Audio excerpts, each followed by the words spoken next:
We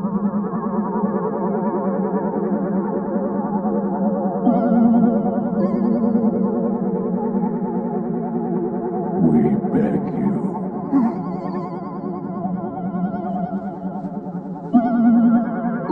Please become our goddess of wisdom.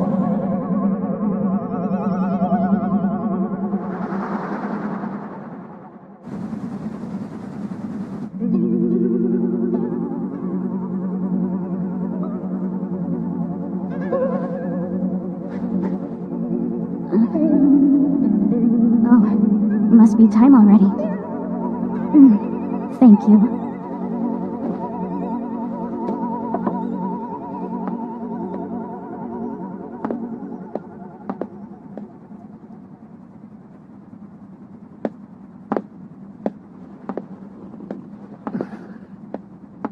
Hello. It's been a while. I'm sorry. Who are you? Wait, you don't remember what the person who saved your life looked like? It's safe to say I haven't been through any life-threatening events in the last decade, at least. It was 2 years ago. It happened here.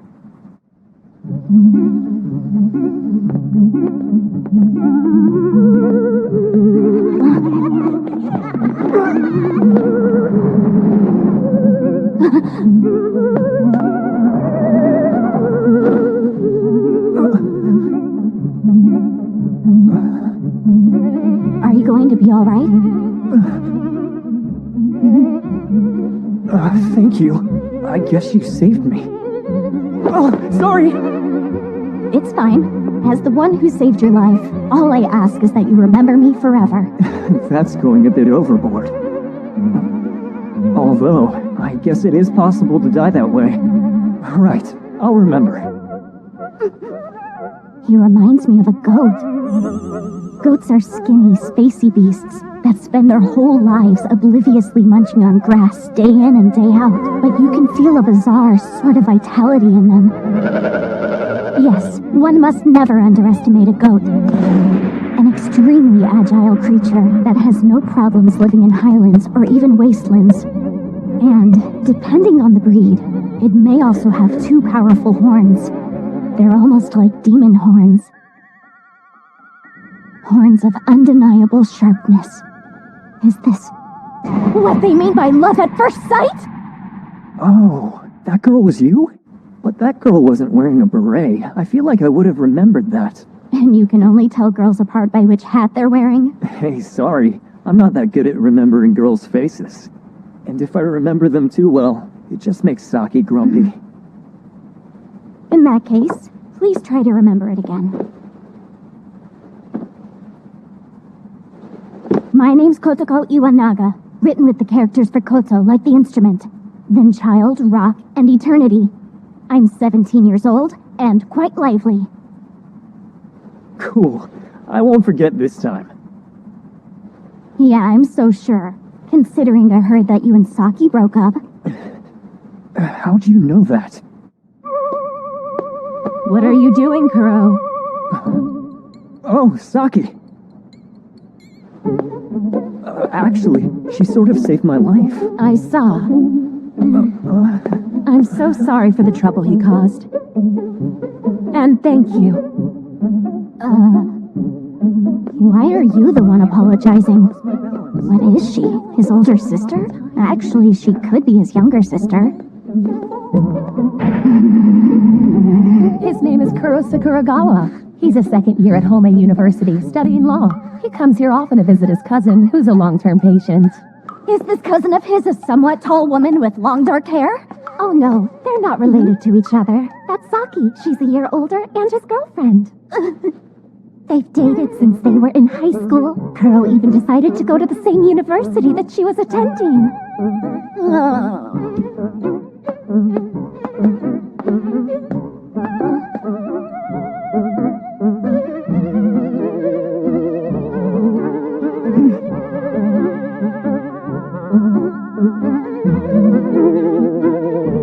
Then 2 years after our first encounter, Apparently, Kuro and Saki are getting married after they graduate. I heard they just met each other's parents recently. They'll be getting married any day now. Huh?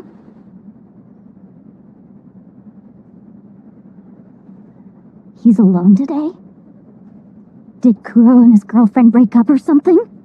What? I doubt it. You know, he stopped talking about his girlfriend right around February. You're right. And he hasn't really talked to anyone recently. What is this hospital's policy on handling personal information anyway? They said they had no obligation to protect a visitor's personal information. Is that how it works? It really is a bit shady. Though, to be fair, they never did tell me who your cousin is, or why they're in the hospital. Never even said a word. You're better off not knowing. The reasons people are hospitalized long-term aren't usually that amusing. So, in regard to the rumors that you and Saki broke up right before spring, They don't care about my privacy at all, do they? You weren't kidding. the point here is that you're back to being single again. Have you maybe thought about trying a fresh start with someone new? Could you get to the point already? Very well then. How about dating me with marriage in mind? I've held this one-sided love for 2 years, just waiting for this moment. You're surprisingly direct despite how you look. And if you waited 2 years, pretty persistent too. A young lady can always wait for fate. Thing is, there'd be problems on account of you being a middle schooler. I told you I'm 17 years old and in high school. I even plan on applying to your university next year. What, do you have the memory of a chicken?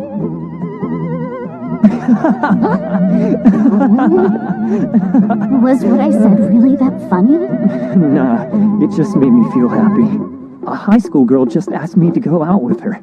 I guess maybe I'm not a total lost cause. Haven't felt this great in a while. I see. Did Saki dump you? It wasn't Saki's fault. There was no way around it. So, I'm not sure I'm ready to see anyone new.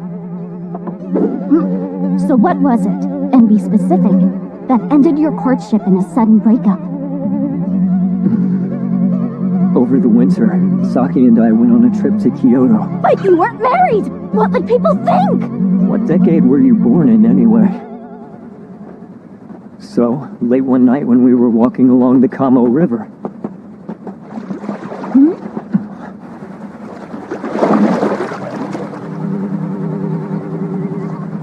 What, those things that show up on shorelines? Yup, it was a kappa.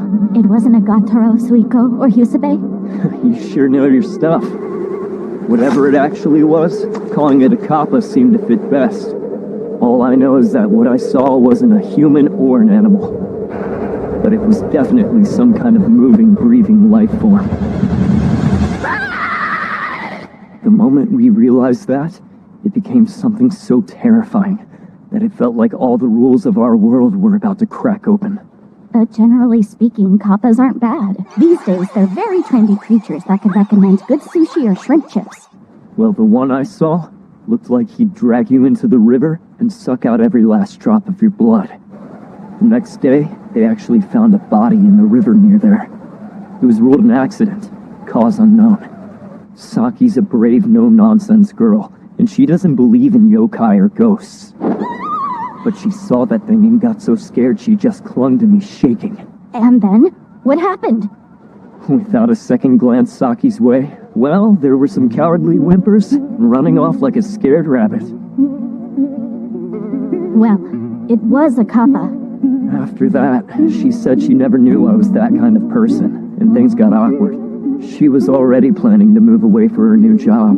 That was her excuse to break up, and honestly, who could blame her? I don't really care if you believe me or not. If you don't, then I'm just a crazy college kid who blames a kappa for the fact that his girlfriend dumped him. Or maybe I'm a college kid who went crazy from the shock of getting dumped. Regardless, I'm not worthy to be your boyfriend. Gotta go. My bus will be here soon. But we aren't done talking yet. Please clarify the subject of your statement. Who exactly left Saki and ran off? It wasn't you that ran off. It was the kappa, right? The Kappa saw you next to Saki, got scared, and ran off. There's no doubt. An awful experience for that Kappa. Just randomly running into you in the middle of the night. I feel sorry for it. Saki saw that terrifying yokai run away after seeing you. She wondered who you really were, and got spooked. And that's when she said she never knew you were that kind of person. Isn't that right? You've made one key mistake in your investigation. Kappas don't exist to begin with. Even though you just said they did? Well, that was a lie. Think about it. Like I'm gonna tell a girl about my breakup. I'm really only slightly acquainted with Kappas, but I am quite knowledgeable about creatures like it. This town, and even this hospital, has yokai, ayakashi, specters, and even demons are lurking everywhere. In the shadows of the azaleas, and atop the dogwoods. They are quietly observing all we do. Most of them are just curious and mean no harm, but they do in fact exist everywhere you look. I hear them whisper when they see you, their voices strained in fear. He's something different. He's terrifying. Who the hell are you? And what makes you so certain that these things exist? When I was 11, I was kidnapped for 2 straight weeks by these mythical creatures. Deep in the mountain where they took me, they pleaded with me, the girl they had kidnapped. We beg you, please become our goddess of wisdom, they said. Goddess of wisdom? Most of these creatures were of low intellect, so they were looking for someone who could help them. Someone to quell their fighting and to establish peace among them. Please help us, we beseech you. So I gave them my answer. Yes, I'll do it. My lady.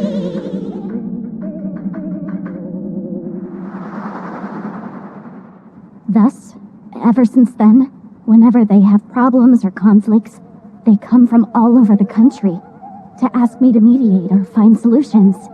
That's hard to believe. Too true. Since that's the case, find a newspaper from July 6 years ago. There's an article about a 5th grade girl named Kotoko Iwanaga who disappeared from this town rather suddenly, and how 2 full weeks after vanishing, the girl was found napping quietly on a park bench in town, though her left leg was severed. And also, her right eye had been completely gouged out of the socket. Unsurprisingly, the culprit was never caught. It's time. Bye now. We'll pick this up later.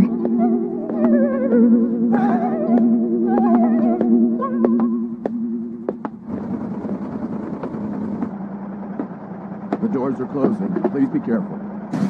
Now departing.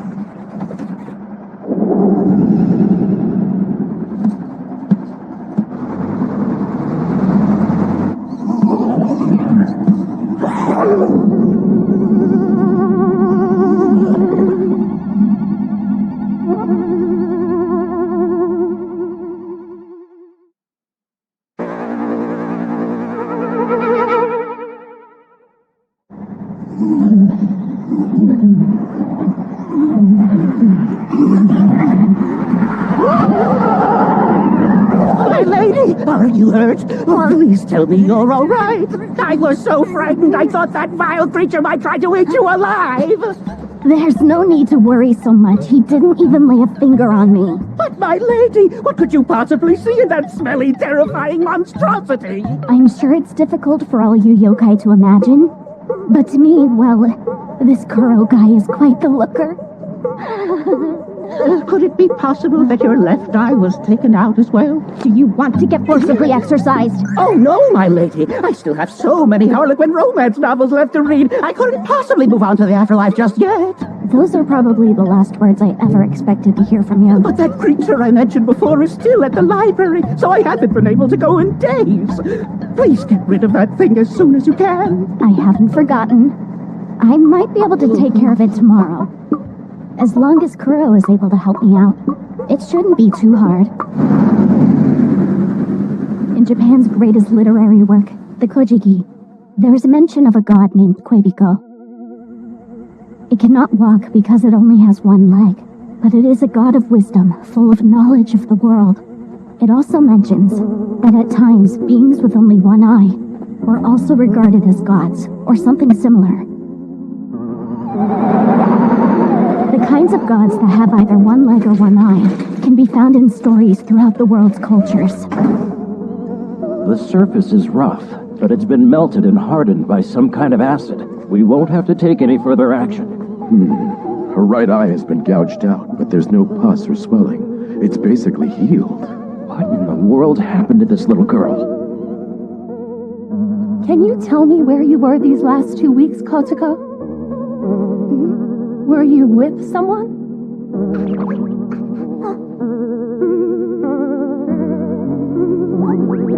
If there's anything you remember, you can tell me. Does that mean the reason my left leg and my right eye were taken was to make me a god?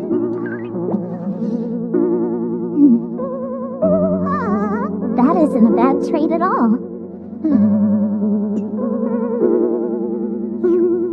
I don't really remember. Sorry.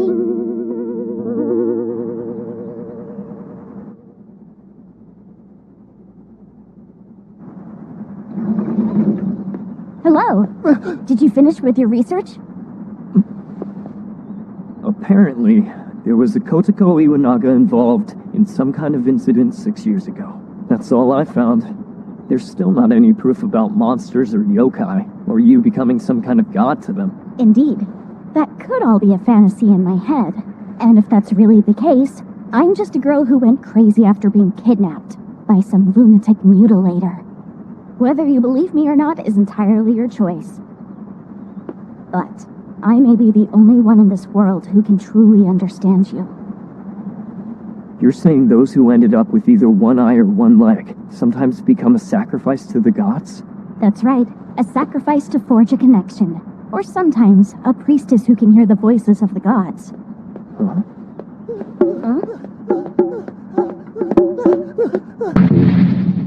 My lady! Hey, slow down! What is it, Bage Donaki? The library boundary's been broken! That's gonna cause all kinds of trouble! Please help us! My lady, how many times did we ask you to stay away from this terrifying creature? Now, Kuro, don't scare them like that. I didn't even do anything. Maybe, but it certainly isn't good that the barrier is down. Time to go. Why don't you come with us, Kuro? Huh? We'll get rid of any doubts you may have by engaging in an actual battle. No need. I don't doubt anything after seeing monsters asking you for help. I believe you. See ya. Oh, don't be like that. The yokai in the library is dangerous. It's a monster both violent and evil. There might be an article in tomorrow's paper about it. A girl with one eye and one leg who was brutally murdered. A tragic end for a girl who confessed her love for you even if you weren't ready. If it came to that, you wouldn't be able to escape your pangs of guilt now, would you? Thanks for your help. But I'm not sure about the way you're carrying me. Isn't the Princess Carrie normal in these situations? To be fair, I don't know what about this situation is normal. Are you... It's you! Easy, Kuro. It's just a fallen warrior spirit. My lady, I'm utterly powerless against the sheer violence of that thing!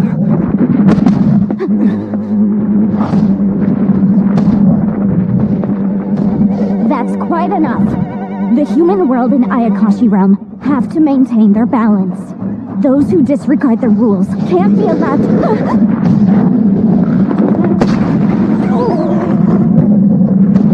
We tried running your big mouth, so what do we do now? That's unexpected. What? I should have been able to easily contain a rogue yokai like that after it took one look at you, but no. It's in such a panic that it can't see what's going on around it. So in other words, you only wanted me for my body? I was serious when I asked you out. It hurt me deeply to go after your body like this on our very first date. Do you have some kind of plan? Any talismans you can use? If it doesn't want to listen to me, we'll have to use force. Use force?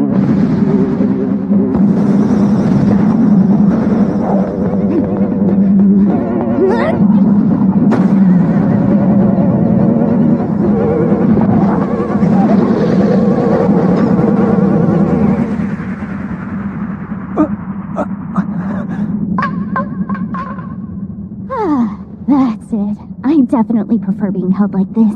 I feel so close to you now. This isn't the time for that. I suppose you do have a point?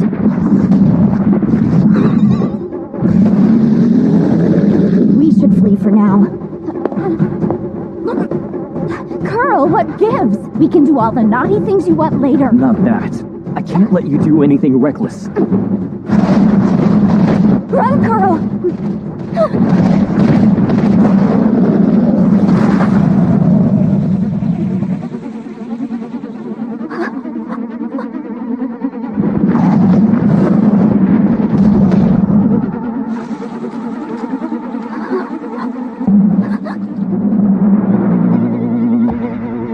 2 years ago, and now, you have that same unfazed look on your face. Why are you so calm? How can you be so unfazed when you're in danger? Someone as reckless as you shouldn't be lecturing me on that.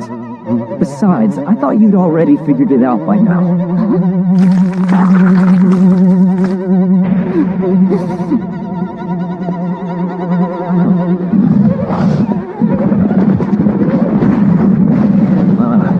I guess my flesh really is poisonous to them.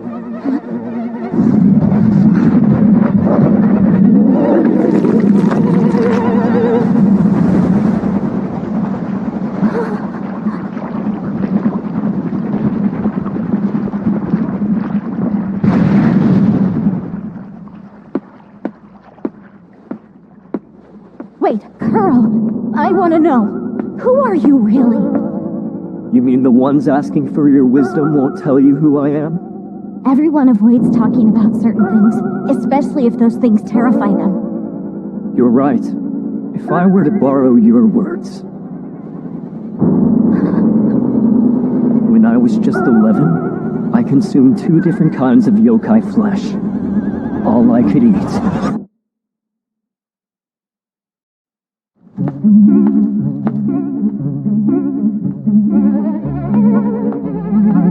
Those are pretty. Huh? Are you here visiting your cousin again? You seem to have excellent timing, don't you? Was it through deduction, or did your yokai friends tell you I was here? I have an appointment for my eye and leg today. What a coincidence.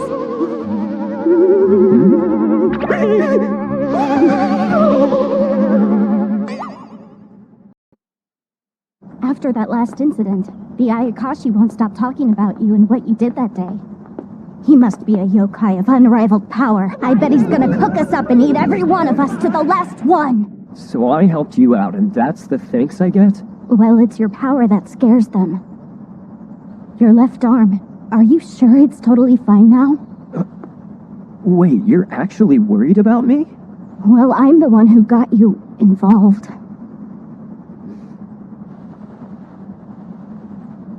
See? It's fine.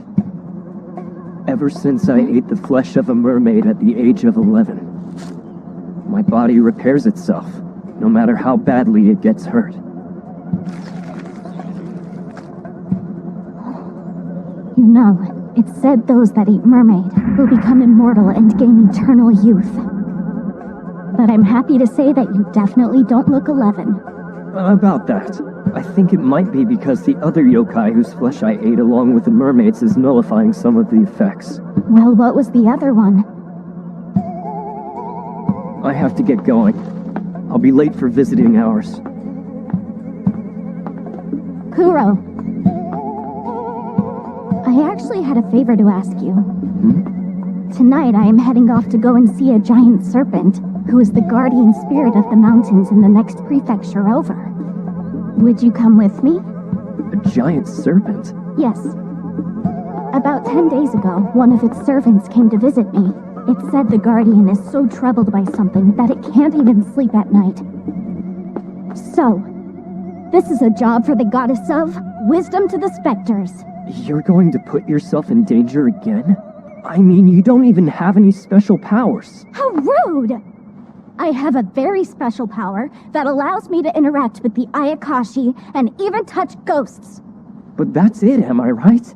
You can't fly, you don't have super strength, or talismans to create supernatural phenomena, you don't have any physical or spell-like powers? What if you run into another violent, aggressive monster like we did the other day? At least my arm can regrow. If you're so worried about me, you should just come along. And if you were to help them out despite how much the yokai fear you, I'm sure it'll make negotiations and mediations go smoother. I can't tonight. Huh? I want to enjoy the pork miso soup I made last night, so go by yourself. Honestly, why is he like that? Who lets a poor defenseless girl go off into the mountains on her own in the middle of the night? I'm terribly sorry it's so late, my lady. Oh, look! The swamp's now coming into view!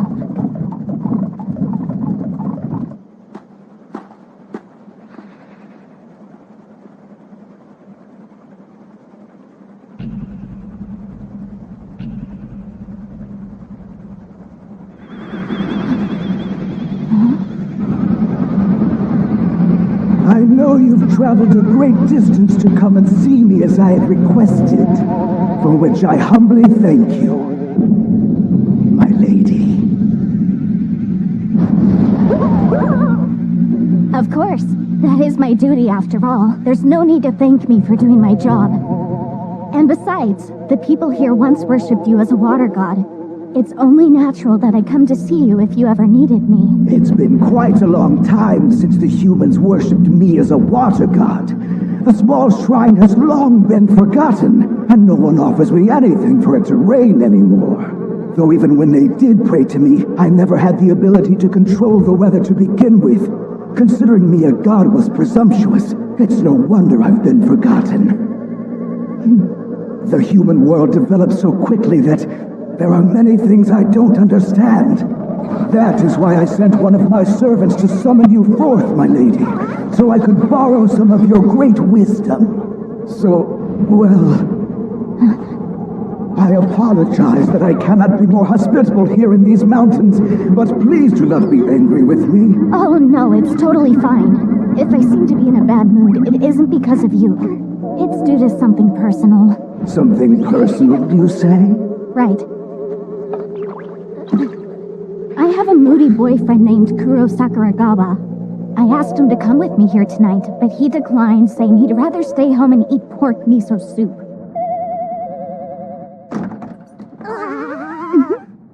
So you had one of your yokai track me down. Kuro, it's absolutely imperative that you look at this. You actually made pork miso soup? Don't go barging into people's homes. Wait, you're going into the mountains dressed like that? You noticed, Kuro. I knew you would. It's a spring line. My I've been invited dress. But you were invited to a swamp in the mountains. Wait, no! You should be so forceful! What is this? The jacket I wore when I went mountain climbing in grade school. How did you dig this up so quickly? Now what are you doing? It's some bug repellent.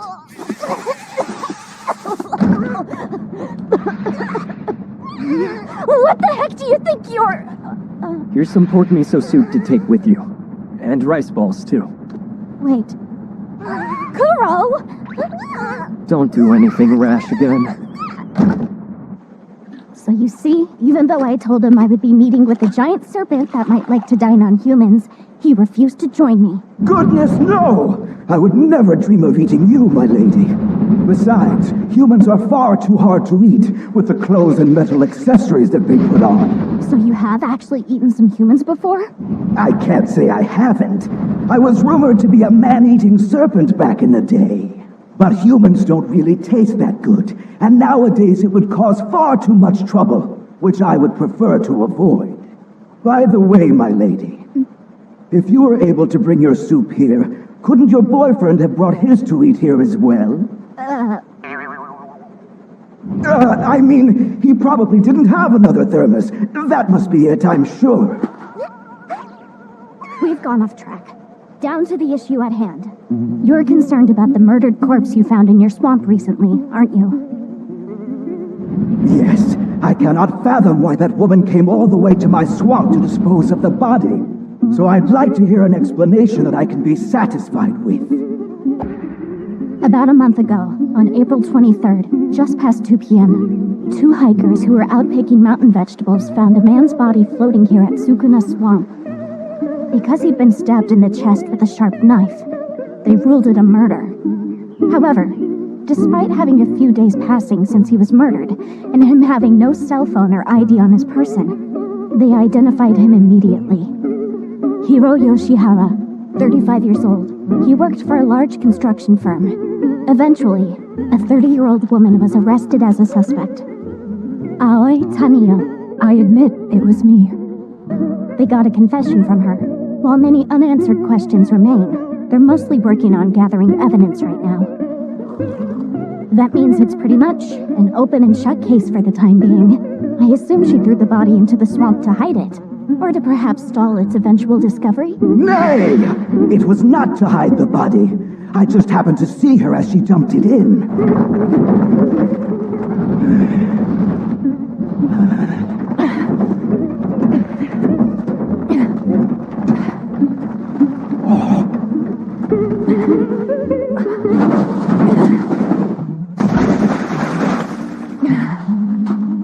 That woman did indeed do something so spiteful as to throw that corpse into this swamp whose waters I drink from. But there are times when animal corpses float in it, as well as humans who throw trash into it. So I have the Ayakashi that live in these mountains clean the swamp regularly. Which is fine and all, but something's still amiss about all of this. The woman didn't put anything on the body to weigh it down when she threw it in. So the corpse rose to the top and was discovered quickly. Above all, at that moment, I clearly heard the woman say this. I hope with all my heart that they find you. Despite taking the time and effort to dispose of the corpse here, she talked about how she wanted his body to be found. At first glance, it seems like her actions don't really make much sense at all. Yes, I don't understand it. It must be difficult for a woman to push a wheelbarrow with a body in it up a mountain at night. The police doubted that part, so they asked her about it. Why did you bother carting his dead body all the way up there to that swamp? And that's when the suspect, Aoi Taniyo, told them, there's a huge serpent that's living in that swamp, and I've heard that sometimes it eats people. I thought if I dumped the body there, the serpent would eat it. It was a rather irrational confession, so it even appeared in newspapers. Yes, I too saw that confession. Aoi Taniyo's family home is right at the base of this mountain. It could be she actually believed the legend she heard as a child about a man-eating serpent in the swamp, and in a desperate attempt, she brought the corpse all the way up here to get rid of it. Of course, that's not the case. She actually brought the body up here with the intention of hiding it. She wasn't trying to bury it or let it sink down into the swamp. She wanted to give it to you to devour it. Well then, what about what that woman said when she dumped the body? She didn't mean it like, I brought it all the way up here so I hope someone will find it. It was really quite the opposite. What she meant was that she hoped you would find the body first and deal with it for her. Nay! Even if I had found the body, there was no guarantee that I'd eat it. If the woman really wished to dispose of the body, she would have said something along the lines of, I truly hope it eats you. For being so huge, this guardian gets hung up on little details. This brings up another question. Why did that woman give the police a false confession? Oh man, this is going to take a while.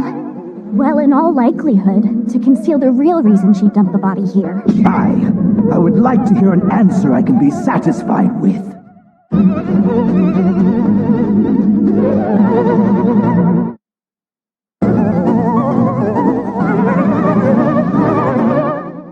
Let's go back over the details of this case. Despite your wisdom, we need to make sure there aren't any discrepancies. It all started 5 years ago. Aoi Taniyo had a boyfriend. It was a serious relationship with a young man named Yoshikazu Machi. But he died in the arms of a different woman, who was his co-worker, in what looked like a double suicide. Machi worked in the accounting department of a large construction firm, but after he died, it came to light that he'd messed with some numbers and embezzled a large sum of money. Machi realized he wouldn't be able to hide the fact that he had embezzled the money, so he convinced the woman to die with him, or at least, that was what everyone believed. Aoi was deeply hurt by this, and came back to her family home at the base of Mount Sukuna. She lived as a shut-in for about 2 years, But she eventually found a job near home and began to gradually get back on her feet again. And it was right around that time, April 21st of this year, a Friday night, 7:30, Hiro Yoshihara showed up at Aoi's house. I'm sorry for what I did 5 years ago. Yoshihara was a co-worker of Machi's, so Aoi knew his name and face. I embezzled the money, and I'm the one who killed Machi. Machi and that woman realized what I had done. They said they'd make it public unless I confessed. That's why I killed them. Hiro Yoshihara's plan went accordingly. He got away with the embezzlement, and it said that he was living a decent life afterwards. But starting this year, he was met with a series of misfortunes. He made a mistake at work that cost millions. An accident killed his wife and child. On top of that, they found a malignant tumor growing in his body. A series of unfortunate events. Yoshihara thought this was happening because of what he had done 5 years prior. So he visited Aoi in the mountains to repent for his crimes. He thought if he showed remorse now, he could escape his fateful punishment, and that he might at least get away with his life. I'm so sorry. I'm so sorry. And that pretty much sums up Aoi Tanio's confession. Apparently, Yoshihara had also contacted Machi's younger brother beforehand, asking if they could meet up soon regarding what had happened 5 years ago. Machi's brother was at work at the time, so he couldn't talk to him in detail. That probably prompted Yoshihara to go see Aoi first. As the investigation went on, the embezzlement and supposed double suicide came back to light. They also learned that Aoi Tanio, who's connected to the case, lived at the base of the mountain where the corpse was found and made the connection. Yoshihara was about my size, and his body had already wasted away due to his illness, so it wasn't that much trouble to get him up the mountain. The next day, Saturday the 22nd, no one came to the swamp, possibly because it rained that day. So the body wasn't discovered until 2 days later on the 23rd. I figured the serpent wouldn't want to eat the man's wallet or his cell phone, so I decided to remove them. Then I burned his ID at home, and I threw the knife into the swamp with the body. But it did not eat the corpse. The police have been coming to the swamp quite often during the day ever since it happened. It would seem they're looking for the knife that killed him. I'm sure they'd have a tough time finding it here. About the suspect, did she throw anything in the swamp? I mean, aside from the body? I'm not certain. Sadly, the information I can get is limited, so I'll just have to use my imagination to fill in some of the blank spots. But I still believe the suspect dumped the body into the swamp for a very simple reason. A simple reason? That's right. In cases like this, it's often done to protect the real killer. Hiroo Yoshihara had contacted Aoi Tanio beforehand, saying that he'd like to come see her. He was from a dark part of her past. I doubt she'd agree to see him alone. That is a good point. No one would suspect anything if she had someone with her when Yoshihara came over.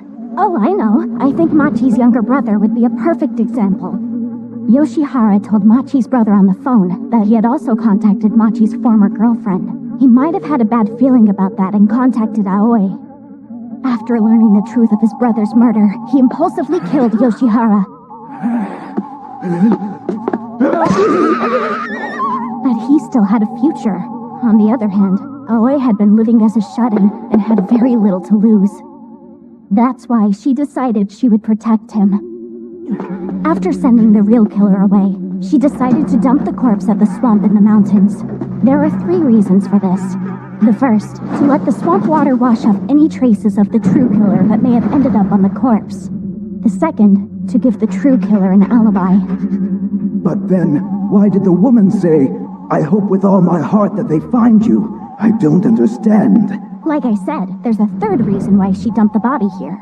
Aoi Tanio tried to get rid of any trace of the true killer at her house. If she carefully cleaned every inch of her home, that could be possible. But what about outside the house? There's no telling what traces Machi's brother could have left behind. And that's the main reason why Aoi chose to bring the corpse to your swamp. What do you mean? What else? She wished for rain and the rain came. You were known as a water god and received prayers for rain in the past, didn't you? If it started pouring, tire tracks and anything else you might have accidentally dropped would just get washed away. A moment, please. I was regarded as a water god a very long time ago. Besides, dropping a body into the swamp as an offering is unheard of. And did they really think they'd be blessed with rain by throwing in the corpse of a filthy middle-aged man? If they wanted to give me an offering, it should have been a beautiful living girl. Give me a girl as a sacrifice! Guardian, there are usually 2 types of rain rituals someone can try. The first option is to pray to a water god and have them choose to grant your wish. That's the orthodox method. But there is also the opposite method of making the water god absolutely furious, so that they go on a rampage and make it rain. Oh, I do believe I've heard that somewhere before. And it appears that you were indeed enraged, wouldn't you say? Goodness me. Now I remember it actually did rain the next day. So this would explain why you heard her say she wished he'd be found. Aoi Tanio wanted you to find Yoshihara's corpse and go completely berserk. That's why she let, I hope with all my heart that they find you, slip out without thinking. Nay! That explanation is still lacking. In that case, wouldn't she have said, I really hope it pours down, or I really hope the giant serpent finds him and becomes enraged? Why, of course. Ugh. If somebody not involved in any way had been visiting here by car, they would have witnessed what she was doing. The police would investigate that too, to see if there might have been another killer, or accomplices. You seem to deny your own claims rather readily. That's why the only suspect is Aoi Tanio. Most of what she confessed to the police about what happened is true. I think the only thing that's different is her reasoning for dumping the corpse in this swamp.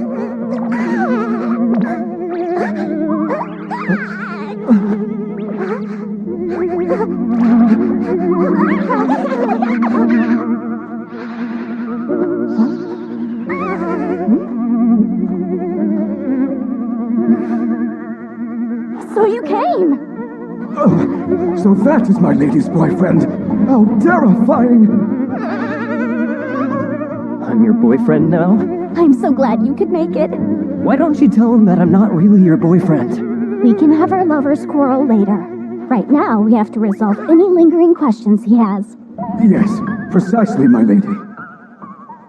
And how are you planning to do that? I mean, if you were listening this whole time, you should have come out sooner. My lady!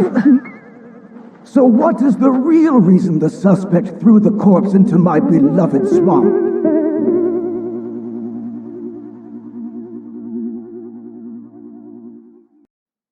My lady, so what is the actual reason the suspect threw the man's corpse into this swamp? Simple. It was so Aoi Tanio could have the police track down something she wanted found. She had previously tossed something away in the swamp, and after murdering Hiro Yoshihara, she decided it was time to try and retrieve it. But it was going to be an impossible task for her to find what she had thrown in the swamp all on her own. That's why she decided to get the police to help her look. If she told them she had dumped the murder weapon here, there's a good chance the police would have searched the swamp. Then what about the thing she whispered? It wasn't the murdered body she wanted them to find. It was something she had tossed into the swamp before. Though she tossed it in quite a while ago, so there was no guarantee it would be found. That's why she was unable to stop herself from uttering a little prayer. I hope with all my heart that they find you. And that was the whisper that you overheard that day. Then she didn't need to go through the trouble of bringing the corpse out here. She could have just said the weapon was in the swamp. But that brings up some inconsistencies in the story. To carry out her plan, Aoi Tanio needed the police to find out about the incident, believe that she was the culprit and arrest her, and hear her confess that she threw the murder weapon into the swamp. So first, how would she get the police to find out about the incident? Someone would have to have discovered the victim's body. Yes, that's precisely it, Kuro. And how would she go about making sure that that really happened? Well... Confess immediately? I don't think so, most certainly not. The fact she threw the weapon into the swamp would mean she was trying to conceal the crime. And a suspect like that wouldn't admit to their crimes. Exactly. Many hikers come through here every day, so the body would have been found quickly. And she mentioned during her interrogation that she wanted the giant serpent to eat the body. That alone should cause the police to question her sanity and work harder on the investigation to discover the truth behind what happened. All right, so what is that woman trying to get them to find? What do you believe she threw into the swamp long ago? I'm sure it was something that had to do with her former boyfriend, the late Yoshikazu Machi. I'm sure she must have resented him after the incident 5 years ago.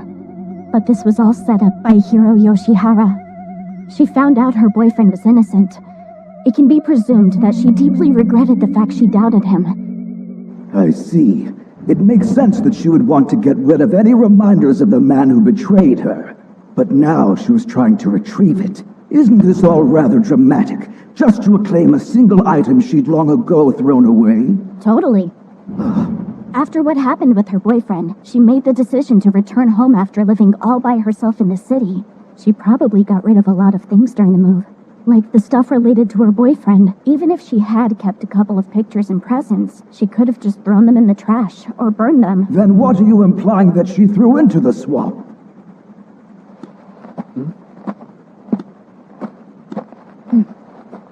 Something important. Perhaps it was a baby she had with her boyfriend. Shortly after the unexpected death of her boyfriend Machi, and then her subsequent move back into her family home, Aoi came to the realization that she was pregnant with his child. Not knowing the truth at the time, she saw it as the child of the man who betrayed her. Though the child was blameless, Aoi likely still wondered what she should do.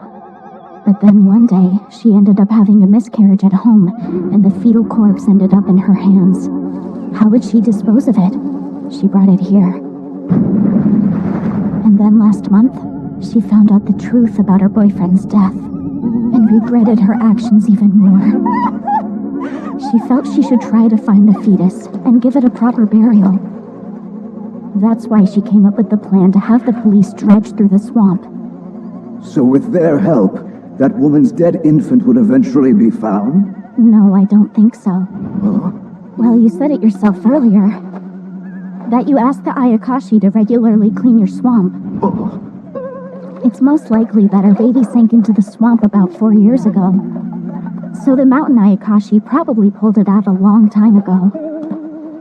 Aoi Tanio tossed a tiny corpse into the swamp years ago. I'm sure she came up these mountains alone one night so that she wouldn't be found. That's what drove her to think of disposing of the man's body at night in the same fashion, like before. By throwing that new corpse into the swamp, she wanted to retrieve the precious little corpse she had lost. This theory doesn't contradict anything you said, and seems the most plausible. Humans truly concoct and commit such horrendous acts. Indeed they do. I'd say you're also terrifying, my lady, but there's something even more. Oh, how absolutely frightful! Was that deduction really true? That stuff about her baby? What I do know is that everything Aoi Tanio told the police was definitely not a lie. And apparently she really did want the Guardian to eat Yoshihara's corpse. Before meeting with the Guardian, I sent a ghost to check in on Aoi Tanio in her holding cell. Did the serpent not find the body, or was it not interested? And the ghost heard her say that. So you knew that, and lined up one lie after another. Yeah, that's pretty much it. Even still, my explanation made sense and seemed completely reasonable, for the most part. However, there's really no guarantee that the suspect would act rationally.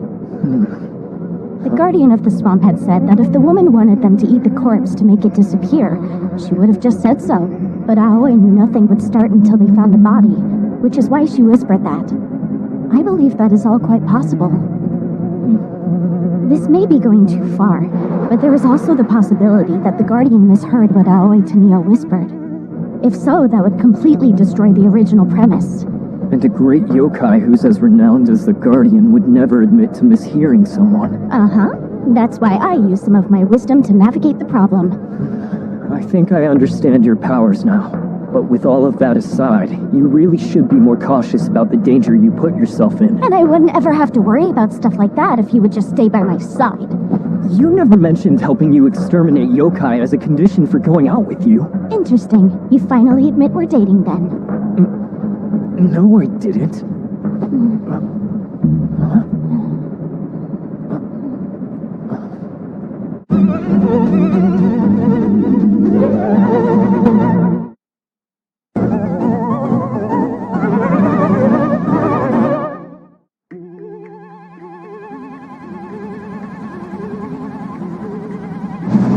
So yeah, the new girl at work is a total super hottie. And bonus points, man, they were freaking huge! What? What am I talking about? Her boobs! They're huge.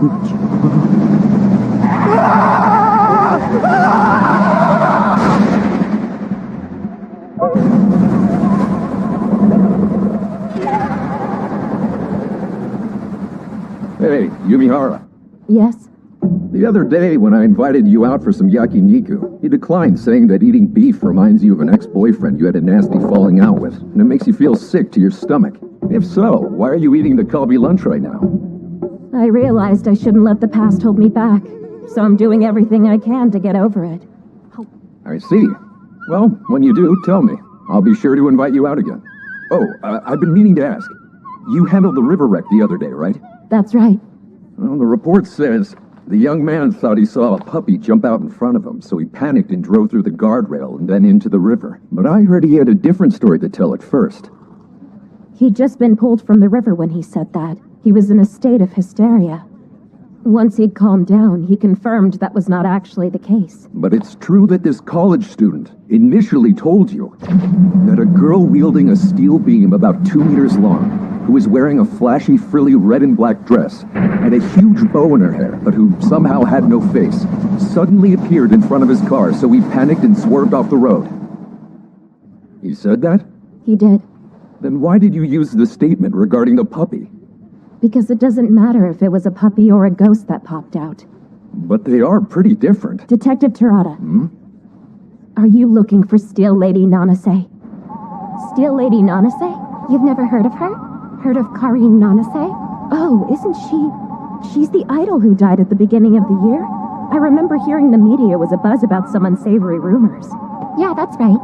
And to get away from the crazy paparazzi, she holed up in a hotel right here in Makurazaka City. But then she died when a steel beam from a nearby construction site fell on her. I heard she had a huge wreck, but there are rumors swirling round about her again. What? Like you mean it was suicide? No. It seems...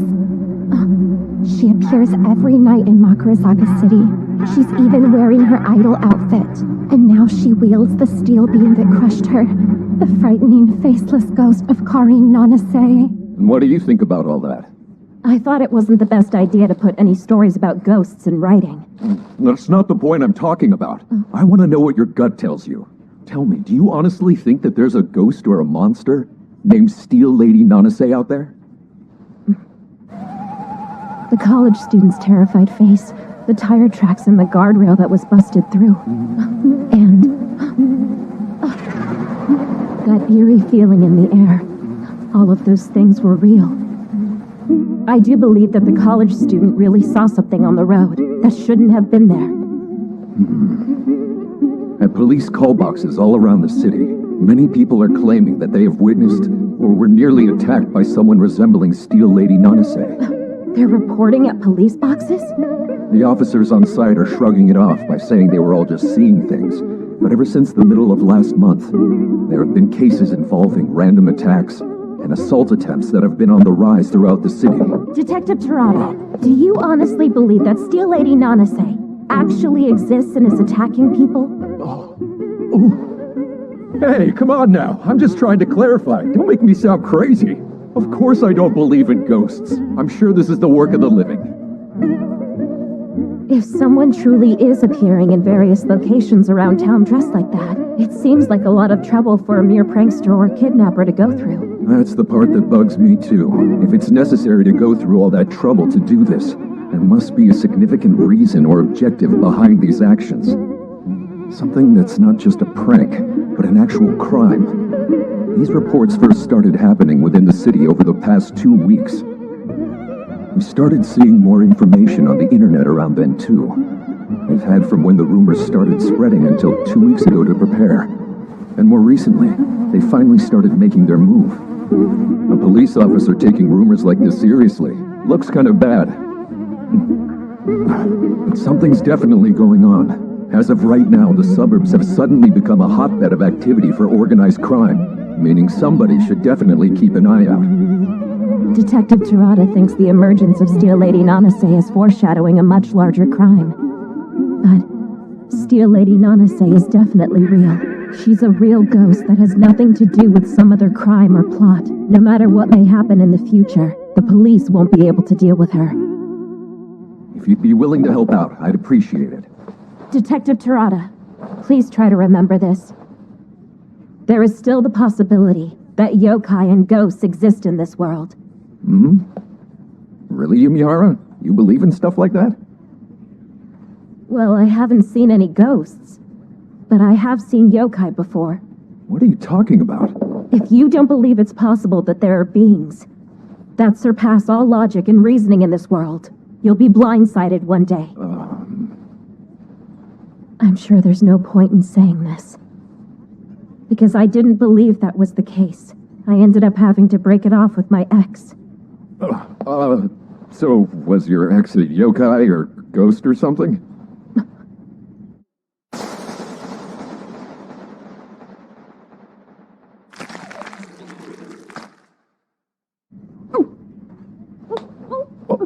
Excuse me. Hey, Yumihara!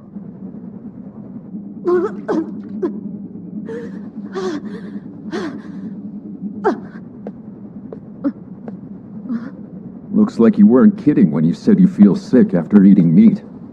Can I get you some water? No, I'm fine, thank you. As I was saying, Detective Terada, there are beings that surpass our logic and reasoning. I'm just telling you to be careful. All right, I got it.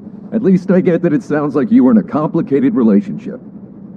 Well, it just ended up becoming complicated. Well, take care. I'm counting on you.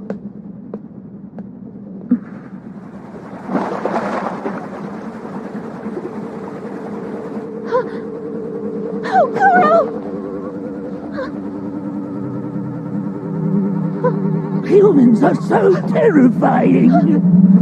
You will consume anything, and you are willing to mix with anything. They end up creating monsters like you. How terrifying!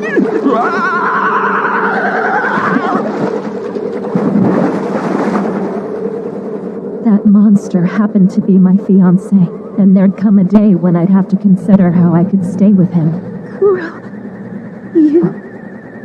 Roxaki. I wonder why I can imagine it. Since then, the world that I once believed in became warped, and the more I lived my life in fear, the more I could sense the presence of those creatures. I wonder how long this life of gloom is going to continue. Even this hill that I climb every day makes me worry.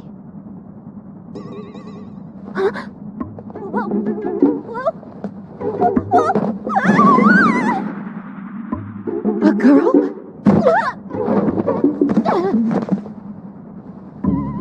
Are you all right? Yes, this is nothing compared to being deflowered. Why in the world would you bring up such an awkward example at a time like this? I mean, it was the most painful experience of my entire life. Can you blame me? See, Daisy. Kids these days come up with some bizarre jokes.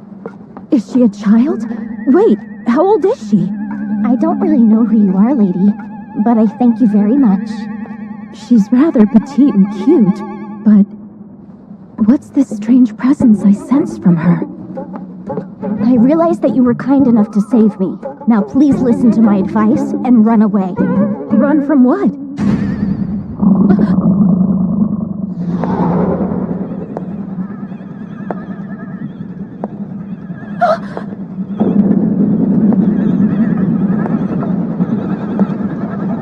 Steel Lady!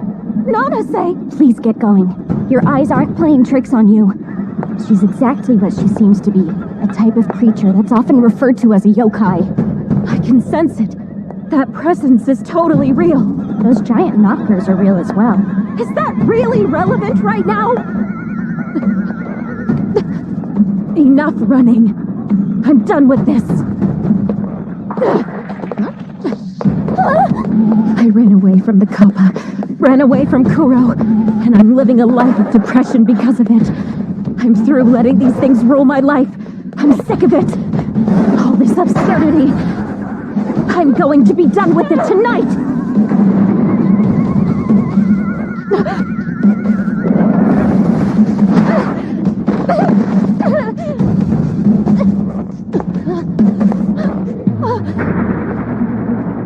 This is illogical. This is why I told you to run away!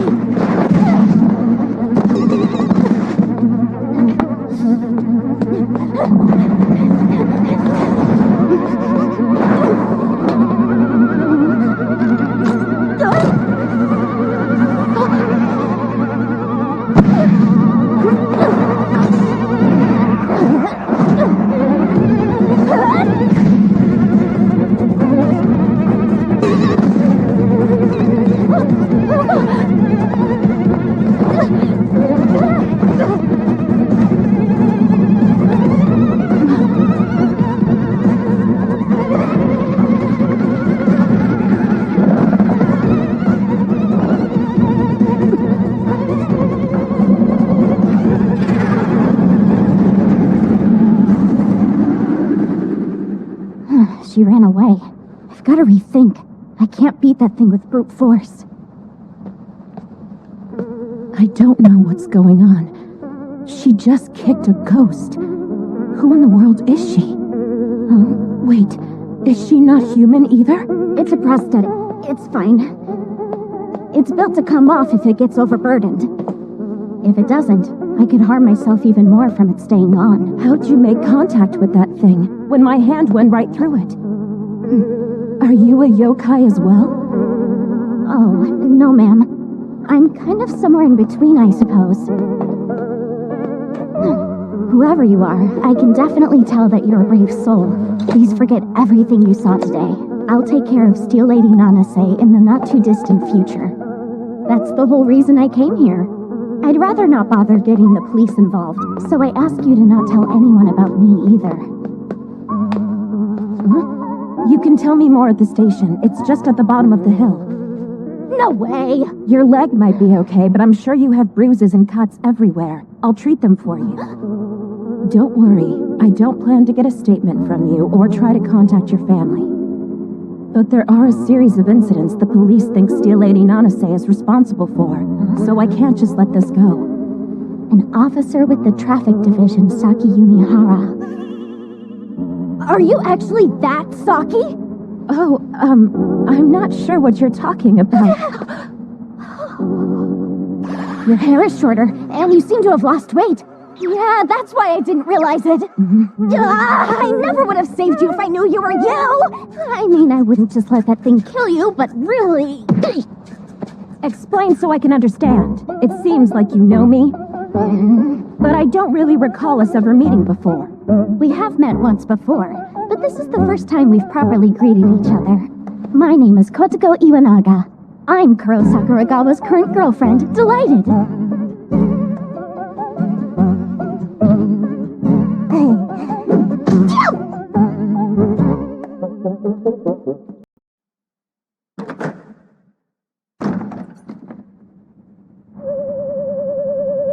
Wow.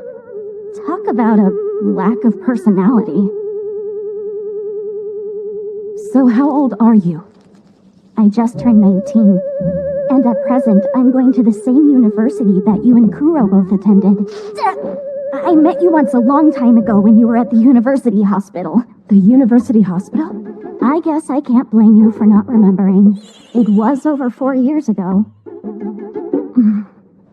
What you said earlier was a lie, right? That you're Kuro's girlfriend. I mean, you're not Kuro's type in the slightest. Since someone who was his type dumped him so cruelly, it makes sense that he might seek out the complete opposite. I heard that Kuro's cousin in the hospital had passed away. So maybe he talked to this girl in desperation and now he just can't get rid of her. You think you really know it all, but behold how happy we look as a couple in this photo! Kuro clearly isn't happy in this picture. He looks bored. It's just because he's shy. That lie won't work on someone who dated him as long as I did. So, how is Kuro anyway? He's still studying at the university. Since he's not getting married to you, there really isn't a need for him to rush to get a job anymore. He had always talked about heading on to graduate school. Our plans for marriage were included in that. And yet the two of you didn't get married. You did run away from your fiancé after all. Well, what could I do? The possibility of him not being human had never crossed my mind.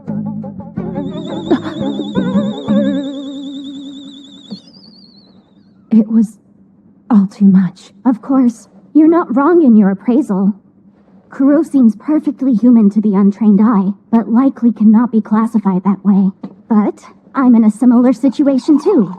So that makes us the perfect match, don't you think? Similar, you say? So what are you? Yokai, Ayakashi, and specters, they all look to me as their goddess of wisdom. Think of me as a priestess who mediates their conflicts and works on solutions to their problems. I don't think a priestess can be deflowered. More importantly, Steel Lady Nanase is the issue at hand. Has the police department already started an investigation? One of our detectives noticed something strange going on in the city, so he's looking into it. Are there any damage reports? It's only a matter of time until we see them. That Steel Lady Nanase was far more violent than I'd heard about. If we don't do anything, she might commit a murder soon. Yes, have to say I'm afraid of that too. We need to deal with her threat immediately. Whether it's a yokai or urban legend, has there ever been an incident serious enough to call for police action? Hard to believe that something so uncertain, so vague, could actually cause an incident. But Steel Lady Nanase is different. A quite astute observation. Proper monsters tend to be rather modest in public and try not to draw any attention. But there's nothing proper about her. That's why the respectable ghosts and monsters that have resided in the area for quite some time have been living in fear and came to ask me for my help, even if it meant traveling hundreds of kilometers. By the way, why didn't Kuro make the trip with you? Since the yokai are afraid of him, he'd be pretty useful right now. And besides, he's not the type of person to let someone he cares about go yokai hunting on their own. I planned to finish quickly and head straight home, so I didn't see the need to invite him. But the way you are, you'd invite him like it was a vacation. Yes, well, that's because he contracted a highly infectious disease. Why do you look away when you say that? May I have some more coffee? Answer me first. Yeah, okay. The truth is, Kuro disappeared last week and I can't get a hold of him. He hasn't replied to the voicemails I left him. Here, this was the last message he sent me. No, seriously, Kuro does not like you.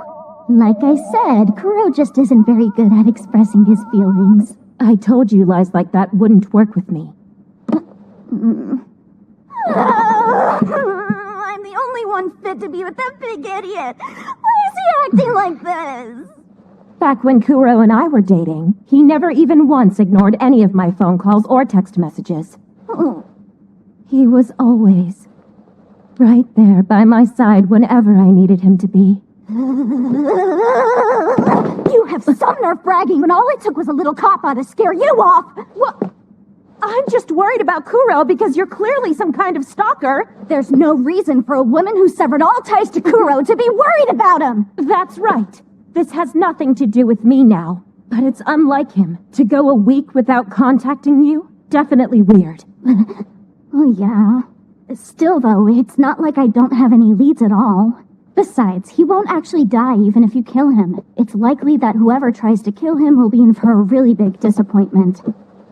Barring something awful, he'll just come back to life. So she knows about Kuro's condition too.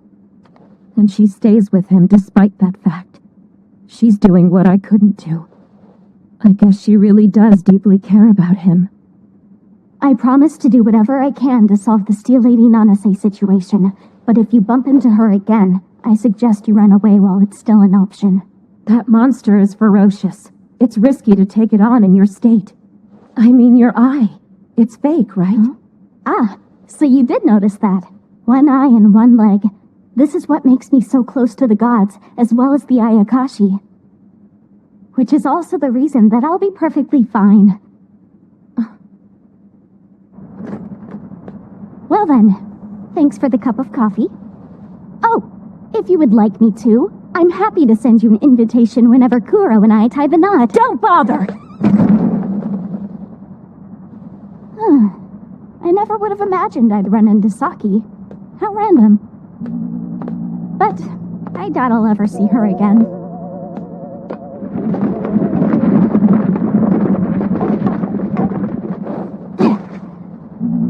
My, such a lovely view. Shall we go now? I wonder, where will Steel Lady Nanase appear next in Makurazaka City?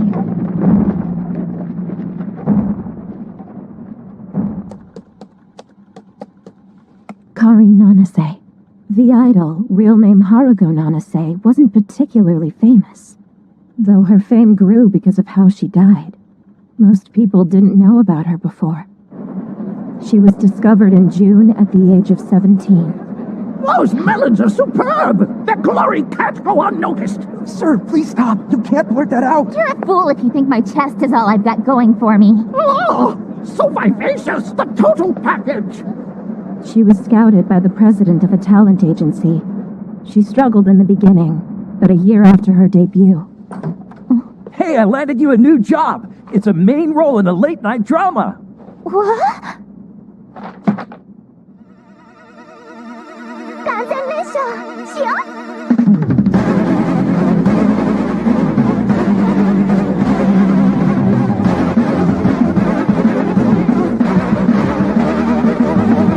ながら防犯ベルの意志でそばに背中のタンク純情な乙女のたしなみですだって命を差し出す覚悟日々だって当然の気でしょごめんねトリガーをほら引いちゃった父の痛みメララが大会も全部だけ会いたいな一緒にお願い叶えて石油をあなたの油田を焼き畑に丸焦げで全然最後の重なりお願いいいでしょ大熱愛は裸になれることあぶり尽くして羽ばしゃぎてた熱射をしやがる Offers to be on TV and radio started pouring in. She was praised for her beauty, quick wit, and skilled speech. She passed the entrance exam to a renowned university in a single try, which also made headlines. Looking only at her history, you could consider her life a success, but she never amounted to more than an idol with a cult following. But her luck also brought misfortune. Some held a grudge against her, so we're left to ask, what were the events that led to Kari Nanase's untimely death, and brought the Steel Lady into this world?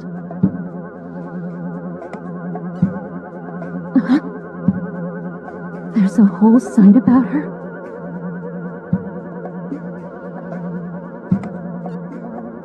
What? In June of the year she turned 19, when her idol career was on the rise, Karin's father died. He fell down the steps to his apartment.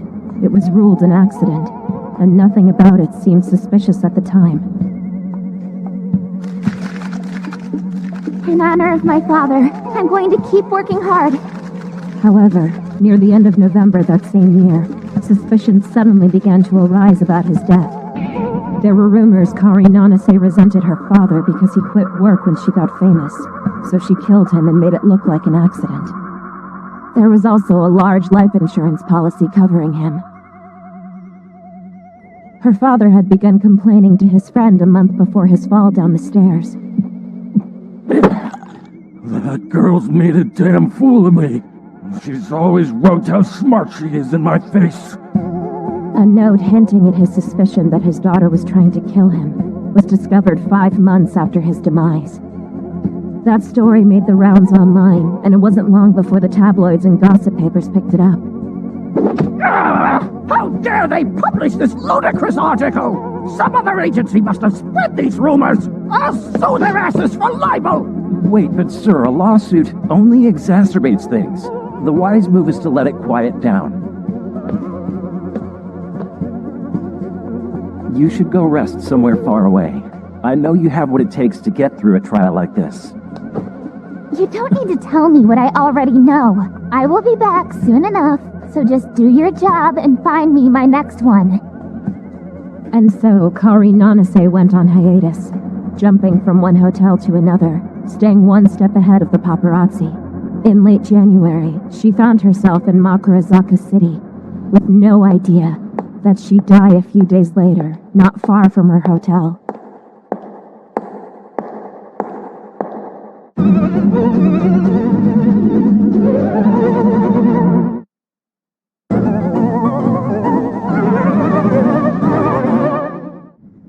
Detective Terada.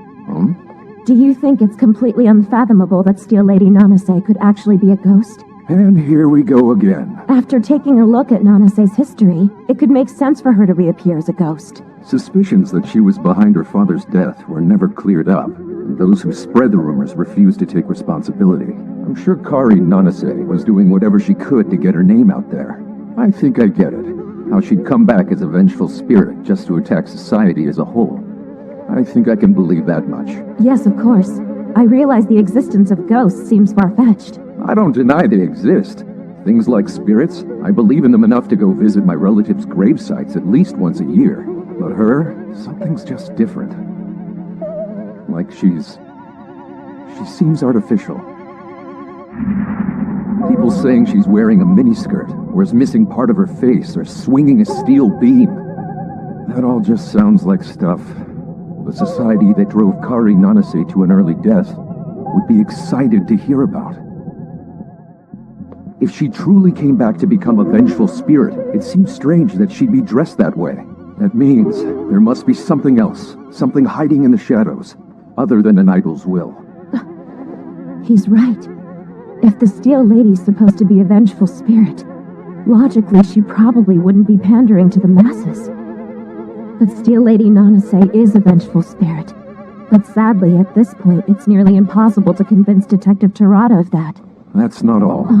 The possibility does exist that her accidental death may have actually been a murder, and that's what caused the Steel Lady Nanase incidents to begin.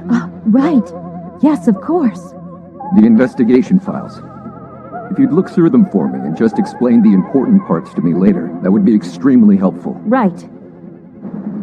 I'm completely lost about what to do. Normally, I'd just be able to talk to the ghosts. Even if they didn't have a face, we could still communicate.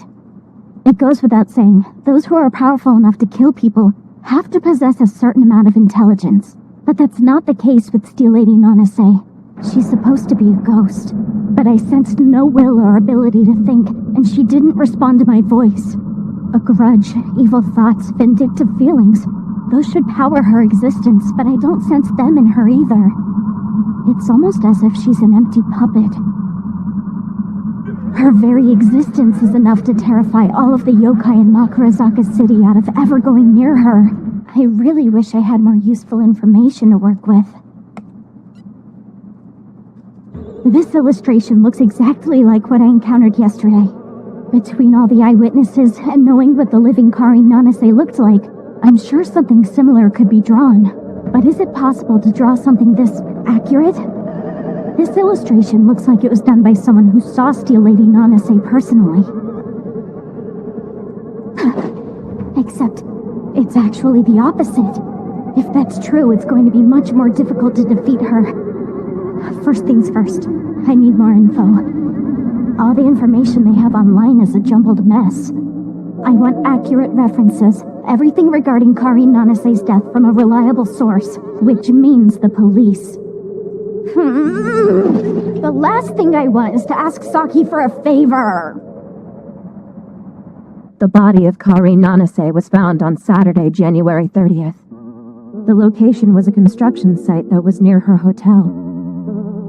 She was found by an old man who lived between the hotel she was staying at and the construction site. The night before I discovered the young lady's body, I thought I heard something like a steel beam falling. It was really raining hard that day, so I thought that might have caused something to fall apart. I went to check the next morning. And as I figured, some steel beams had fallen.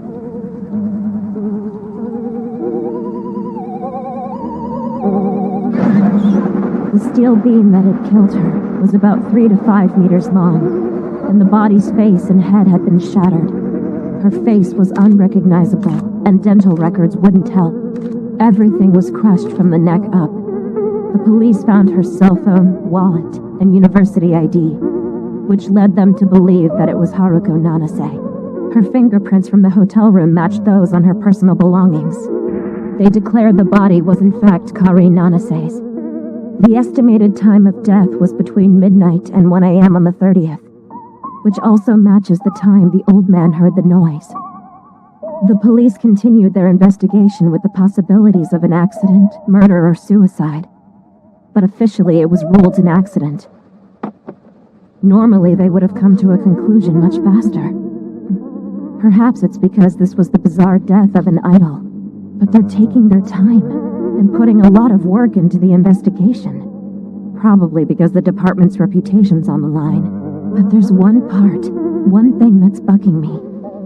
Karin's older sister, and the statement she made. She...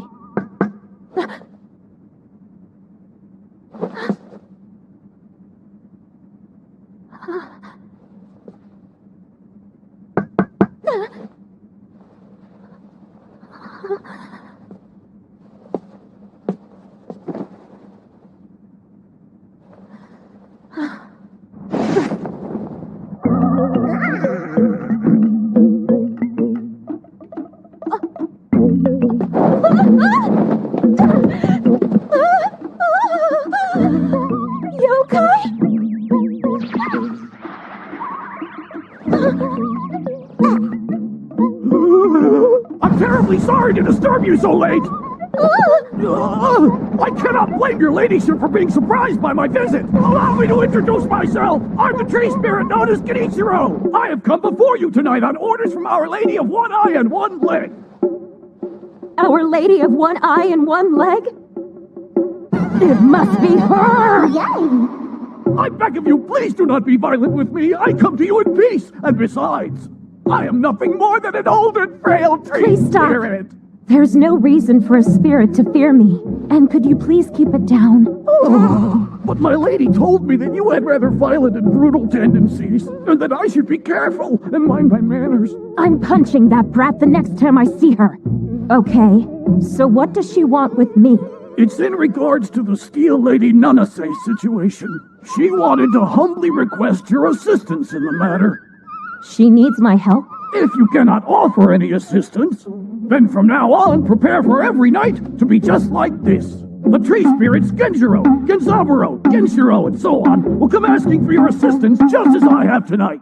How many of you are there? This is basically just bullying me. Well, according to my lady, she wants to learn everything there is to know about the life and especially the death of the human entertainer known as Kari Nanase, so she can figure out how to defeat Steel Lady Nanase. As for why she wanted to know, she'd like to meet with you and tell you herself. She's also wondering about what led to Kari Nanase's death. All right then. Where do I go? Thank you for waiting. Here's your seafood yakisoba. I wonder if Saki will actually show up. Even if she were to help me out, I wonder if she'll be able to provide me with any files. Not bad at all. My lady. Steel Lady Nanase just showed up. Where at? The 3 Chome bus stop in Makurazaka. She's close. Once Saki gets here, please tell her to either wait for my return here or go to where Steel Lady Nanase has appeared. But make sure that she gives it a little time. Okay. Oh, and Saki just adores children. She'd love to dote on you. Plus, I'm sure she wouldn't mind if you touched her butt or squished a boob or two. All right! Her face will be priceless. But, most importantly, we can't let any civilians get attacked.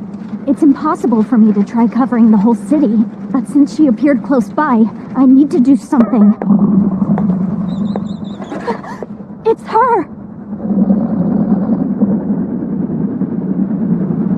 Oh no, she's attacking someone.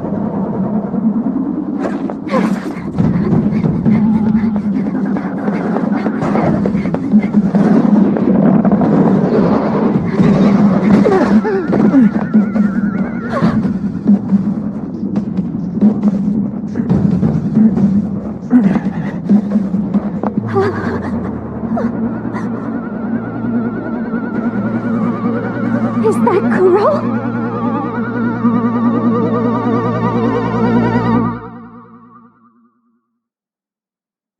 Kuro Sakuragawa is having trouble with Steel Lady Nanase's fierce attacks. She is no normal specter.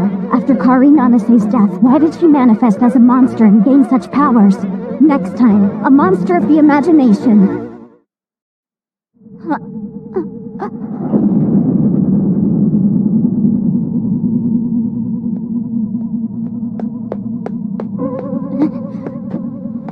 What on earth is Kuro doing here?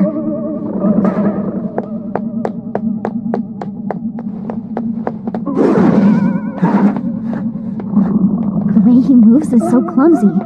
He has little to no experience in sports or martial arts, and yet he looks completely unfazed taking on a monster like that. That kind of approach is so utterly Kuro. I figured something like this might happen, but right now, the timing of this couldn't be worse. Hey, you! What the hell is the big idea? Your monster summons me and then you bail on our meeting? Not to mention that pervy ghost you left behind? Why couldn't you have just waited at the restaurant? Say something! Hurry, we have to save him! Let things play out. He will be fine. For what it's worth, I'm sure he's even prepared to have his head smashed in at least once. Huh?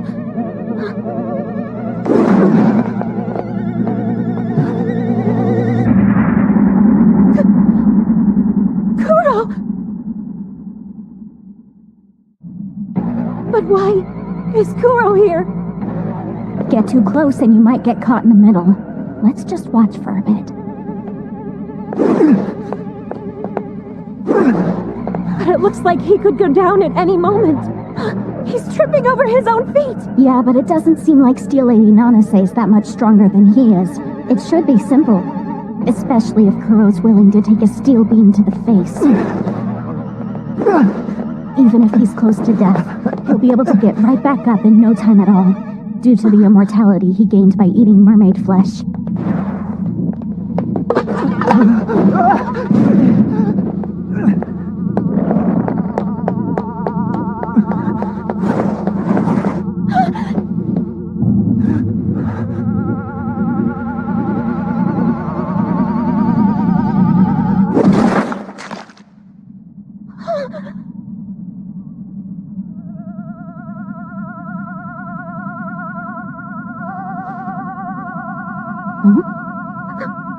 What's the matter?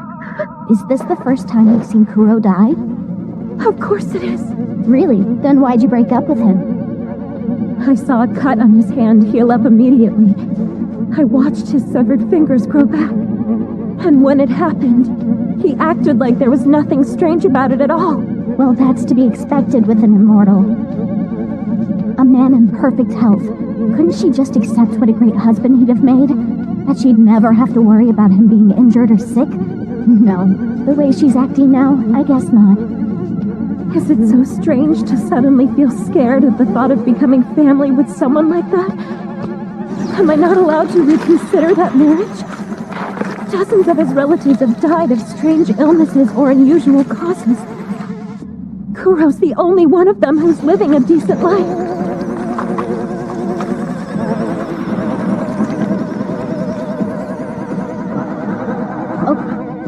Looks like Kuro's coming to and back in action.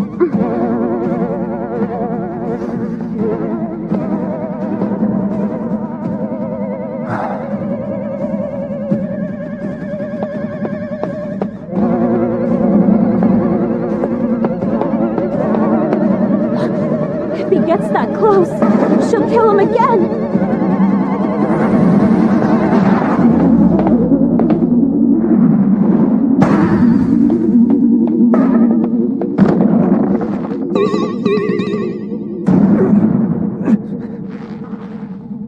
He stopped just out of range of the steel beam's arc. Kuro and Steel Lady Nanase look like they're following a choreographed routine. Everything seems calculated. I can't believe that he grabbed her so easily. Well, Steel Lady Nanase is just wildly swinging the steel beam without thinking. The possibility of something like this happening is actually rather high. And if the odds are good enough that something will happen, it's not at all difficult for Kuro to set that future in stone. That's another one of Kuro's capabilities. The powers of the Prophet Beast, the Kudon, whose flesh he ate as well. The power to determine the future. He said he'd never gotten the chance to tell Saki everything. About the secrets of the Sakuragawas. It all started about 10 generations before Kuro was born, with the head of the Sakuragawa family at that time. If your liver is faulty, consume the liver of a creature with a powerful one.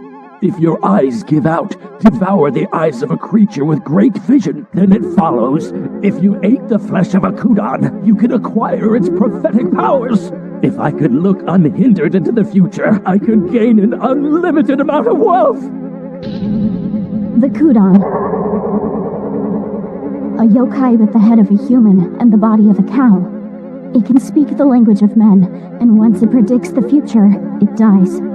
Occasionally, it would predict good futures such as good harvest or a windfall, but most of its predictions would be misfortunes, and they were always accurate. He got his hands on Kudon meat and fed it to several in his household. Some died instantly after having a bad reaction to the meat. Some died after being bedridden for a month, and others died after they predicted the future. They say those predictions turned out to be totally accurate. The head of the clan continued his experiment. But even those who obtained the yokai's ability to see the future died immediately. Just like the Kudon. I'm so close. I'm so close, and yet now... Damn it!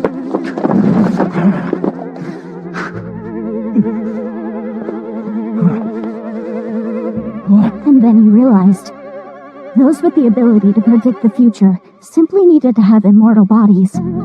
That's when he started having those of his line consume mermaid flesh, along with the meat from the Kudon. Yet still, the number of victims skyrocketed, and the experiment he sacrificed so much for never worked. Time passed by, and such nightmarish experiments were eventually forgotten.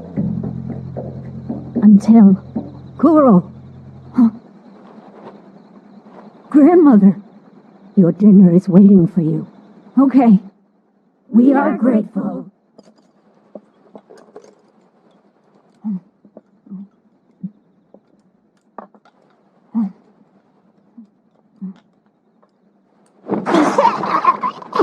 Brother! What's the...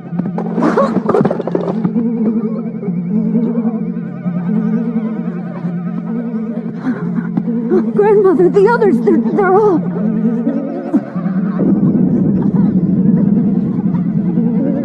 They think the food has made them sick. Yes, and you, Kuro, you feel completely fine, do you, my dear? Any fever or nausea? No, I'm fine. It's come true at long last. His grandmother was still chasing her ancestor's dream. She had been secretly gathering Kudon meat and mermaid flesh. Grandmother, all the others are really suffering. Please help. Let's see.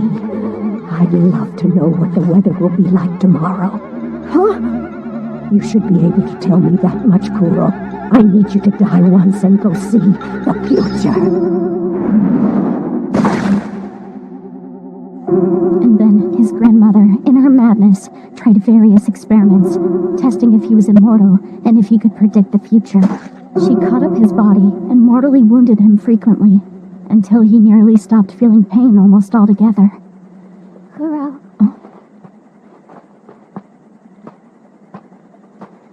There are a lot of fireflies by the river out back. Want to come watch them with me? Sure. Well, come along.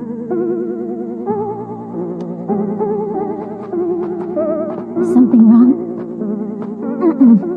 It's nothing at all. The dream of the Sakuragawas had finally come true, but the abilities obtained were slightly different from what they had hoped for. And while he's technically human, he became something inhuman.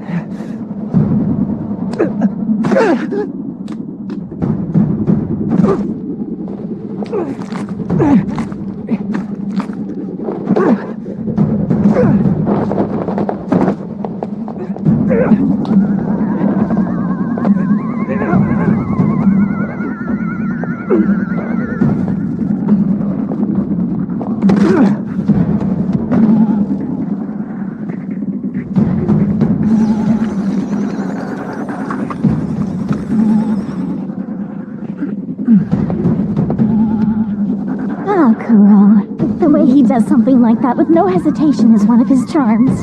I'm not looking for a boyfriend who can snap a ghost's neck. Now this is the real question. Will this actually be the end of Steel Lady Nanase?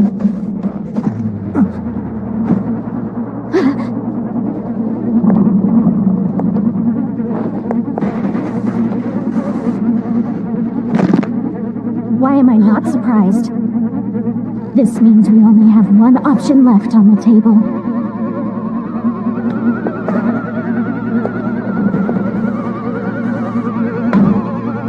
All right, Kuro, that's enough. We're going to need a new strategy to defeat Steel Lady Nanase.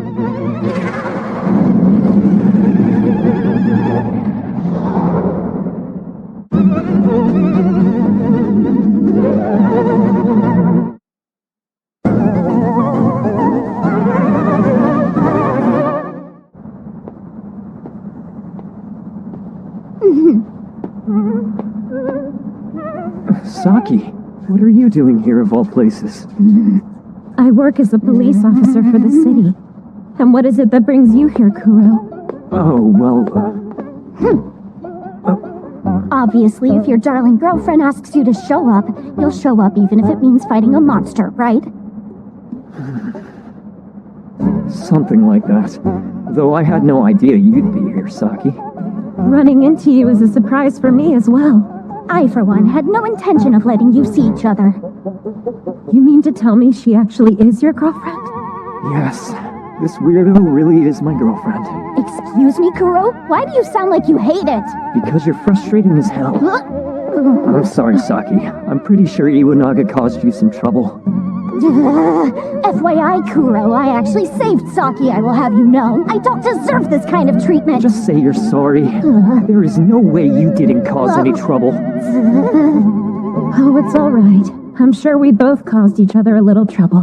What we should be worried about right now is Steel Lady Nanase.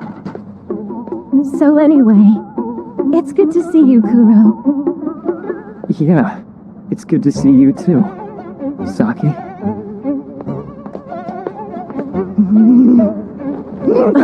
Let's get out of here now. Lingering in the light of a vending machine for too long is depressing. We're not moths, you know. I knew I shouldn't have let these two bump into each other. How did I let this happen? It's not like we could have talked about this at the restaurant. And I was scared to go home alone. But still. Kuro, are you staring at your ex-girlfriend from behind while your current girlfriend is sitting right next to you? You're delusional. Not I saw you. Oh, she's lost some weight. I hope she's been eating right. I wonder if she looks like skin and bones now because of me. Wow, her hips look really nice though. I can tell that's what you were thinking. Quite impressive. That's exactly what I was just thinking. Saki is beautiful. You jerk! How dare you admit that so quickly? And how dare you take that kind of attitude after leaving your poor girlfriend alone for an entire week? Why didn't you reply to any of the messages I sent you? Oh, those were from you? I thought they were all spam messages. At least look at me! You two get along great. Of course we do. Just so you know, we're usually way more lovey-dovey. Saki, I'm curious. Are you still unable to eat fish or beef? I've been working on it and can eat some. But my job is why I lost weight. I'm sorry. No, Kuro, this isn't your fault. We broke up without straightening things out. I thought I'd be more shaken up if I saw him. I wonder if the reason I'm staying calm is because of her. Well, so anyway, back to the matter at hand. That said, she's still pretty intolerable. Yes, you're right. So, Kuro, were you really fighting Steel Lady Nanase on direct orders from Iwanaga? Oh, I did come to Makurazaka City because she asked me to, but I just happened to run into Steel Lady Nanase. When I got to the station, a goblin cat that had been attacked by Steel Lady Nanase asked for help. Most of these creatures would usually go out of their way to avoid running into me, but after spending so much time with Iwanaga, they started to see me as someone they could rely on, in place of their one-eyed, one-legged lady. The yokai sought me out and started asking for my help as well. There was no time to contact Iwanaga beforehand, so I went to where Steel Lady Nanase appeared by myself. Oh, well, that sounds nice. Maybe the capo won't run away from you next time you see him then. Them coming to me all the time isn't much better. But that said, Steel Lady Nanase wasn't afraid when she saw me. Well, to yokai, Kuro does look like a horrifying, evil, jumbled mess of a creature. That's an unsightly mix of a human, mermaid, and kudon to any non-humans unfortunate enough to look upon him. It makes sense they'd be scared. Basically, even the monsters consider him a monster. So tell me, Iwanaga, if Steel Lady Nanase didn't react to Kuro that way, what does that make her? She's a monster. I could see that. I'll rephrase. Is she something that we can defeat? She is.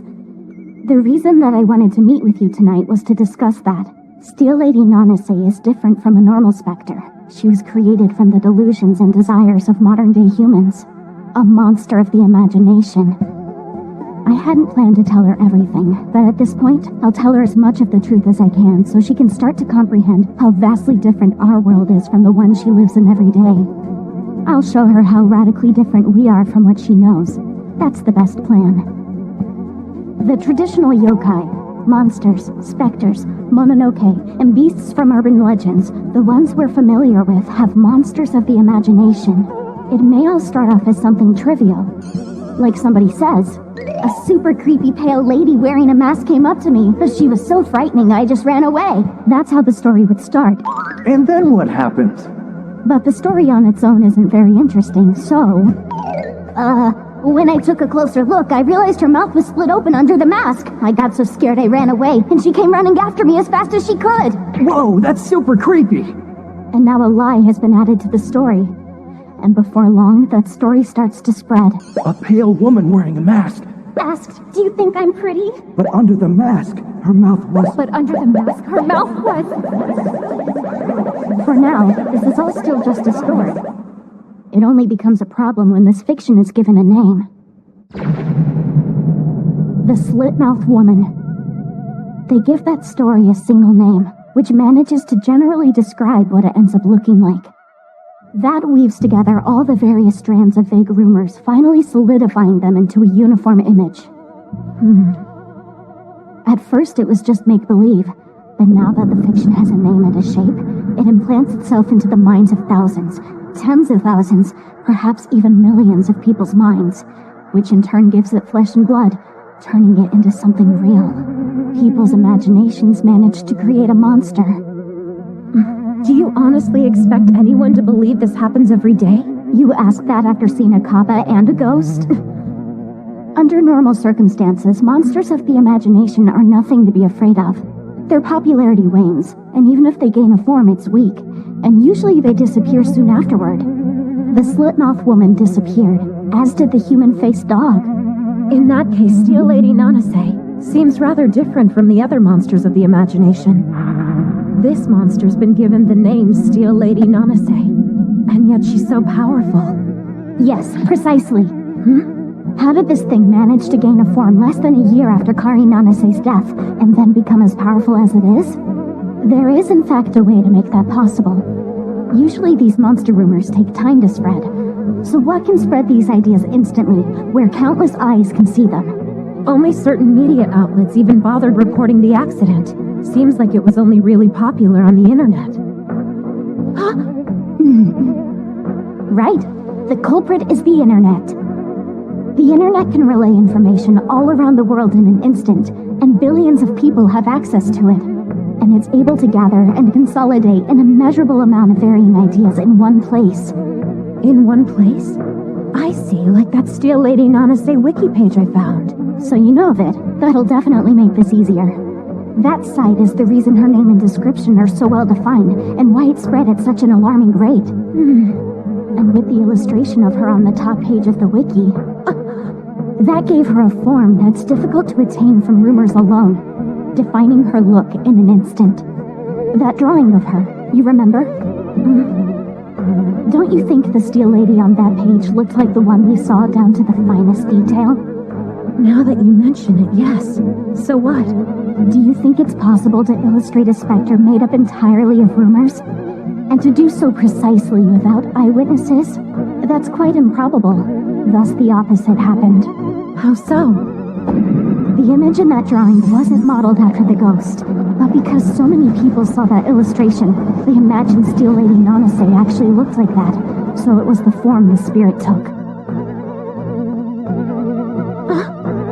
It's backwards. The wiki wasn't created because there was an actual ghost. Instead, the ghost was born because the wiki was created. You could call this website the true source of the Steel Lady Nanase phenomenon.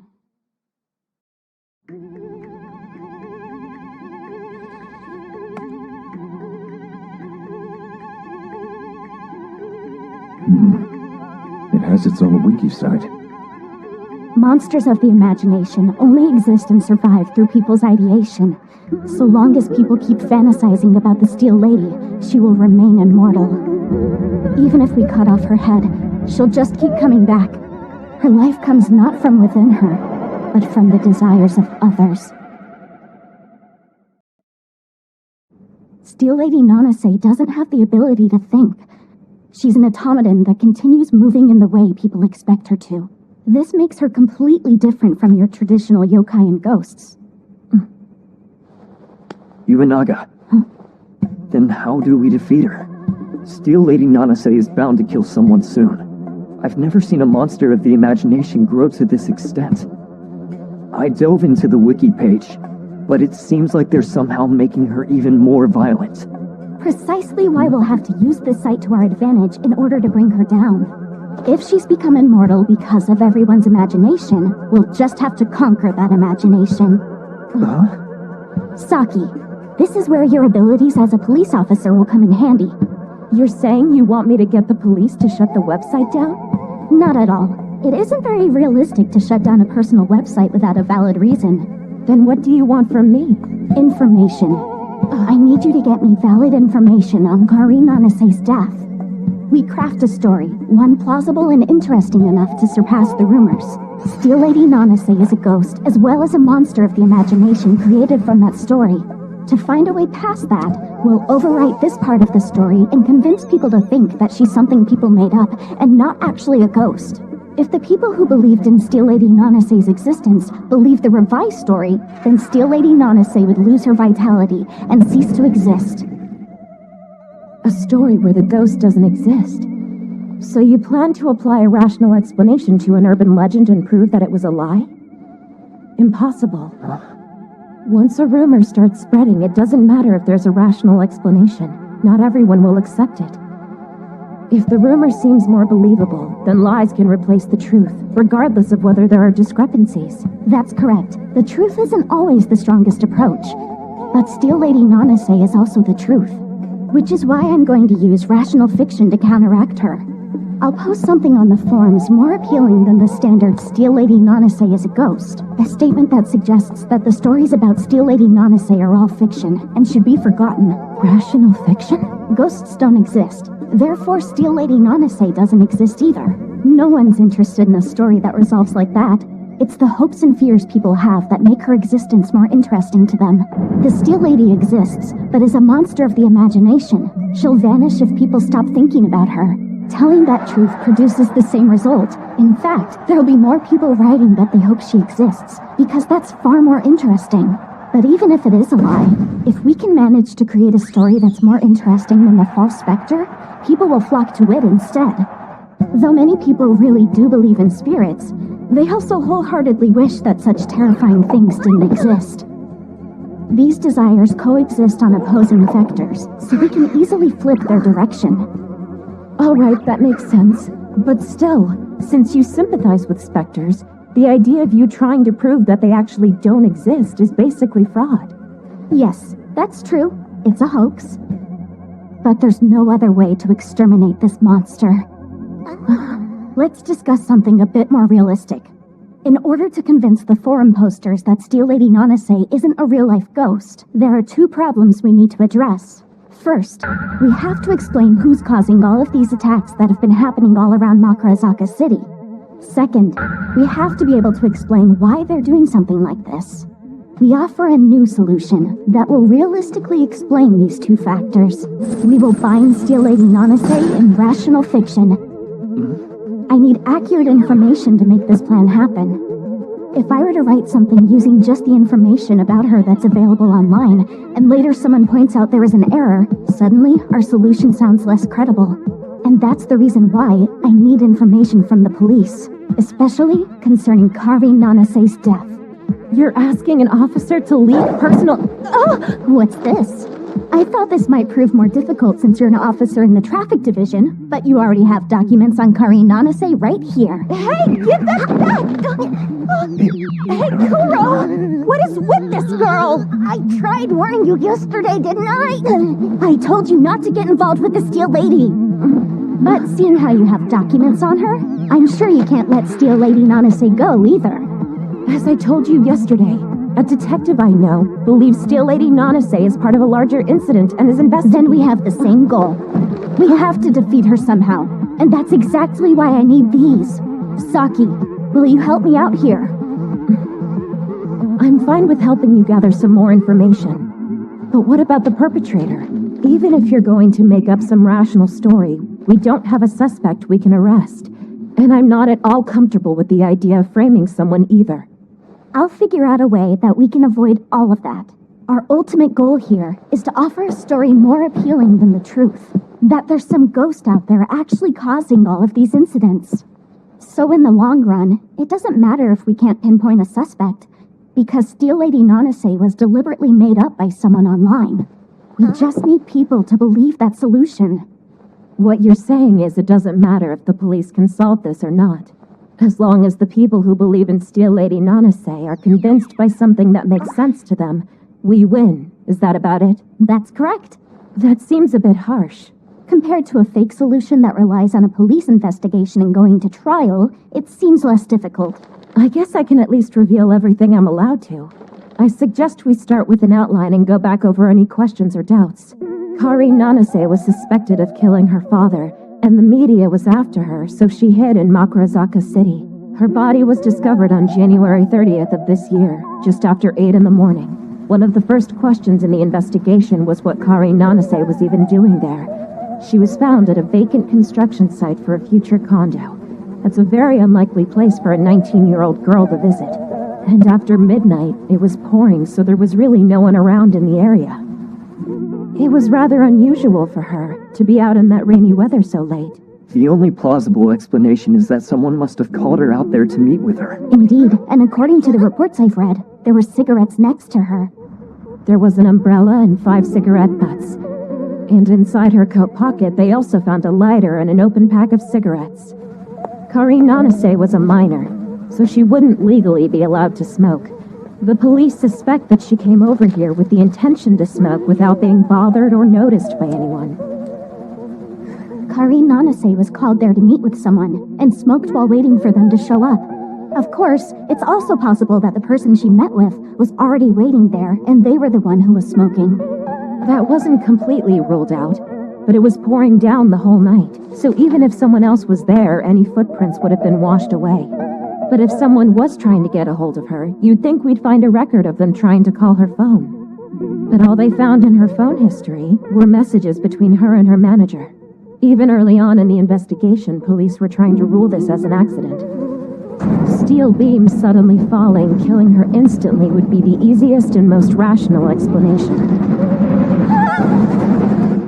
But if that's truly the case, some other problems begin to arise. Like what?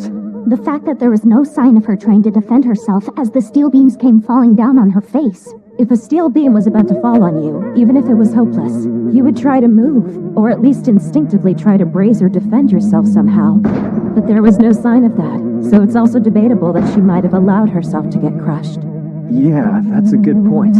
There was also a theory that if it actually was a murder, the perp could have hit her hard enough to knock her unconscious, laid her into position, and then pushed the beams onto her. But Karine Nanase was on the run from the media, and was a suspect in the death of her own father. They thought she might be at her wit's end. It seemed likely that she was feeling desperate. So if steel beams had fallen on her around that time, it wouldn't be surprising if she was too out of it to react. That seemed more likely, so the theory about someone knocking her out was discarded. Okay, Karine Nanase was tired of running from the media, and had even contemplated suicide. The steel beams fell on her amid all that, and she just couldn't be bothered to avoid getting crushed. A possible explanation. Other investigators came to that same conclusion. In the end, even though the police officially ruled Karine Nanase's death to be an accident, considering the situation, there was an unofficial conclusion that this accidental death could have also been a suicide. Her older sister, Hatsumi Nanase, the person most likely to have a motive to kill her, had an alibi. There were no other likely suspects, so police came to a conclusion a month after her body was found. Her own sister had a reason to kill her? That's right. She'd been telling others that her sister was responsible for their father's death. If Karine Nanase were to die, her entire estate would be given to Hatsumi. In other words, Karine's death would have been convenient. Even now, among all the questions surrounding Karine Nanase's death, the biggest one is her sister, Hatsumi. But during the investigation, she was the only person who denied the theory that her sister was in fact suicidal and wanted another answer. It's strange that she'd take issue with the police concluding that her sister's death was all an accident. You'd think an older sister suspected of murder would want the case to get wrapped up quickly. And yet, it bothers me how she was convinced that if her sister were to die, it wouldn't be like that. So, Iwanaga, you want to tell us what actually happened? What do you mean, Kuro? The way things usually go, you probably already know what happened. I'm glad you've gotten to know me so well. But I didn't use my usual methods this time. There were far too many people around, so I couldn't go to the crime scene. So why don't we head over right now? Go where? We're going to go find a witness.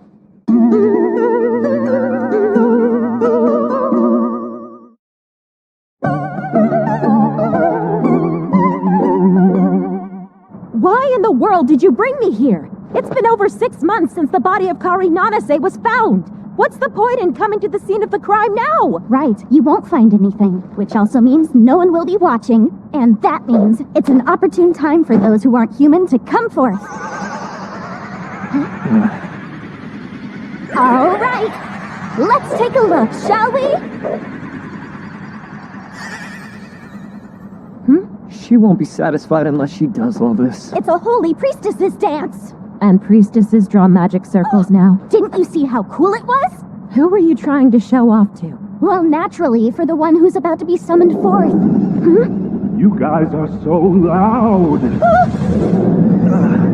What are you doing here this late at night? And we're lucky enough to run into a human spirit. This should be easy. Oh, is it you? The lady of one eye and one leg? The Ayakashi all around town have been talking about you.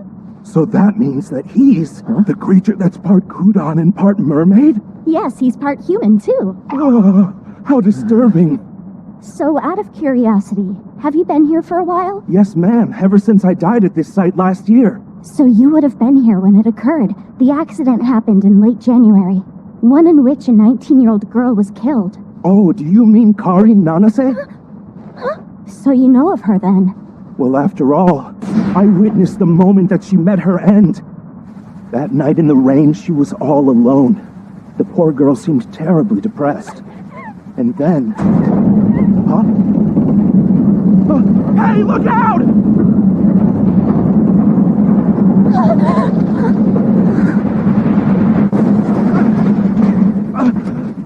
She didn't even bother trying to dodge the steel beams. It happened so quickly, it was basically suicide. If only I were faster or stronger, I might have been able to redirect them. Now, there's no reason for you to feel responsible. And this clarifies the truth of what we were looking for. The city's police are efficient. It was an accidental death bordering on suicide. Case closed. Now hold on! Is this really a good way to investigate? There were no deductions! We have an unrelated third-party eyewitness. What could be better for relaying the events that transpired? So you didn't even need to confirm the police investigation in the first place, did you? You could have found out everything by asking ghosts and yokai. It's important to know the truth, but it's perhaps equally important to see what is generally regarded as the truth by the world at large and what conclusions stem from it. That's how those on the internet who fantasize about Steel Lady Nanase formulate their ideas and function. I won't be using anything beyond what's available to them, and even if there's information that's not the truth, but is believed as the truth, I'll use that as well. I am the goddess of wisdom. To create this fiction, I'll need to make it sound more convincing, and I'll use any means necessary. That's Our Lady! I'll use this frustration to do my best too! By the time this building is finished, I'll be strong enough to be a guardian spirit! All of this is starting to feel pretty reckless. Even if the conclusion you post on the forum is well written and is able to draw people's attention to it, in the end, whether people accept it or not is going to depend entirely on luck, isn't it? The problem is, people aren't always logical. Many people would be impressed that something mystical had been resolved, but there are others who want to believe in ghosts. Will these lies be able to hold up even when we can't be sure what that balance is? But that's also the reason why monsters of the imagination aren't so easily created. We can't know if a lot of people will believe it or not unless we give it a try. Our chances against the already spread rumors of Steel Lady Nanase aren't going to be the best. But every major rumor is at least believable to some extent, isn't it? Besides, we have our secret weapon, Kuro. If there's a possibility that I can produce a somewhat appealing lie that enough netizens will accept, then Kuro will make it an absolute certainty. Well, he didn't eat Kudon meat and survive for nothing, I can tell you that much. Good night, Saki. See you later. Yes, have a good night. Right. See you later. So, Kuro, did you get a hotel in the area? Not yet. I hadn't quite gotten that far. I thought that might be the case, so I made sure I'm staying in a room with a double bed. I'm pretty sure I saw a business hotel by the station. Why do you refuse to sleep with me? This isn't really the time for that. Iwanaga. Huh? Do you know what kind of solution you're going to create? I have to explain why the perpetrator takes Kari Nanase's form and attacks people. I could come up with countless motives, of course, but if you're asking whether or not it'll be impactful enough to draw attention, it's hard to say. Linking it up with the past incident and polishing the narrative into more of a tearjerker might give the new rendition wider appeal. Not exactly something realistic, but a version that seems more like a story. Yes, the world is full of harsh truths every single day, and no one finds them desirable. And after that, it'll all be up to you, Kuro. Yeah, I'll go get the future that goes along with your solution. I'll die as many times as I need to for you. There's not just a single future. When you look into the future from the present, it splits, changes, and spreads out into different paths. There are pathways to a variety of futures, and any of those futures are possible. And the moment you choose a path and move forward, all the branches behind you disappear, and the past becomes one path to the past and infinite futures. The future's always unknown and undecided. But wouldn't that make telling the future pretty much impossible? If the future splits infinitely, there would be no way to find a single destination. And yet, the Kudon can make predictions without fail. Why the contradiction? The Kudon doesn't make predictions by looking into the future. The Kudon is able to whittle those infinite splits into a single future.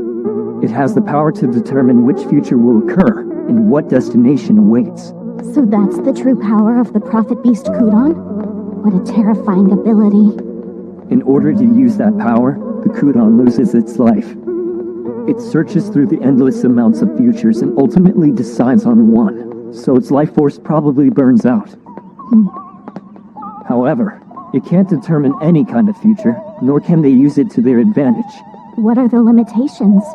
Well, if I'm not prepared to die, I can't see the splits in the future to choose from. Perhaps the Kudon doesn't die because it states its prophecy, but is able to state its prophecy because it's preparing to die. Then I guess glimpsing into the future is a privilege for those about to die. You talk like it doesn't apply to you. Well, I can return to life. Also, I can only choose futures that have a high chance of occurring. If we're talking about a year into the future, there are too many variables. I wouldn't know which to choose. And if the probability of that future happening is too low, the branch is far away and difficult to grasp. This all sounds like a pain. Yeah. Oh, by the way, Kuro, there's something I wanted to report to you today. Report? That's right. I received my letter of acceptance. Hey, fantastic. We'll be going to the same university in the spring. Pretty cool, right? So, Kuro, when Steel Lady Nanase killed you earlier, were you not able to find a future in which she can be destroyed? If there was one, then I wasn't able to reach it. There were too many pathways. I didn't have time to sort through them.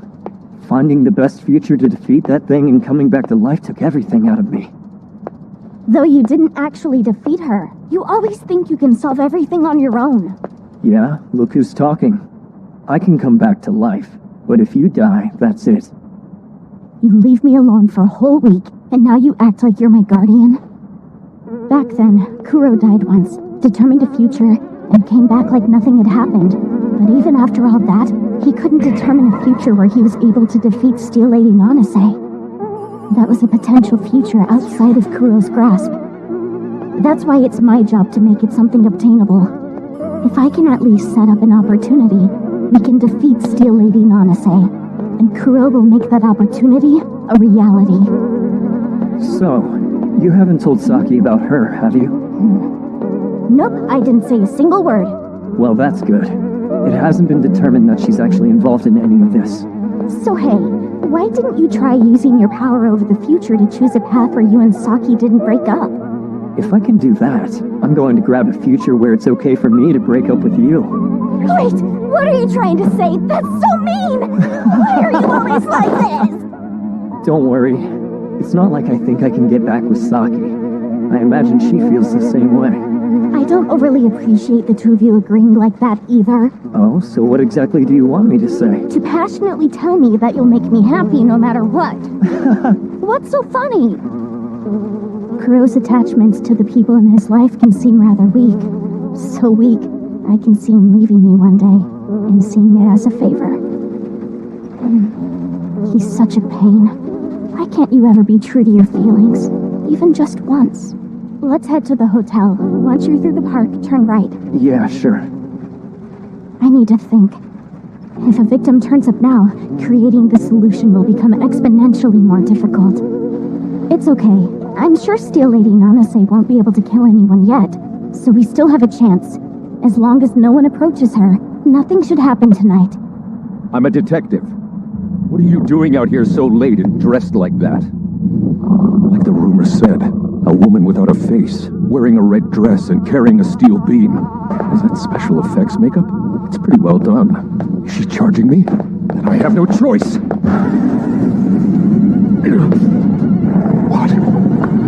What just happened?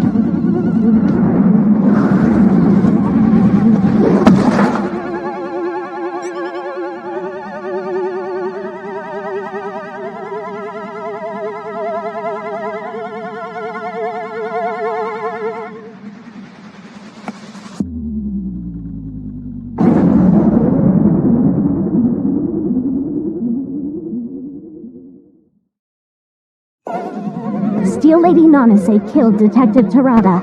At this rate, we might start seeing even more victims. We have to defeat Steel Lady Nanase tonight. Next time, preparing to conquer the Steel Lady.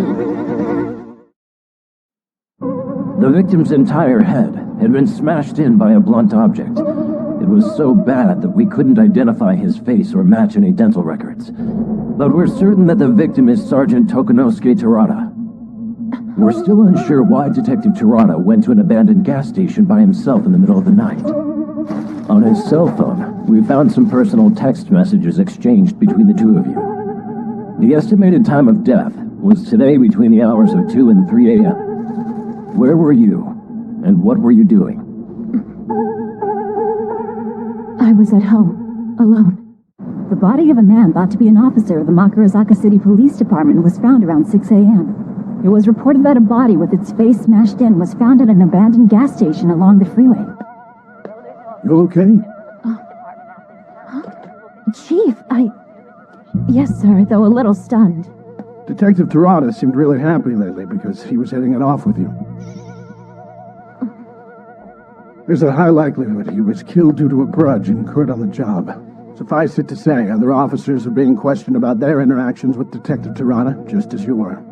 The Makurazaka Police Department staff are the ones being questioned first. By the way, Yumihara, is it true that Detective Terada was investigating Steel Lady Nanase? Yes, I mentioned it during my interrogation when I was asked. The investigating detective already knew. Wait, has the media gotten that info? No, it hasn't been leaked yet. There are people who are trying to connect the incident with Detective Terada to Steel Lady Nanase, since his face was smashed in during a late-night encounter. Apparently, that's making some people believe it was Steel Lady Nanase. Talk about a sick joke. Yes, it is quite irresponsible. Inventing rumors about somebody's death like that. I just have a hard time believing that Detective Terada, of all people, was beaten to death. What could have possibly happened? If only I would have been more reliable. I should have done a better job warning him. This isn't your fault, Yumihara. But still, it feels like Of course there's no trace of a fight, or of him struggling, or of the suspect. Because he was killed by Steel Lady Nanase. I can't help but feel that I was too cold to him. After all, I had only just recently learned his first name. That's not your fault. Detective Terada hated that name. Said it was too old-fashioned and meek. He hated being called it. Most people never knew it.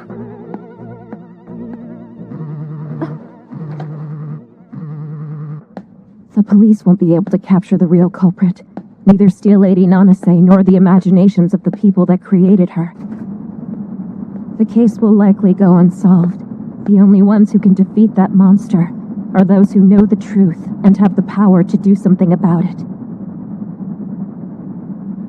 Right after the news this morning, the internet went wild with the story that Steel Lady Nanase had finally killed someone, and a cop at that.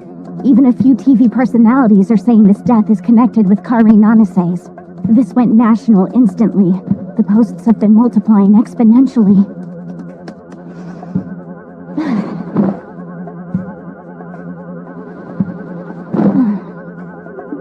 I'm tired.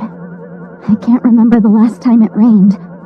I miss the comfort of the bench at the hospital. It was so quiet, yet so freeing. I want to drift to sleep there as I listen to the sound of the falling rain. It'd be even better if Kuro was right by my side. Iwanaga.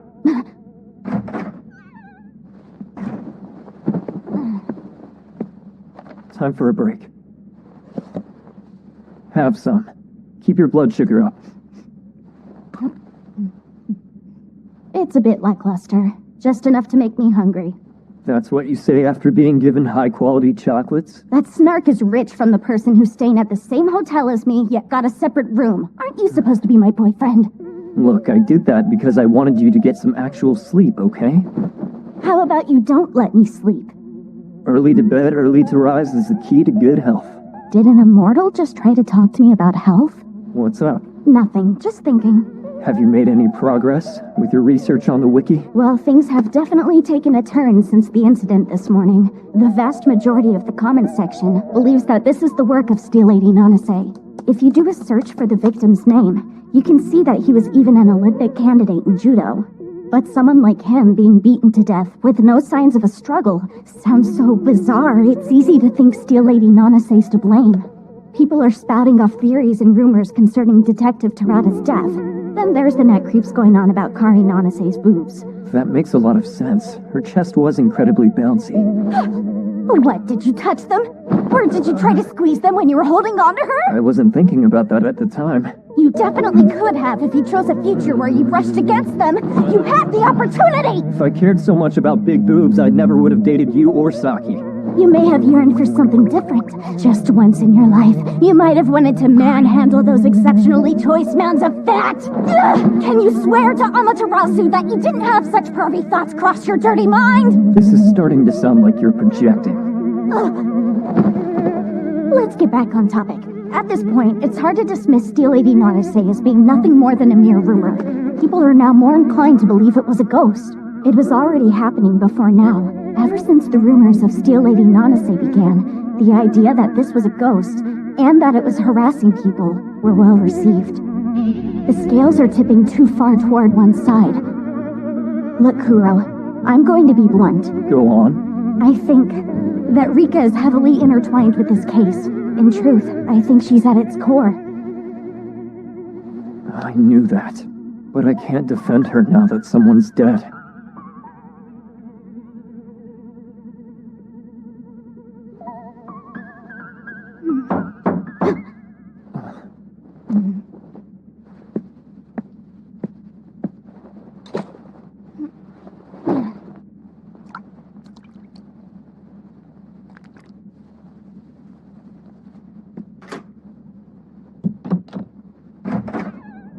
I'm sorry for running late.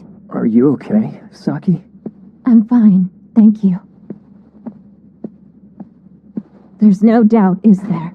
The Steel Lady caused Detective Terada's death. Correct. And Ayakashi, who saw the incident as it happened, came to see me this morning. He gave me an eyewitness account.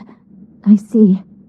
This may be a stupid question to ask, but will Detective Terada be a ghost wandering this world? Well, it's not as though everybody who dies just becomes a ghost and roams. If he doesn't, that's preferred. They're better off not being left to wander. Of course. I guess it was a stupid question. Regardless, this isn't good. True. We would have been far better off if the culprit was anyone other than Steel Lady Nanase. They say the victim's face was smashed in. Could it be? Well, people were stirring over the fact that this might have been an actual murder by Steel Lady Nanase. Wait, now they're saying that his death might have been an accident? If that had spread instead, this would have been confirmed as a rumor and toned everything down. At the same time, the threat of Steel Lady Nanase would have weakened, and her popularity would have waned. Then we could use Kuro's ability to find a more favorable future, and discover a way to destroy Steel Lady Nanase once and for all. After I heard about what happened to Detective Terada, to be honest, I was hoping things would turn out that way. Steel Lady Nanase was behind his death. If the police are pursuing this incident as a murder case, they're going to need to get more consistent information, making things more difficult. But now, the bigger problem is the fact that Steel Lady Nanase has instantly become a more violent entity. Since she has now gone past scaring people and has actually committed a murder, Steel Lady Nanase is now something more violent that pursues her victims until they're dead. At this rate, there will no doubt be another victim tonight. Huh? The worst case scenario? It might not just be one or two. There could be multiple victims. No, that can't be. This is now being talked about nationally. The fantasies are expanding in an extreme way, causing the monster to grow in an instant. TV show research teams are trying to verify information on her, and fanatics of the occult may even start flooding into the city. If any of those groups happen to run into Steel Lady Nanase, they'll be slaughtered. Lots of places have security cameras. If they capture footage and it ends up being leaked, more people will learn about her, making her existence even stronger. And from that point on, logical fiction would be useless. What are we supposed to do? If that happens, then how can people still wish for the existence of Steel Lady Nanase? They probably won't wish for it. But at that point, too many people will fear Steel Lady Nanase as an actual ghost, not just an urban legend. Despite denying her existence, they'll also be praying that she never crosses their path. There's no way to tell what kind of power that ghost is about to get. This is messed up.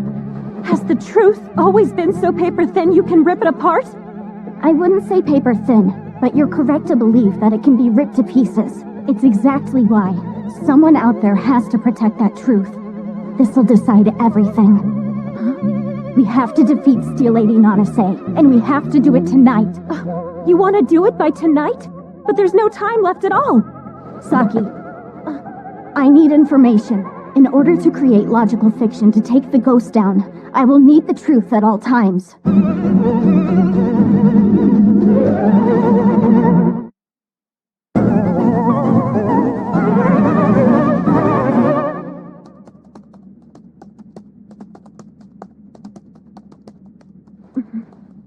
So there weren't any traces of drugs or alcohol in Detective Terada's body.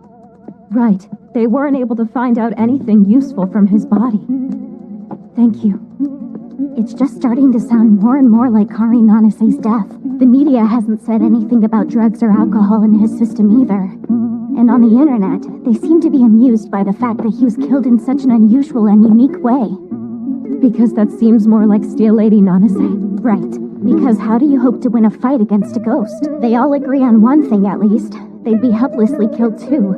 But if this wasn't really the work of a ghost, how are they able to beat Detective Terada to death without a struggle? Needless to say, finding a way to explain that will be difficult. But to really defeat Steel Lady Nanase, we need to find a likely culprit other than her. The fictional culprit can be more than one person, and they don't have to commit the same crime.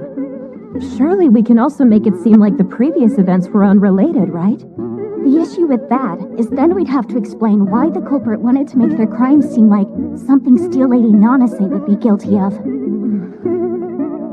What if Detective Terada's death had nothing to do with Steel Lady Nanase? Maybe the detective had crossed the wrong people, and someone with a grudge killed him. But the way he died seemed like Steel Lady Nanase did it. Do you think that could work?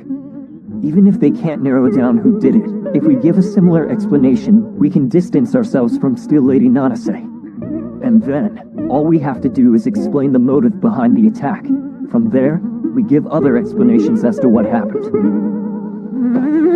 Divide each problem into as many parts as possible. It sounds feasible, but it's likely impossible to fully cut her off. People seek dreams in their stories and hope that reality is similar. Knowing it's just a coincidence is more disappointing than the much more grand interpretation that something was fate. If this was a real incident, and we had the data and deduction skills we need, we could have tracked down the truth by now. But what she's trying to do is conceal the truth and create a new truth with a manufactured culprit that doesn't even exist. We basically want people to believe and say, of course, that's totally possible. It's not deduction that people are looking for here. They want something else. Yes. What to do? This isn't about deductions. Then I'll just go down the middle. Which is it? Why is this so frustrating? Even if we're able to explain everything rationally, the rumors of the Steel Lady create a surprisingly effective explanation of this case for the outside observer. Devising an explanation that's simple and most importantly convincing is far more difficult than one would imagine. Until yesterday, people were wondering who was behind these random attacks. What was their motive? If we create false answers and they gain enough traction, we'd be able to make Steel Lady Nanase disappear. But now, we have a number of things we're going to have to completely fabricate. The first, why did these attacks happen and why were they framed as being committed by Steel Lady Nanase? The second, who actually perpetrated these incidents?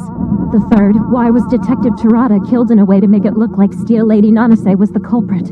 The fourth, why was the detective killed with no sign of resistance? And fifth, who actually murdered Detective Terada? But solving those things still won't be enough. We have to be able to make sure these lies work for us. Without having the person we make into the suspect get arrested. Without bringing great harm or suffering to an innocent person. And we need to make sure this explanation is one most people can agree with. If we can manage all of these things, will we be able to make Steel Lady Nanase disappear? Even though we have an advantage due to Kuro's abilities, this is still a difficult situation. Iwanaga. If a single solution isn't enough, why don't we try stacking up several? It's not like Steel Lady Nanase was born yesterday. There had to have been some trial and error until she was able to kill someone. Rumors spread, the site was created, posts gained attention, soon it was popular. It's obvious. They must have used various methods to make sure her popularity didn't fade. Otherwise, then, it wouldn't be possible to manifest such a monster so quickly. We aren't limited to one solution to solve everything. You said it yourself earlier. Divide each problem. We'll take steps to shape the reality, the thousands of fantasies, all closer to the solution you want to create. But until that's done, I'll strive to determine the future that's going to happen. But if you do that, then it means that you'll have to die a whole bunch of times. And yesterday, you said you would. I guess I did.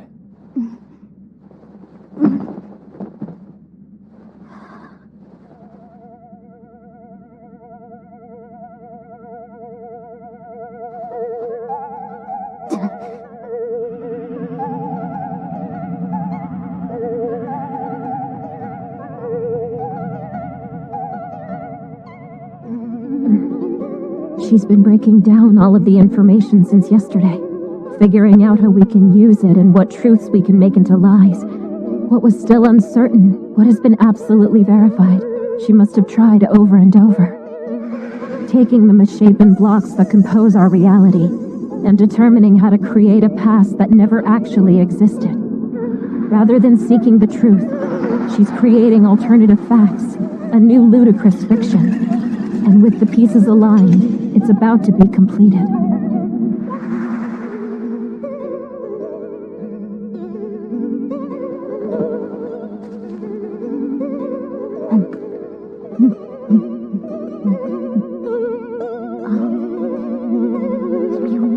Yes, that's sweet. You got this? I think so. I've come up with 4 solutions. Now I'll use them to round out a truth that I want. I will defeat her, tonight, no matter what it takes.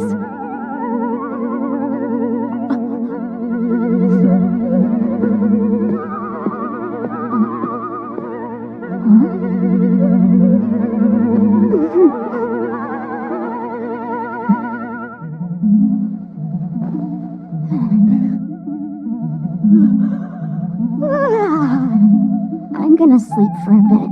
Please wake me up before 9 o'clock. Until then, if there's word of Steel Lady Nanase appearing, we can just play it by ear.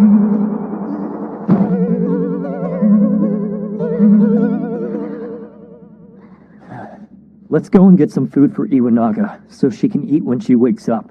That said, we should probably grab something for us too. Right.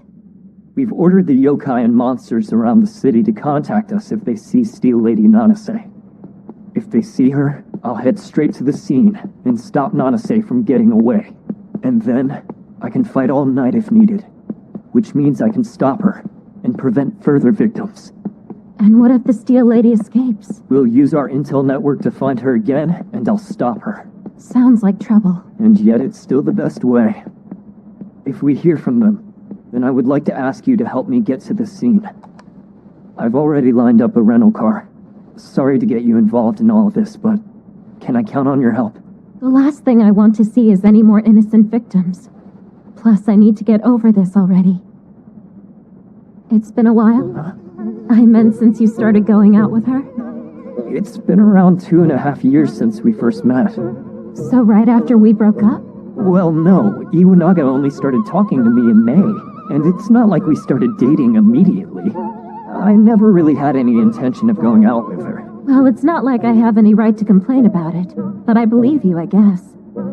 I mean, Iwanaga really is the exact opposite of your type. Yeah, you're totally right about that. Yet you two seem to be doing perfectly fine.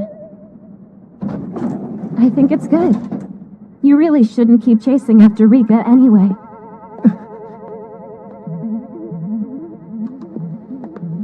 Saki, why'd you bring up Rika's name? Well, Kuro, because Rika is 100% your type whether you accept it or not. Rika Sakuragawa, Kuro's cousin who's 3 years older than him. I'd heard rumors that she'd passed away since, but while Kuro and I were still dating, She was a long-term patient at a university hospital. Hospitalized for testing for 3 years? Well, a lot happened. I didn't visit her that often in high school, but the hospital's so close to the university. I get to go visit her more often now. Oh, then will you take me up there to meet her sometime? Sure thing. That sounds nice.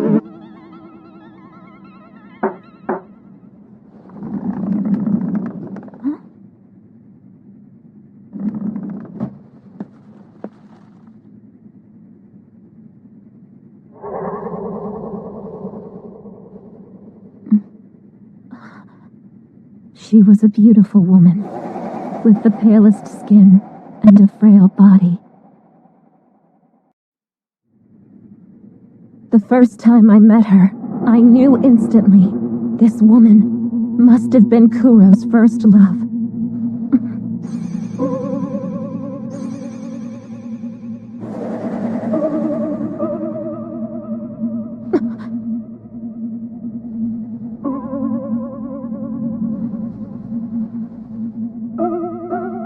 She seems nice, Kuro.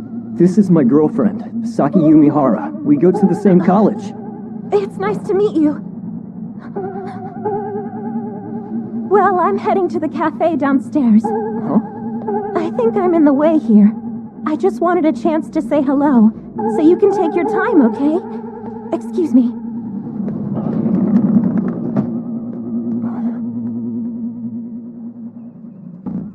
She's important to Kuro. But she felt off. Like she was somehow silently corrupting those around her. That's how she seemed. I heard Miss Sakuragawa was taken to the operating room again yesterday. Really? She tried suicide again? Even if it was another attempt to take her own life, she's not dead. But I'd say it's doubtful she has very long to live. She was tying you down and you couldn't see it. But if going out with Iwanaga will help you break free of that, I think it's a good thing despite conflicted feelings. Look, Saki, I do love Rika, of course, and I might be tied down. But sometimes, I also wish she wasn't around. Huh? What are you saying? I thought Rika had passed away. Rika hasn't passed away, no. That simply isn't possible. After all, Rika is my flesh and blood. Don't tell me she's also like Kuro. I screwed up. I can't believe I messed up so bad. How could I be dumb enough to create time for Kuro and Saki to be alone together? What in the world happened? Why are things so awkward between them now? Iwanaga. Here, in case you need to refuel. It's about time for Steel Lady Nanase to make her appearance. If I'm here, the Ayakashi that come to tell you about Steel Lady Nanase might get scared away. Saki, I'll be waiting over here by the exit. Alright, then I guess I'll be waiting for news in the car with Iwanaga. Someone Saki was friends with has been murdered. And now she and Kuro, who's such a nice guy. They are a man and woman who planned to get married at one point. I was fast asleep in the hotel for about an hour and a half. 90 minutes. You could do a lot in 90 minutes. And I mean a lot, especially when they're young. Iwanaga, have you ever met Rika by chance? Oh yeah, I've met her before. The hospital where Rika was admitted was also where I was staying for a time. I see. So you know that she also ate the flesh of a Kudon and a mermaid. Kuro mentioned that Rika's condition was something he never wanted Saki to have to worry about. Is she trying to get me to spill something? Oh, very well. Yes, that I know, because Rika is also terrifying to the monsters. Though neither she nor Kuro have told me the details, she was apparently hospitalized long-term so that her body and abilities could be thoroughly examined. That's what it was? And how is she lately? Rika had been living in my mansion up until about a month ago. Huh? She was discharged rather suddenly at the beginning of the year. But why would she go to your house? As his girlfriend, I'd have to be out of my mind to let Rika and Kuro live together. A new director was appointed, and Rika was soon discharged. The political climate of the new administration did not work in her favor. After all, the hospital really didn't know what to do with her in the long run. I'm sure there were many there who were happy to see her go. For whatever reason, perhaps because of that general sense of relief from her leaving, there were rumors that Rika didn't have long to live. So what do you say? Exciting, huh? How do you feel about leaving the hospital? Do you think it's wise to say it that way? What if she resists? Then I'm afraid we'll be left without a choice. All right, I understand. I'd like to thank you for all you've done.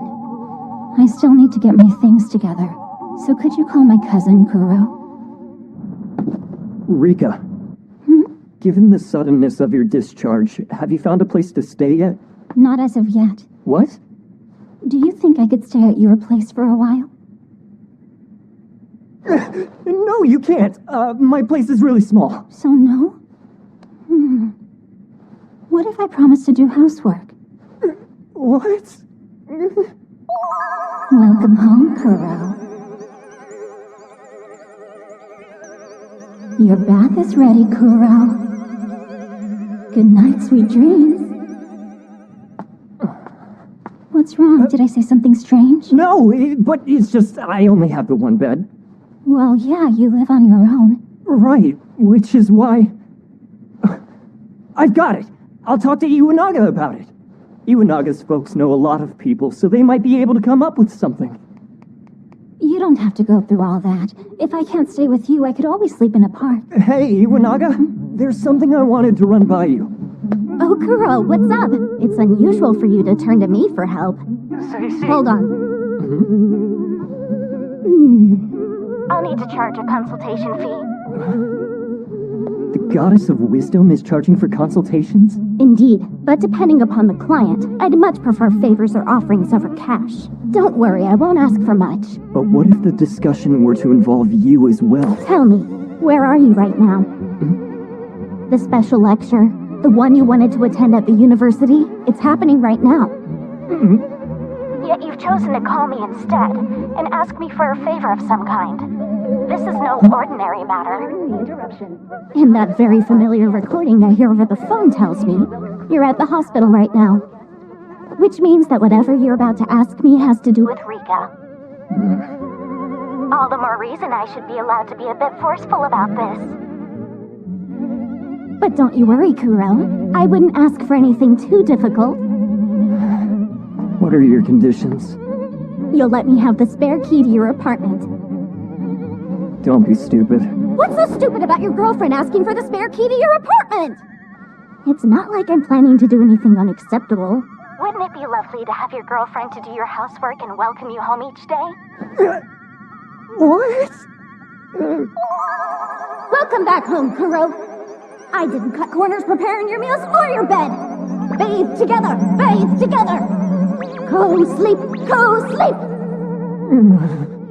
Kuro, I found a nice place to stay. This place here. Okay, fine. I'll give you my key, so just help me out. This makes me so happy. After so much waiting, I'm finally your common law wife. Yeah, no. And so I went to the hospital to pick them up immediately, and Rika left the only home she'd known for years. So anyway, we had plenty of vacant rooms available, so we welcomed her into our home. And since she was a mysterious patient who had been in the hospital for half a decade, once she left, rumors spread that she had passed away. And those rumors were somehow able to make their way to me? In reality, she was doing rather well. Not only is Rika quite beautiful, but she's also well-mannered, so my aunt welcomed her with open arms. So what? You mean Rika didn't hate you? Why do you just have to assume that Rika hated me? I first met Rika when she was still in the hospital. Kuro, I don't think she's a good match for you.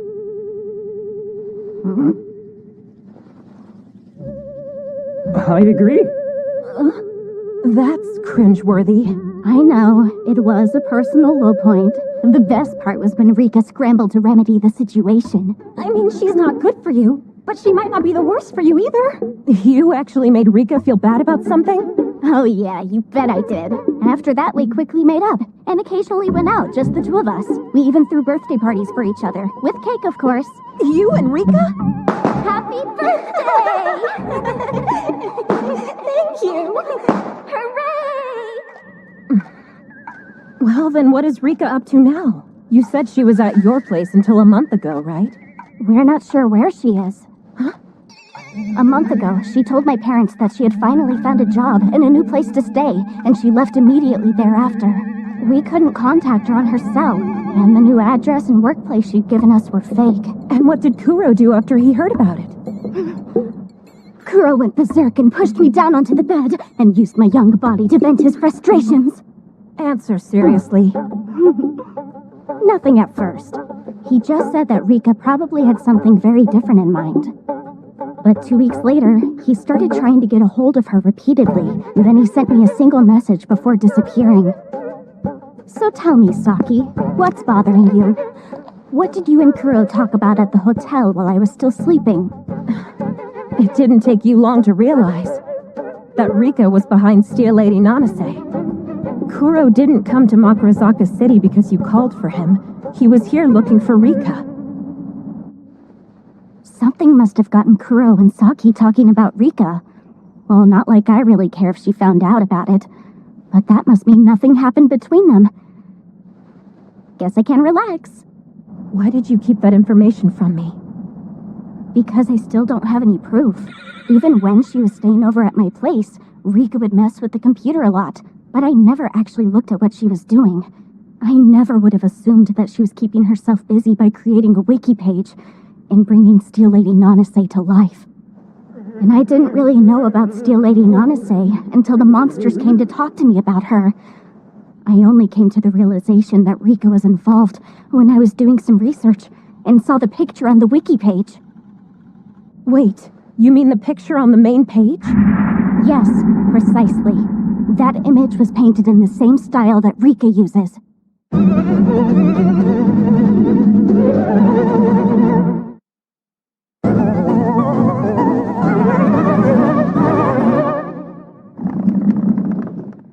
I'd say it was about a year ago.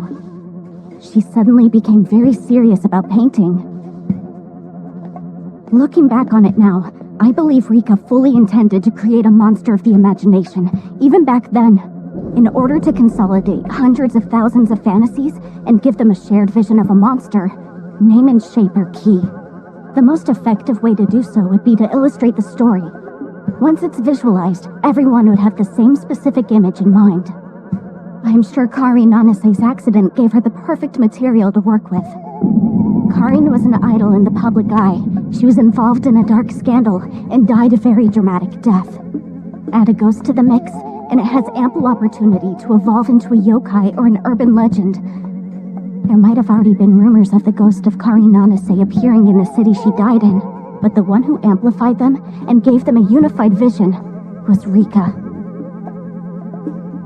I'm assuming the one who gave her the name Steel Lady Nanase and made up the accompanying stories was also Rika. Kuro came to this realization as well. While he was trying to track Rika down, he heard rumors about Steel Lady Nanase and sensed something. After seeing the picture on Steel Lady Nanase's wiki, he knew for sure and came here. Saki, you're someone who decided to live your entire life seeing only the real world, knowing what lies in the shadows. What will you do now? Kuro probably didn't tell you because he didn't want to get you any further involved in this mess than you already were. I see. That's because Rika was pulling the strings with the same Kudon ability that Kuro uses, thus allowing Steel Lady Nanase to mature more quickly. Most likely. Rika may have died over and over again to find the future, where the internet wouldn't stop talking about the Steel Lady, and then Rika resurrected. But why would she do that? What good comes out of creating a monster that kills indiscriminately? Rika has the power to determine the future, but it's not as impressive as it sounds. Kuro always says the same thing. He can only choose futures that are available and within the scope of his own talents, potential, and effort, which means he's not all that different from a normal person. But she successfully created a monster. She's probably testing her limits, trying to find out just how far she can go with her ability to decide the future. She stacks possibility upon possibility, and chosen future on chosen future.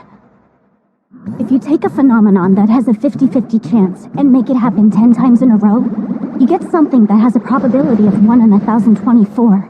You can toss a coin and have it come up heads 10,000 times in a row. Normally, the Steel Lady would have little chance of coming to life, but she's one of those possible variations.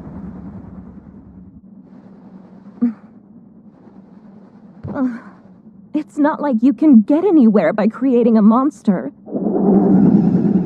My lady, that infernal Steel Lady has appeared. Please do allow me to guide you there. It's just a little goblin cat. There's no reason to be afraid. It's time to go, Saki. So weird.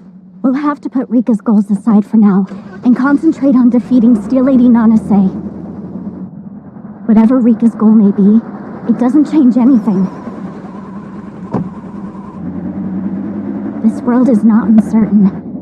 It may be full of yokai, monsters, specters, and demons, but there is a reason that can't be overturned. And it's my sacred duty to protect that.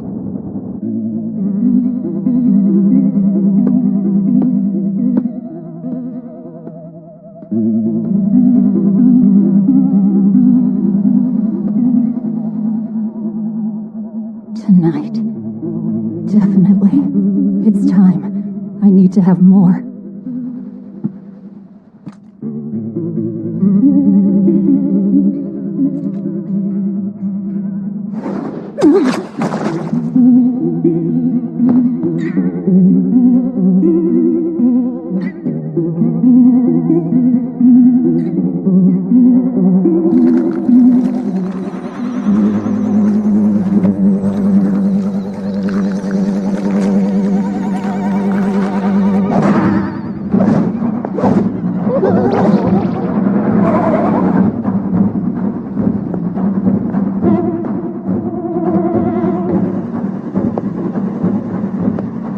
Counting on you. Best of luck. Yeah, thanks. You too.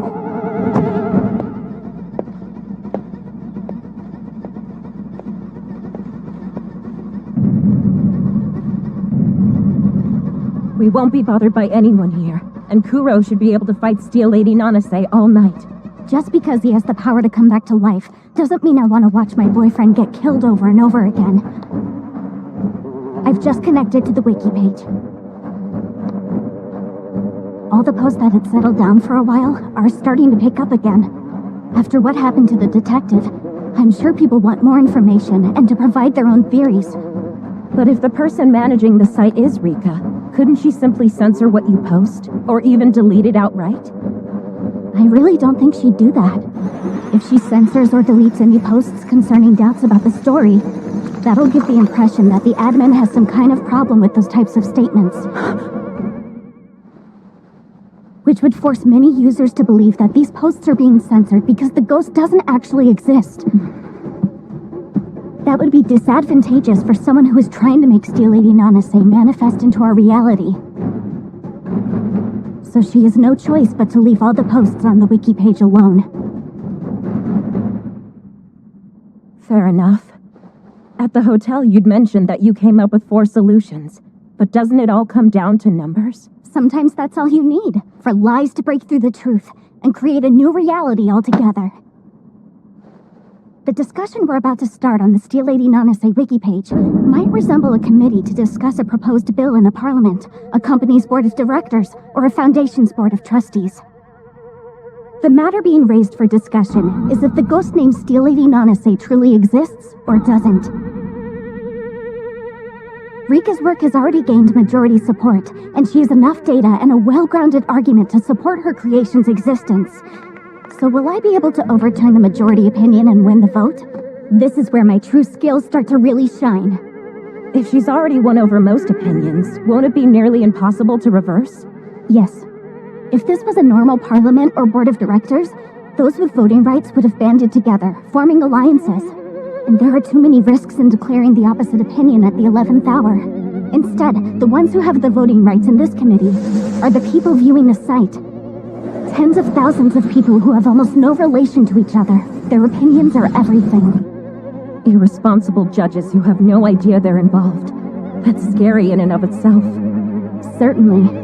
But if you look at it another way, this assembly bears no responsibility. Nothing will hold them back. Not the law, or justice, or even the truth itself. Even if the solution arrived at is unjust, or simply untrue, we win, as long as the majority of the 10,000 plus site viewers support it. If we present a plausible story that fits with enough of the facts and is interesting enough, the masses will irresponsibly support it and vote for our side. Which means, with this committee, anything goes.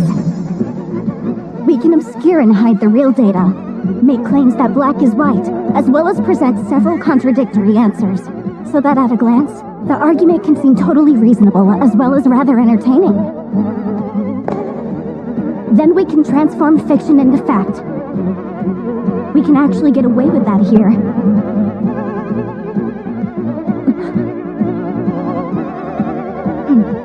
I will stop at nothing to win this battle. And I will pour everything I have into these lies.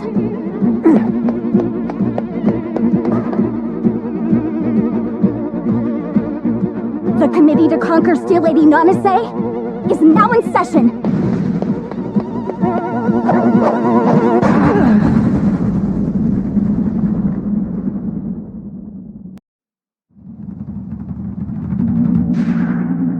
I will stop at nothing to win this battle, and I will pour everything I have into these lies. The committee to conquer Steel Lady Nanase is now in session.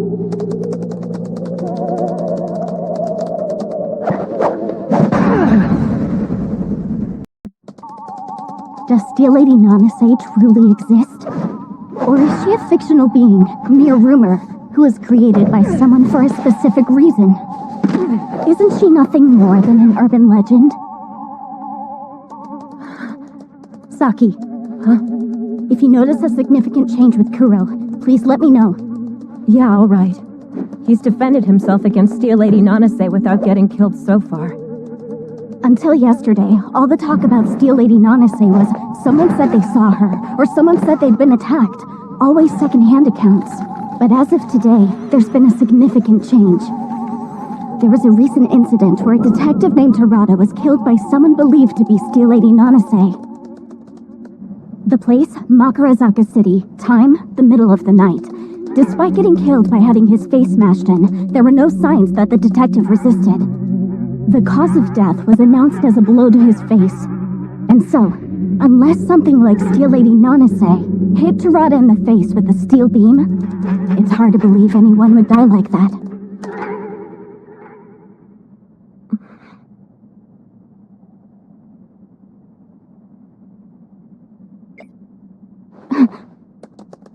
No, that's just what the killer wants you to believe. That sort of thinking is exactly why the killer needed Steel Lady Nanase. In order to murder Detective Terada, the killer created an urban legend and called her Steel Lady Nanase. They made a ghost that has no way of existing, a suspect. Now, let's see how many will latch on.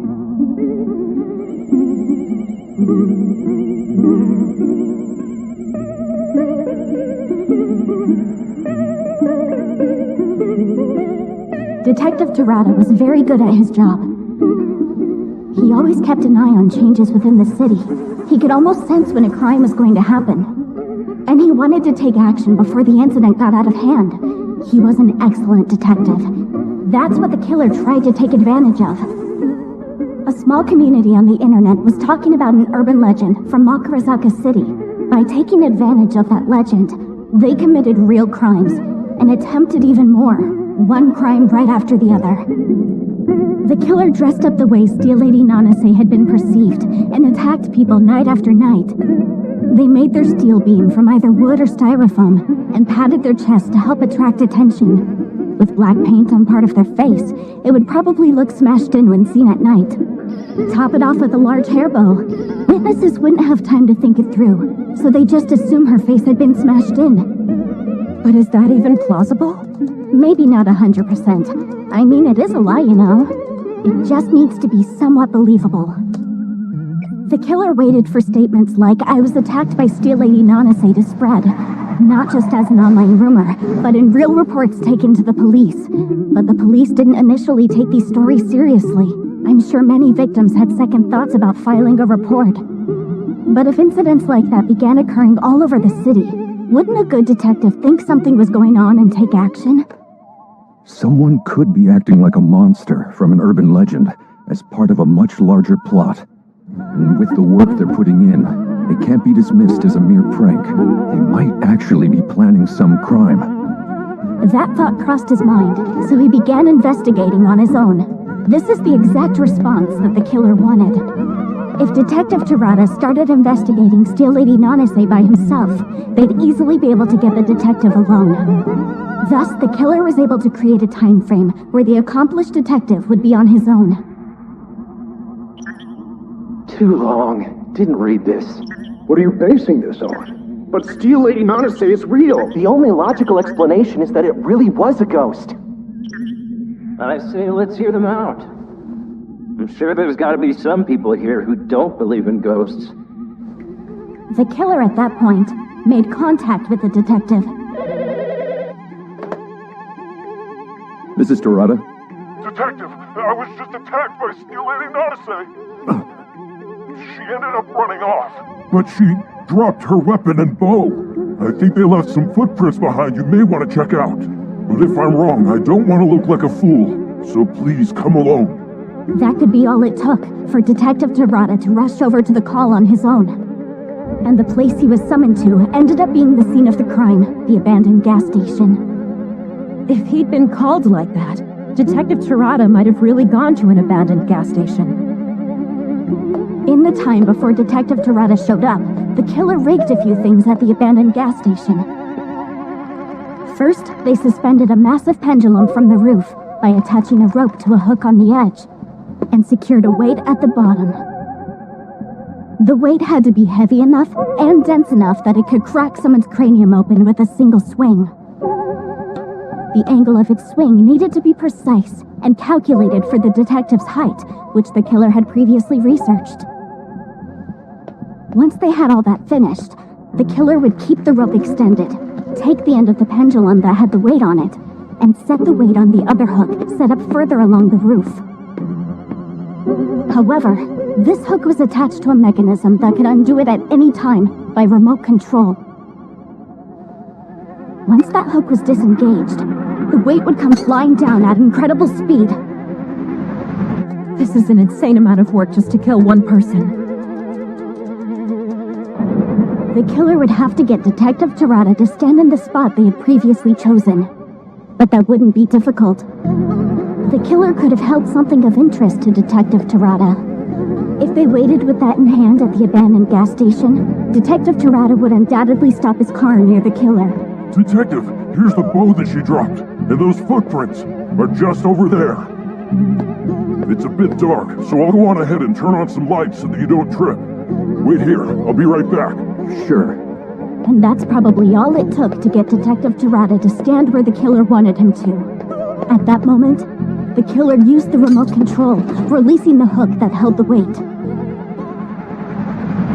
The weight being held by the rope would act as a pendulum, swinging across the dark abandoned gas station to split his head with one blow, as the detective unknowingly stood in its path. There were no residences near the crime scene, and cars rarely drove by, so no one would have noticed the rigged pendulum above. The detective wouldn't see the pendulum set up to kill him until it was already too late. Yes, I see. Now that better explains the mystery. This is how a strong and highly skilled detective could be dispatched so easily without signs of a struggle. There was no way he could have predicted that he'd be attacked by a pendulum, cracking his head open without a chance to defend himself. After murdering Detective Terada, the killer puts their setup away. They remove any trace of being there and flee the scene. All that's left after that is to burn the costume they used as Steel Lady Nanase, as well as the rigging for the pendulum. But the scene is right next to the expressway. There would be no telling when a car could pass by. Wouldn't that alone make this whole convoluted setup for a murder even riskier? The killer researched the traffic and knew that very few cars pass by during the chosen time period. They experimented with the setup to determine where Tarada should stand. They did their research, likely months in advance, to ensure this would work. The detective died after being struck in the face. Even if it was dark and difficult to see, would the killer really go to the trouble of rigging a pendulum that would hit him in the face? If they set all this up, wouldn't it be better if they had the detective stand where the weight would be able to strike him from behind? If it was coming from the front, he might see it and try to dodge, or guard his face with his hands.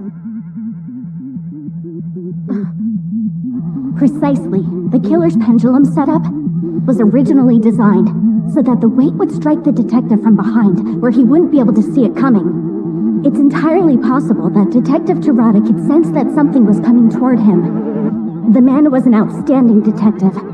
He might have sensed that the individual was trying to kill him. He could have even heard the hook being released by the remote. That's why he instinctively turned in that direction. But the weight came speeding through the darkness, too quickly to dodge, which explains why he didn't try to protect himself. And that's how Detective Tarada was killed by massive trauma to the face by a blunt weapon without a struggle. You come up with this stuff so fast. So was the blow to his face accidental, or was it what the killer intended? It's hard to know one way or another. For the killer to intentionally have hit Detective Tarada in the face, they drew his attention towards something. If the killer looked in a certain direction, or if they'd pointed, there's a good chance that Tarada would turn to look the same way. But wouldn't that method involve significant risk? Indeed. In this case, there's a chance that Tarada's head would move out of the way. That's one con, but the victim dying with a blow to the face is a pro for the killer. It's hard to say which they decided to go with in the end.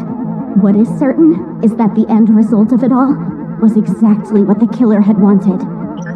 Well, I understand the trick, but you still haven't explained one very important thing. That's right. Why'd the killer bother going to all that trouble in the first place?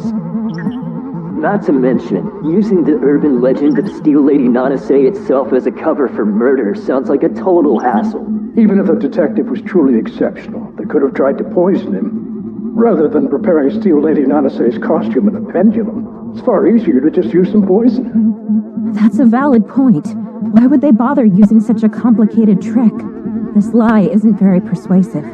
The reason the person involved went to so much trouble is that if they succeeded in killing him, they hoped to distance themselves from the investigation. If a detective as able-bodied as Tarada was killed by being struck in the face, the proposed description of the suspect would be biased.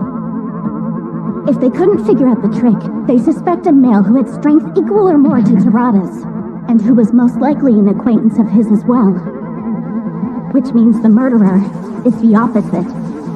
Instead, they were weaker than him and would never be able to hit him with that much force.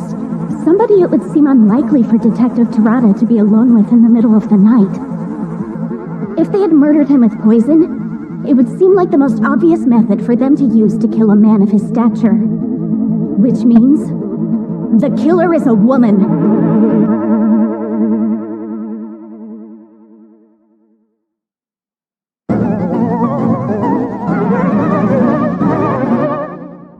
If the killer was indeed a woman, it would seem unlikely she'd meet a man in the middle of the night in such a secluded area, unless they were dating. It also seems unlikely that she could kill him with a blow to the face before he could respond. The detective was a judo athlete. There's no way he'd be easily killed by a woman. That would allow the killer to avoid investigation. That's why they created a ghost that would be popular, like Steel Lady Nanase. Why did the killer need to create Steel Lady Nanase? And why use such a specific way of killing Detective Tarada? If we can just determine why, they used a complicated murder setup and fabricated a phantom, that should help us narrow down the possible suspects. The killer knew Detective Tarada's height and set the pendulum trap accordingly. The killer was able to summon him in the middle of the night without it seeming suspicious. The killer was able to forecast the detective would make a move if he noticed something strange was going on in the city. Our killer has to be someone who fits all these descriptions. The killer is a female officer working at the same department as Detective Tirada. If they work at the same department, it'd be easy to find out the victim's height, as well as where his head would be in relation to something like a door. If they worked in the same department, they'd also know his reputation. As an officer, supposedly attacked by a suspect, they'd know how to preserve evidence, and no one would suspect a thing if they contacted a detective they could rely on. The description of the killer that comes from all these factors can only be a female cop. Her motive for doing it is anyone's guess. Perhaps Tirada had been pursuing the killer romantically, and she had been troubled by that. Considering the trouble it took to set up, and that she went so far as to kill him, the motive to take his life could have come from an obsessive web of emotions. That should cover everything for my first claim. Steel Lady Nanase is not a ghost. She was created by a female officer to misdirect people so she could eliminate a detective. She's a means to a murder. Even without naming the killer, she was able to convince everyone that they could exist just by whittling down the pool of suspects. By creating such a detailed description of the killer, she basically narrowed down who they could be. The flow of the forum has completely changed.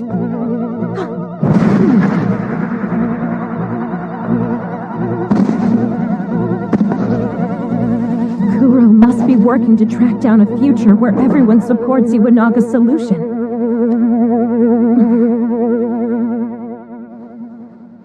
Hey, hold on! That suspect you described is basically me! Oh, so you noticed. Did you assume I wouldn't? A female officer who worked at the same police department and who Tirada had feelings for, even the chief could connect those dots in one go! You'll have to bear with me. I can't just frame a random female police officer. I'm sure you'll agree. Plus, this solution won't last long. Huh? I'm afraid I don't agree. I have to question if a lone female killer could have set up that pendulum trick by herself on the roof of the gas station. Does it even make sense to create an urban legend, then work to make it so big that it causes enough trouble for a detective to take action? I can't see the pendulum thing happening. Wait, the flow changed again. The solution may not be realistic, but it's odd that they changed their minds again so quickly. Didn't the flow just change because of Kuro's ability? Iwanaga, you said Rika's the one who's trying to give Steel Lady Nanase a form, right? Yes. And she has the same ability as Kuro that allows her to choose the future, doesn't she? Yes. As I said earlier. But then if that's the case, Rika can also force the future she wants just like Kuro. Yes, and that's exactly why the tides turn so quickly again. The idea that this is all caused by a ghost is popular. All she had to do was point out a few flaws in our solution, then die once. And she could easily shift the flow back in her favor. It's entirely possible that several of the posts are written by Rika personally.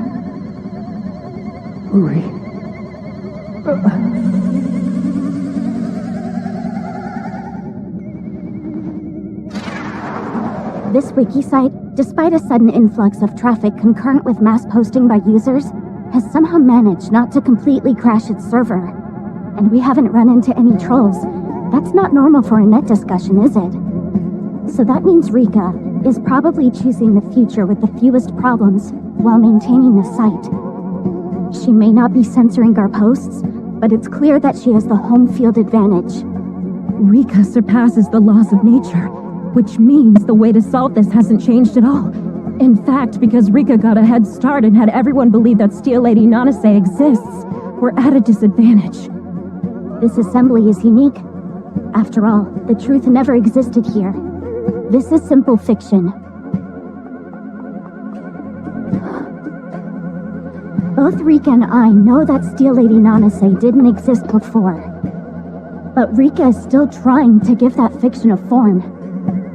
Meanwhile, Kuro and I are trying to convince everyone that what is manifested in reality doesn't exist.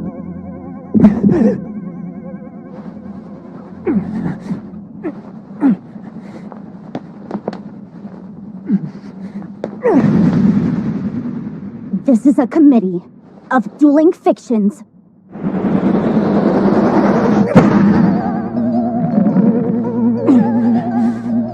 I will claim victory. I've only used one solution so far, out of a total of 4. All I need is for a portion of the assembly to believe it. A portion? I see. The internet is just a swirling mass of different viewpoints. It's not always easy for everyone to believe in a single truth. In that case, you need to have a variety of truths, enough to match up against the variation of views. We couldn't completely dispel everyone's belief in Steel Lady Nanase with the pendulum solution, but at least a few of them should harbor some doubt now. And she's going to repeat this process 3 more times, to chip away at Steel Lady Nanase's support. Even if she doesn't gain the majority, she just has to make a large enough number of them believe that Rika's proposed bill is not worth voting for. That's why this strategy has a chance. She's incredible. Using her knowledge to wield a blade in one hand, while subtly injecting poison with the other. Who'd think that someone who's chosen lies as weapons could be so diabolical? No! Steel Lady Nanase is totally a real ghost. I've seen her. She appeared in front of my car out of nowhere. This happened 5 days ago. She came out of smoke, went totally berserk, and started swinging a huge steel beam at me.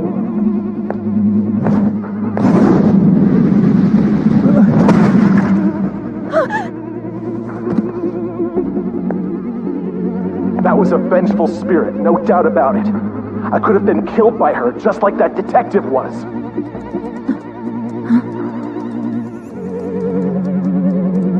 I will be victorious.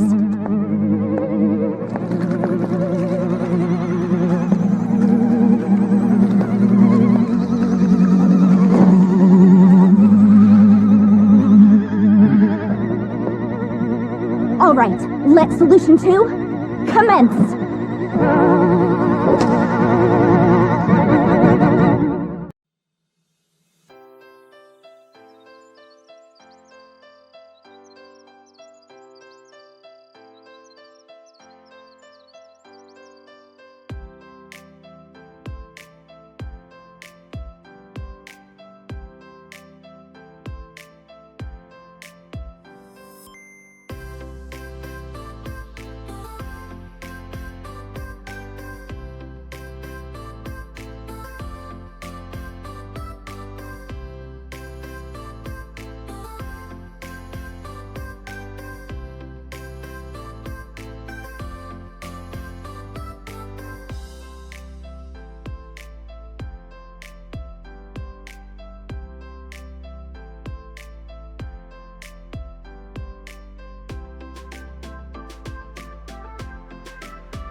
I will be victorious.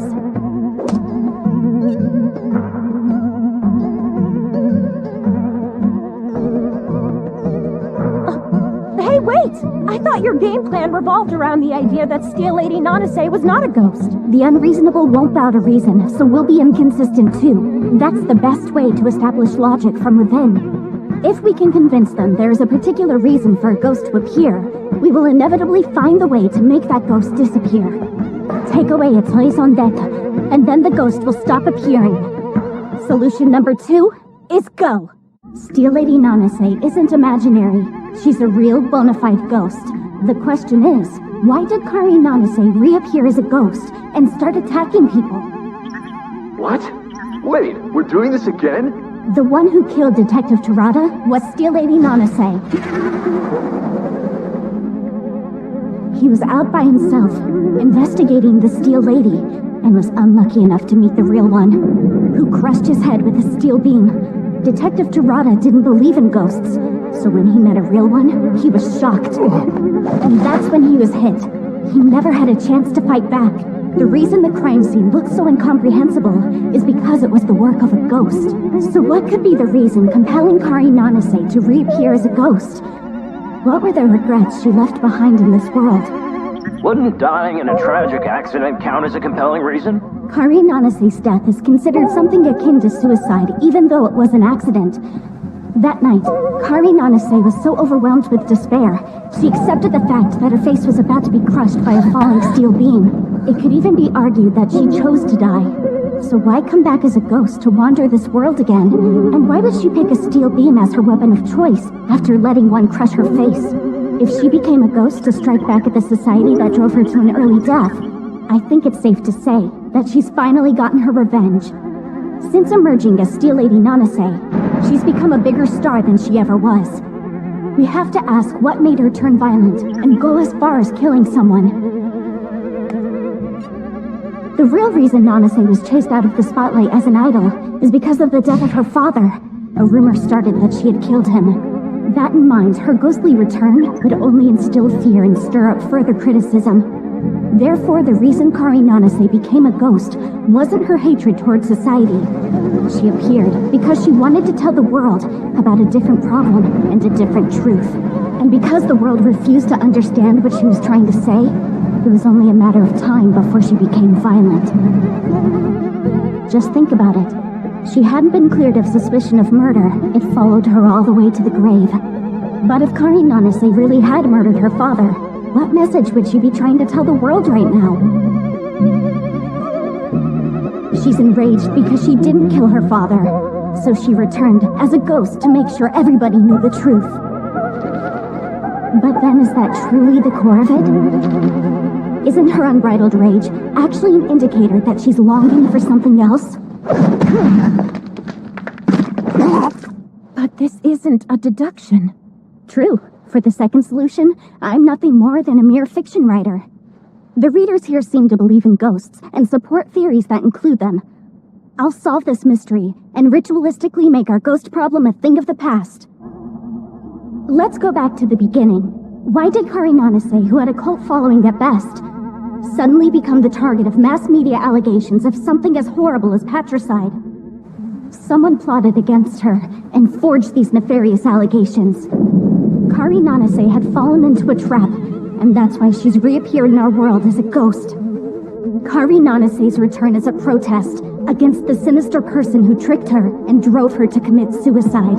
We have to take what we know for sure and find out the truth behind these ghastly allegations. Who was the first to accuse Kari Nanase of killing her father?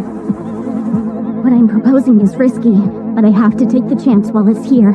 The suspicion was first put on her by the one who would later become her alleged victim, Kari Nanase's father. Her father suspected that she was going to try to kill him and even left that in writing, in a notebook found after his death. How could anything be more convenient? If Kari Nanase truly did push her father down the stairs, intending to make it look like an accident, she likely would have been mindful about any handwritten notes he'd left behind, and disposed of them immediately.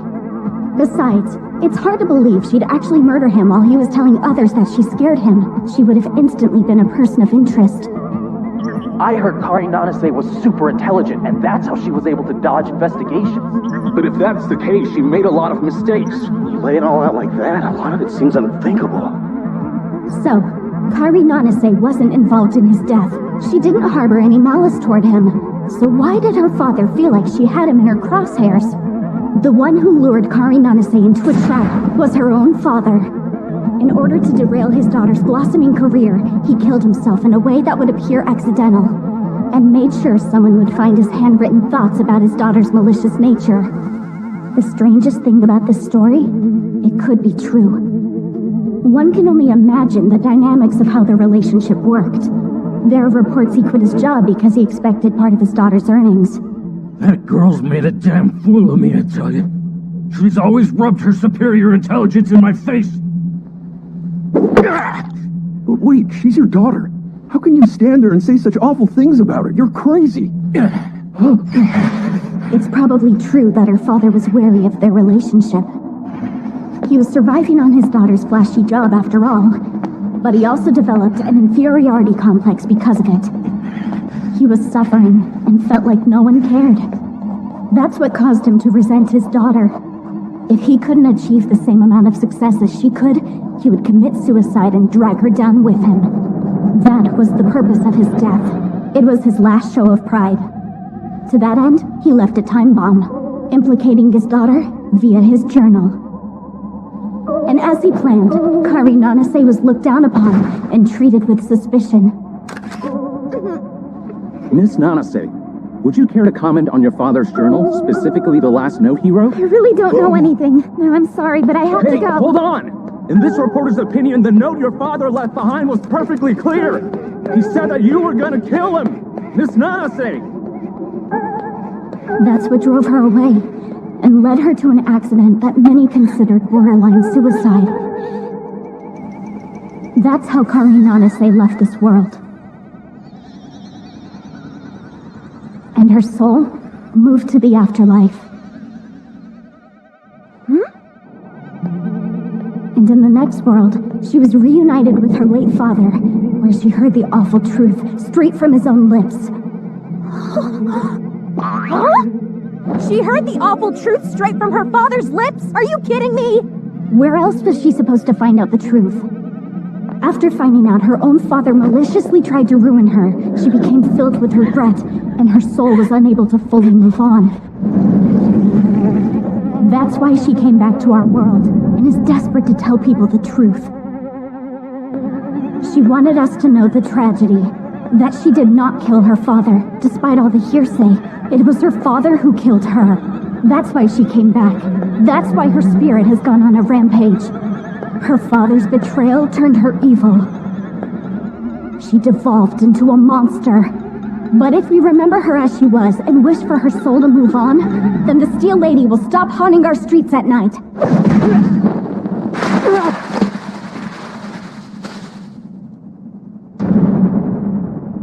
The ones who believe the story are the ones who can bring her peace. All of you must be the judges. Kari Nanase, also known as Haruko Nanase, let us lay her tormented soul to rest with our combined prayers. I feel so sorry for her. That really changes Steel Lady Nanase's image. I sort of understand how her dad felt, though.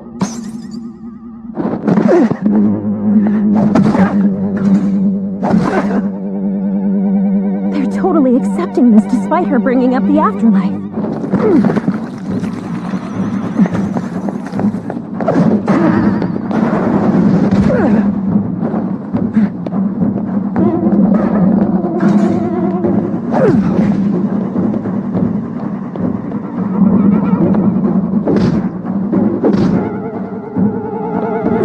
Hey, look! I think she's weaker. I assume this means that Rika failed to predict that we would switch over from such an orthodox solution to its absolute opposite so quickly. I tried to convince people who want to believe in spirits that there was indeed a ghost involved in this case. That meant they would support that argument even more. I think Kuro had an easier time choosing that future too, which doesn't hurt. But this still doesn't guarantee that we've won the battle. I mean, sure, I can totally see her own father setting a trap for her. But you know, Honestly, it just looks like she's getting revenge by wreaking havoc on the world. She even killed a detective.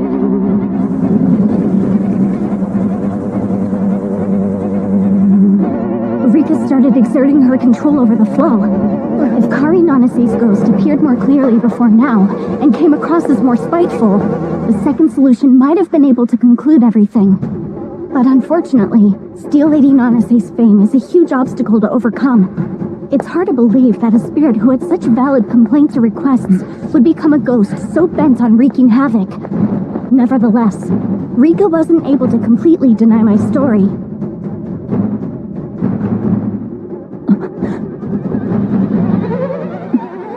If we're going to go on weaving the tapestry of our story, we'll have to focus on making it something that people across the internet will find palatable. Then Rika will have to accept certain premises of our story, since it's been so persuasive. We're in the minority with a disadvantage, but everybody loves an underdog, especially when they turn the tables on the reigning champion, who everyone was sure had a clear leg up. Now then, time for our third solution.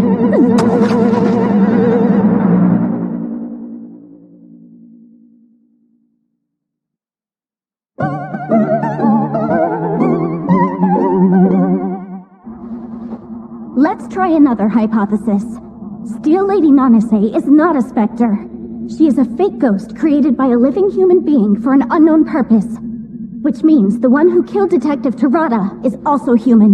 Because Steel Lady Nanase is not Kari Nanase, its arrival and her death don't match up. That in mind, let's look at the circumstances around Kari Nanase's death. There are still some inconsistencies about her demise. Plenty have argued that it doesn't sound like the way someone like her would go. What's certain is she felt trapped. She had lost her hard-earned place in the entertainment business, and a comeback was proving difficult. She was accused of killing her father on top of that, and if those accusations stemmed from her own father's handwritten notes, then her whole life had basically been shattered beyond all repair. The motives for a suicide are there, and yet, her older sister had expressed doubts about the likelihood of Karin committing suicide.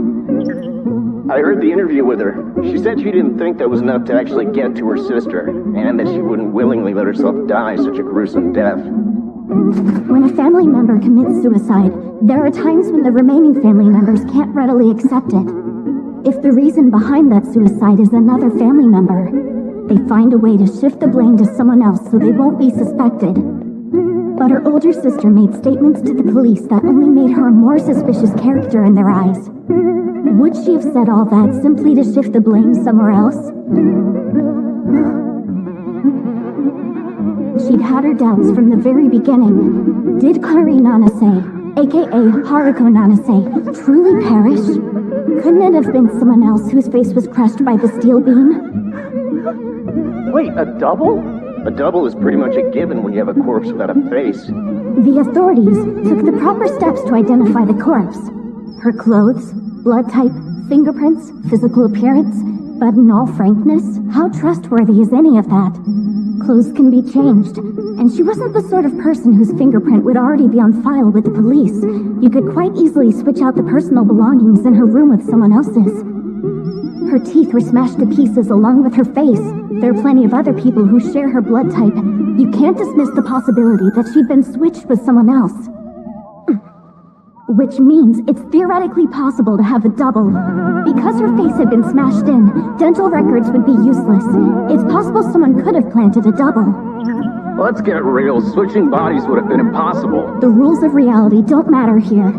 What's important is that Kari Nanase's older sister actually had suspicions that this corpse could have been the remains of somebody else. Her younger sister had died in a very uncharacteristic way.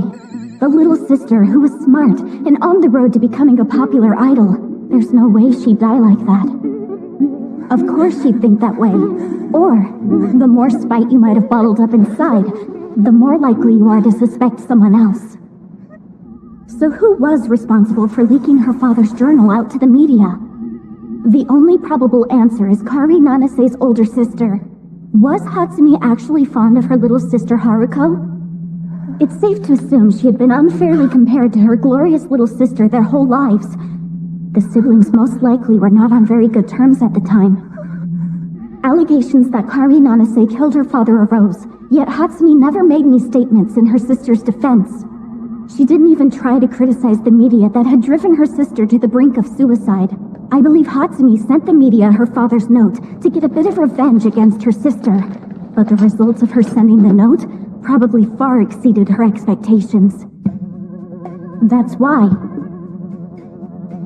There's no way Haruka would just let herself die so easily. Isn't it possible that someone else killed her? Someone else? This corpse must be someone else's body. She began wondering if her sister had faked her death to get revenge. Realistically speaking, switching out the bodies would have been difficult, but also not impossible. And to Hatsumi, it seemed entirely likely that her sister would do something exactly like that. Haruko had always seemed like the type that would try to get revenge if she found out about the person who had caused her misery. I'm probably going to end up killed like that too. Haruko would totally do that. No! Haruko has to still be alive! Those who have been declared dead are invincible avengers above suspicion. Hatsumi was afraid.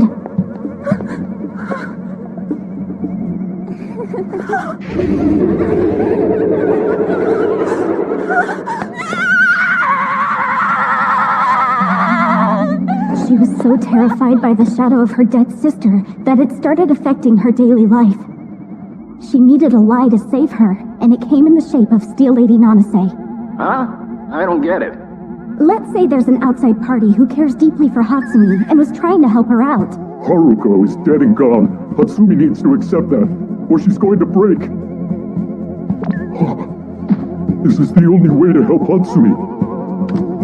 I just have to prove that Haruko is really dead.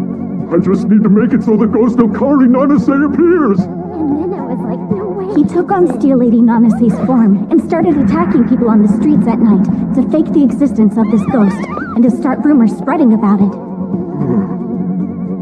Most people wouldn't exactly feel at ease if the ghost of a family member were to suddenly reappear, but for Hatsumi, it was a needed step for recovery. So who would be the suspect in that case? Hatsumi's boyfriend? The chances of that are low. A boyfriend would have had to leave in the middle of the night. Hatsumi would have noticed that. The suspect is someone resourceful, with plenty of time on their hands, who would do whatever it took to help Hatsumi. We can also assume it was someone who was single and showcased deviant tendencies. The suspect dressed as a ghost named Steel Lady Nanase, which hadn't existed prior, all for the sake of Hatsumi, then killed Detective Terada in a random encounter. The suspect panicked after murdering a police officer for Hatsumi, and might have wanted to further their relationship, potentially harming her if rejected. Steel Lady Nanase isn't a specter.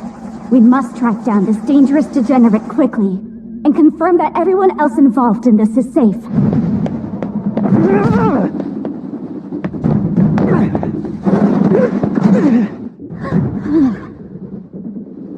You okay? Yes, I know how to pace myself. Your third solution looks pretty effective. Even if they're just here for laughs, a lot of people are supporting it.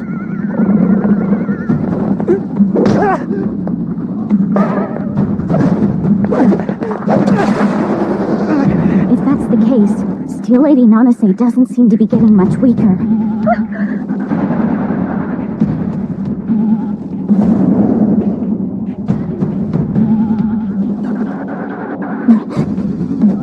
You insinuated that the suspect made up the Steel Lady Nanase ghost in order to soothe her older sister's wounded heart, but that doesn't make sense. Hatsumi was afraid her sister was after revenge. To calm her down, then Steel Lady Nanase's persona would have to be significantly milder than the rumors indicate. And yet, if Steel Lady Nanase has a tendency to swing a steel beam around assaulting random people, unable to avenge herself when she was alive, wouldn't she think her sister's ghost was trying to attack her? Besides, now that he's committed a murder, she would be terrified of him. He'd tear Hatsumi's psyche further apart. Therefore, the suspect's motive doesn't match the method. If the motive falls apart, that means the solution based on that motive should also fall to pieces.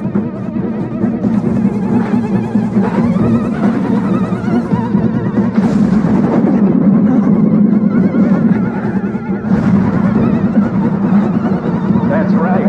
The solution doesn't work. Really? You can't be sure the suspect wouldn't do anything contradictory. I mean, maybe it's possible, but if that solution's possible, then any other one is too.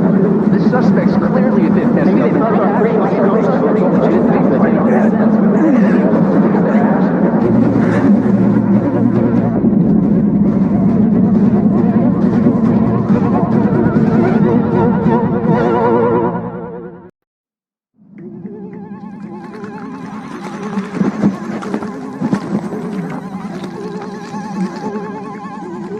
Rika is a worthy adversary. She'll present her argument, literally die for it, and bring herself back just to have control of the flow. But I'm not alone in this fight. I have Kuro on my side, and we won't let you get away with it. That's right. Just because the third solution was rejected, it's not like everybody would have changed their minds. A certain percentage should have switched over to the side of disbelief because of the first two ideas you gave. However many have slipped between the two camps of thought is of no consequence. It stands to reason that many would be satisfied with the explanation thus far. Rika is calculating my moves the same way that you are, and choosing her futures based on which ones have the fewest dissenters. She's under the assumption that I've been trying to chip away at her influence in stages, which is what makes this such an effective trap. The solutions I've presented thus far included previously accepted scenarios, such as Detective Terada investigating Steel Lady Nanase on his own, as well as Kairi Nanase's father leaving behind a damning handwritten note. Even if they reject the solutions themselves, the basic elements remain intact. Even though our third solution was rejected, as was the portrait of the killer from it, nobody took issue with the part where I said that Kairi Nanase's sister was the one who passed the note on to the media. Rika will be satisfied with whatever conclusion results in the ghost of Kairi Nanase continuing on in the imaginations of her website's users. So she sees no reason to discard my solutions by their roots, when she can achieve her goal by simply crushing the solutions. If she tried disproving parts of the story other than the outcome, she'd stand out more. Therefore, Rika is forced to follow the simplest option. But wouldn't that mean... Is she saying that what Rika's doing, the future she's chosen, have all been a part of her plan? The elements are now in place. All that's left is to deliver the finishing blow.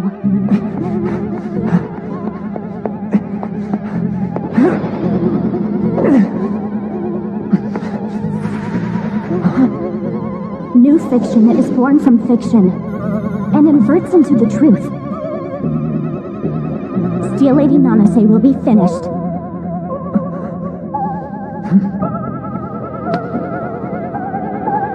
And now the fourth solution. Let's go!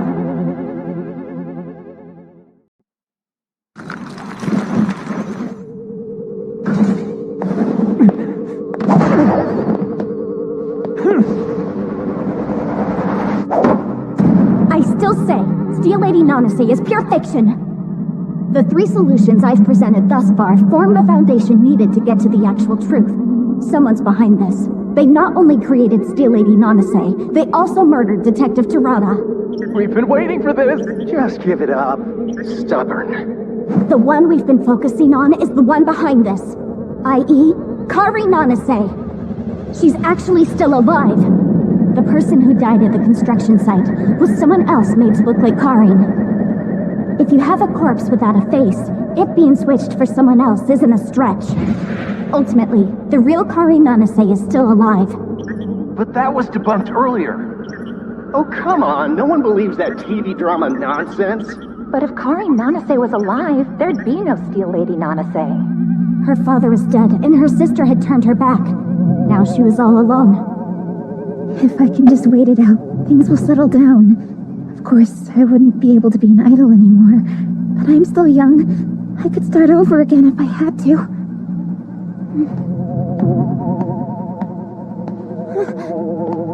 Excuse me. I'm sorry to startle you. I saw you walk by, and I couldn't help but notice we look alike. And that was how it all began. Their faces were different, but their builds were similar, as were their hair lengths, and they were roughly the same age. We'll refer to her as Miss A for ease of discussion. It's impossible for us to know what Miss A's circumstances were. Perhaps she was estranged from her family, had no friends, or suffered from a mental illness. But unfortunately for her, she was found by Kari Nanase. If I can leave my public self behind and start over as a new person. That desire for a fresh start led her to commit a crime. Say, I have a favor to ask. From there, Kari Nanase managed to coax Miss A into her hotel room and had her touch her personal belongings. She was careful to wipe away her own fingerprints from the room, ensuring that only Miss A's prints would remain. I assume Miss A had some motivation to assist Kari Nanase. Depressed and contemplating suicide before being stopped by Kari Nanase, Miss A became dependent on her. One might surmise that she was promised compensation, so she was more than willing. So I'm going to act as your decoy and lead the media away from here. Do you think it's actually gonna work? I may not be much help. What happens if they figure it out right away? How could they? The outfit's perfect. You've got this. Down there, see that work site? It's empty, which is totally ideal, because the media would never go in there. Let's meet there tonight. If Kari Nanase hadn't met her, the rumors would have run their course, and they both would have had the chance to live long, happy lives. But sunk in the irrationality of despair, the idol had been handed the chance to restart her life in the most dramatic fashion.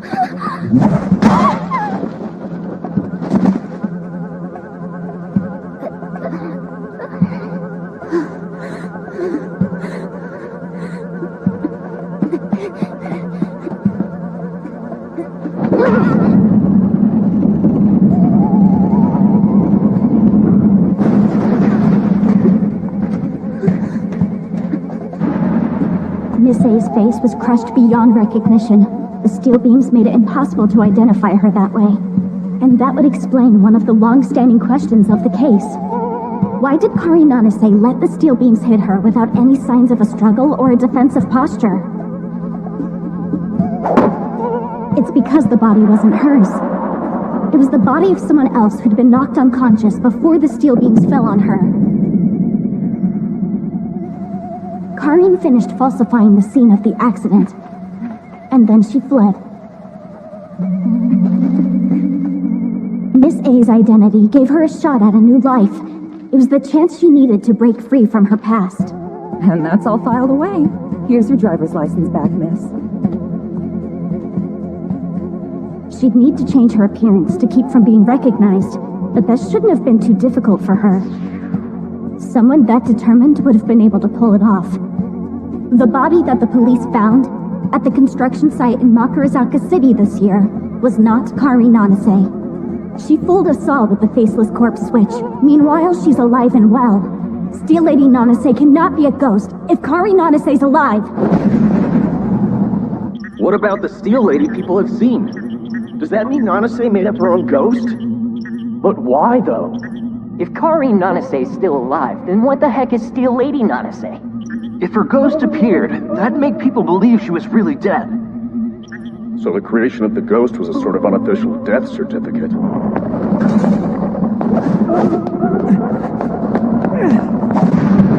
But if that's the case, didn't Steel Lady Nanase show up kind of late? That depends. When did the rumors of her ghost begin? It was right around June. Back in February, everyone was still freaking out about her accident. After so much time had passed, wouldn't that just be stirring up the hornet's nest? There's no way Kari Nanase spread the Steel Lady Nanase rumors. The risk of her being found out is too great. The site's viewers are now taking an active part in trying to solve the mystery.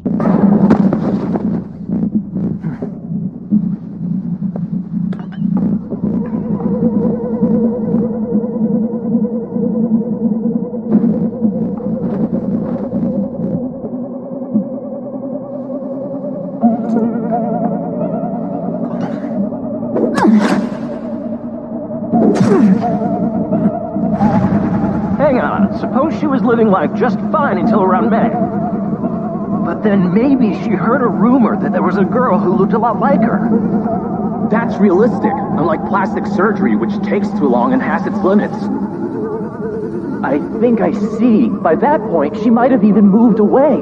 But if she thought a similar occurrence might happen in the future, in order to make herself completely dead in people's minds, she created Steel Lady Nanase. They've started drawing their own conclusions. They've taken the 3 solutions offered, changed the events and the people involved, and kept elements that supported their narratives. Are you saying the pop idol dressed up as a ghost version of herself and went around attacking people?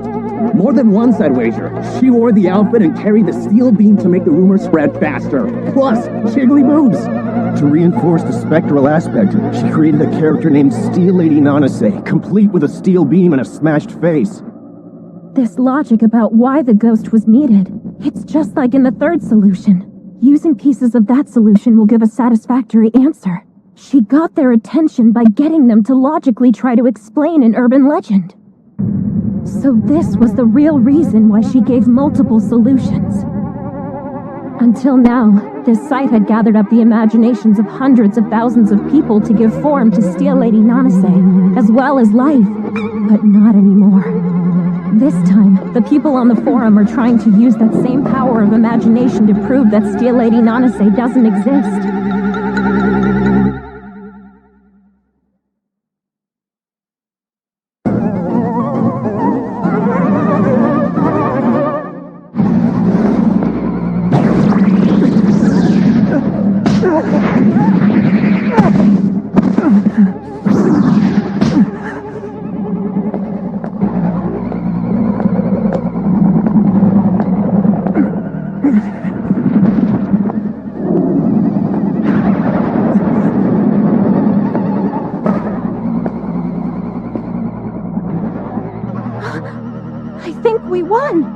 Not quite.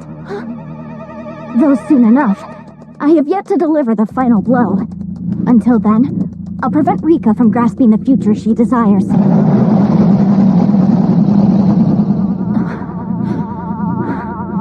After all, there's an order to this world that even the strongest cannot infringe upon. Exactly right. In order to make herself completely dead, at least according to the public eye, she invented her very own ghost, and made sure Steel Lady Nanase was immediately the first thing that came to people's minds. This might not have gained much attention until somebody pointed out that the Steel Lady looked a lot like Karin Nanase. In order to make sure that nobody figured out that a body swap had happened, and to keep the faceless corpse trick under wraps, she decided her next step needed to be extreme. Karin Nanase started to appear in Makarazaka City every night as Steel Lady Nanase. Since she was simply playing the ghost version of herself, I'm sure the portrayal seemed convincing. The rumor spread, and suddenly it was a huge hit on the internet. But for the rumor to spread more effectively, to make it go far and wide, she did one thing. Yes, she created the Steel Lady Nanase wiki page by herself. Enough, Karin! I know that you created this website, and that you're also the admin! What? No way! And I'm sure you're reading my posts as we speak. From the beginning, I've been working to expose your crimes. This site spread rumors about Steel Lady Nanase very quickly, and magnified them. But the spread of information was a little too convenient, which is expected. You had the information, managed the account, and ultimately created Steel Lady Nanase. You've tried to reject every single solution that I've presented so far. All of my solutions were intended to erase a ghost from the equation. Yet if someone had concluded that the ghost was a fake, it would have messed things up for you. You want these rumors to spread further, so your ghost passing on is an ideal. Which is why you've refuted everything I said, and even went so far as trying to moderate my posts. That's a flat-out lie. The person who created the website and runs it was always Rika. I told you from the very start, there'd be a fair amount of lying. Oh my God!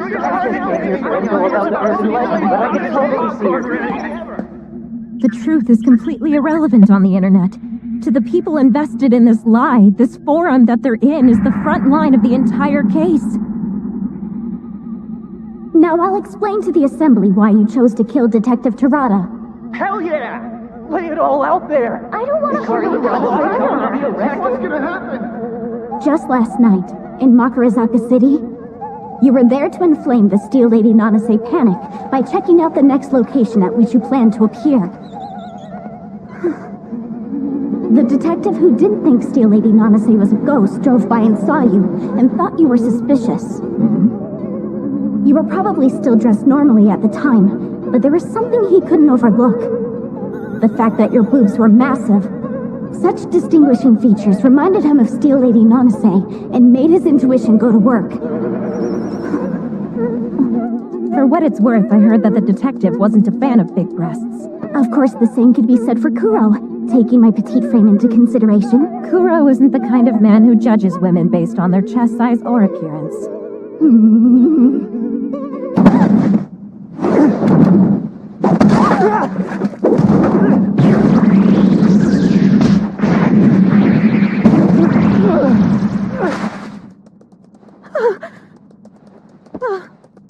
Could you please hurry with that? I'm with Makarazaka City PD. We've had reports of suspicious activity. I'd like to ask you a few questions.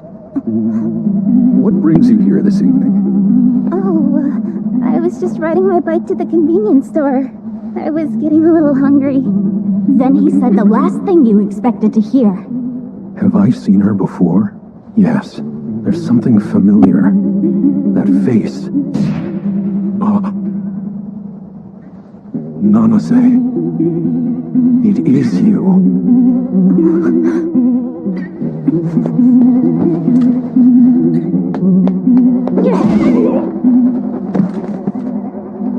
A dead woman was standing there in front of him, rendering the usually capable detective stunned and defenseless. You saw your opportunity and you took it.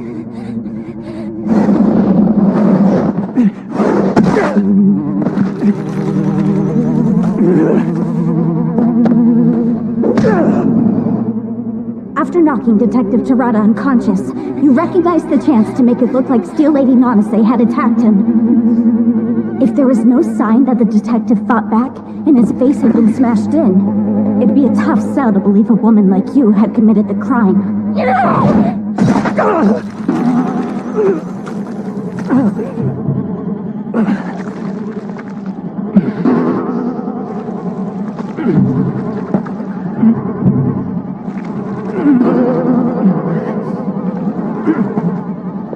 From there, you disposed of any trace of your presence and fled the scene.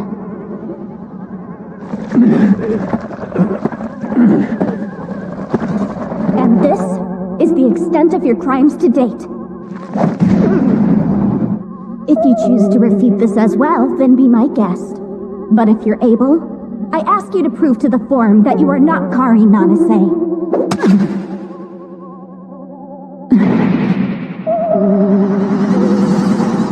I'll say it again. The real killer is Kari Nanase.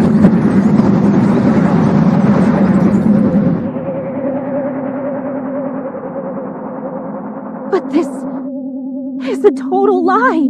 Who's this poster? At first I thought they were coming. Kari Nanase's alive? Is Kari Nanase If she's still really alive, I wonder if she's gonna get Maybe the poster is involved in the case? Hasn't been a post about a new sighting since If it's a then. real ghost, so many ideas. So is it true or a lie?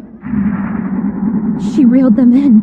The Nanase Wiki is part of the killer's plot, and the first 3 solutions were rejected because of them. She just managed to destroy Steel Lady Nanase simply by stating that Kari Nanase is still alive. I can't believe you made all this happen. Hold on. Rika's the actual admin of the site, isn't she? So what's to stop her from just saying she's not Kari Nanase? Who's actually going to believe that now? The masses have now been convinced that Kari Nanase is the admin. Hell, they love the idea so much they're running with it. Whether she admits it or not, this wave of thought won't change. Iwanaga used the first 3 solutions to feed them basic elements of the plot, that would build the foundation for her ultimate solution. She couldn't have done it had a predetermined future not been fought for. Throughout his repeated deaths, Kuro chose future after future to destroy the monster. Kuro has decided on the ultimate future. Rika won't be able to reach any further options to change things from this point onward. She can't control Steel Lady Nanase anymore, now that the site has lost its power. Now, ladies and gentlemen of this distinguished committee, time to cast your votes upon us. Does a ghost named Steel Lady Nanase truly exist, or not? You don't need to do anything special. Your votes are automatic, no matter what you choose. I just ask you to decide one way or another. Flip the switch in your mind.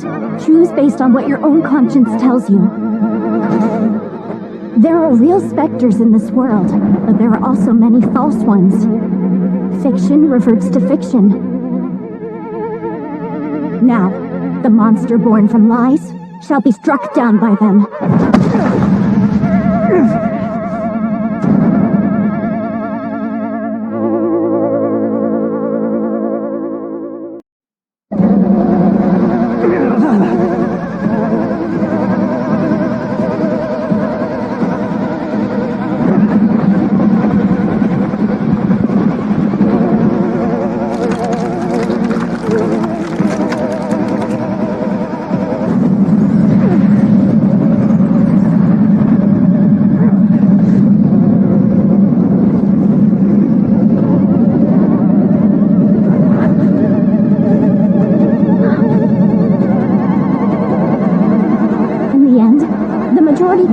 That Steel Lady Nanase was nothing more than fiction, and the schemes of Rika Sakuragawa were rejected.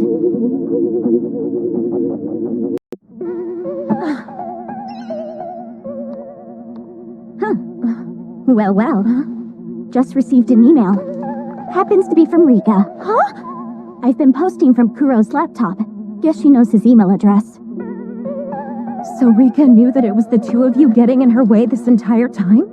I guess that makes sense. The only one who could get in the way of her determining the future would be Kuro, who has the same ability. And she's the only one who would know how to do this.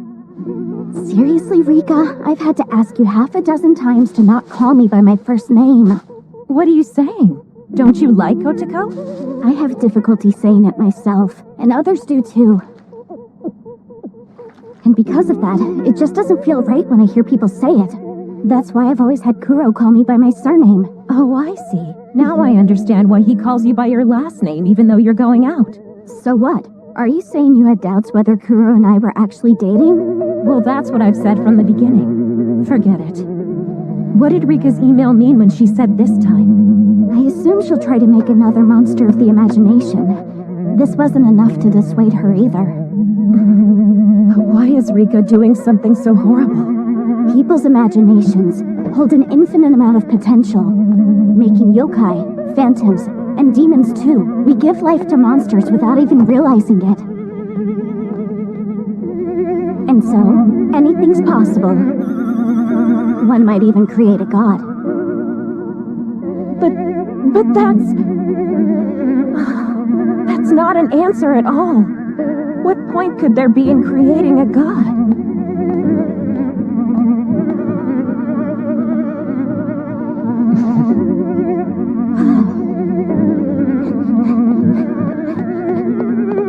You did great, Kuro. After dying and coming back to life so many times, your energy must be low. Time to replenish your nutrients. I got you this. You're the one who needs to recharge her batteries. Creating those possibilities, countless futures sent right where I could grab them. I know more than anyone how much energy that takes. Now don't be like that, just eat. And it'll put Saki at ease too, if she sees you eating like a human. But I have one request. That I get to partake of your banana when we get back to the hotel. I'm too tired. Please, I'm begging you. No vulgar jokes like that at a time like this. Oh, glorious day! That awful Steel Lady Nanase has been vanquished!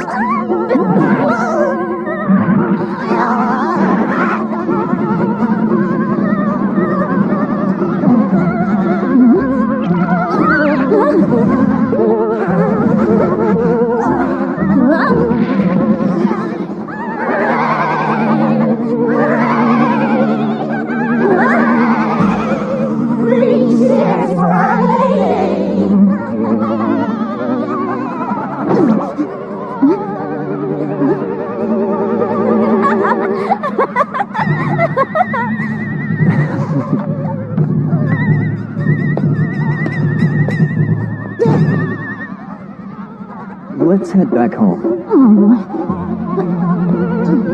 What's so important that you couldn't let me enjoy the praise a little bit longer? Huh? It's Saki. I think she's about to have a heart attack. I'm sorry, Saki. If I'd tried to stop Rika just a little bit earlier, we might have been able to deal with this before Detective Terada was killed. What happened was terrible, but how could either of you have predicted that? It was out of all of our hands in the long run. Your ability to determine the future isn't powerful enough to save everyone, no matter how much you'd like it to be. As for the Spectre Steel Lady Nanase, few people speak of or believe in her anymore. Their interest transferred over to solving the mystery of whether or not Kari Nanase was actually alive. Since Rika's defeat, she deleted the website. The people who were a part of the waves of posts that day are now talking about a different urban legend. The tall tale of Kari Nanase faking her death with someone else's body. The rumors are so dramatic that it's hard to speak about them publicly in the real world without upsetting someone. Almost like they're from an alternate reality, different from our own. Like the type of story we'd see on a TV program or read about in the newspaper. Which makes it less likely for someone researching it to bump into anybody involved in the actual case. The drama of the Steel Lady was resolved within the internet, but the story would be sullied if anyone tried to pursue it in reality. Even if people continued embellishing the story and talked of it quietly, they'd still deny Steel Lady Nanase existed. That's how much care she put into her solution. I won't make the mistake of being her enemy.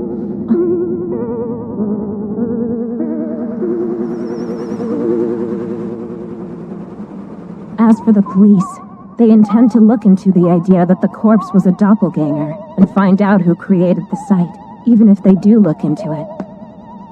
There isn't any proof that the body belonged to someone other than Kari Nanase. Eventually, I'm sure the brass will come to the realization they were being led around by internet rumors, and that Kari Nanase did indeed perish in an accident earlier this year.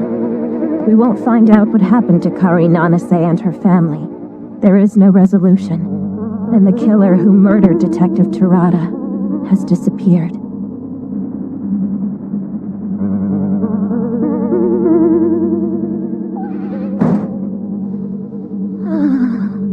Back to business as usual. Back to my life.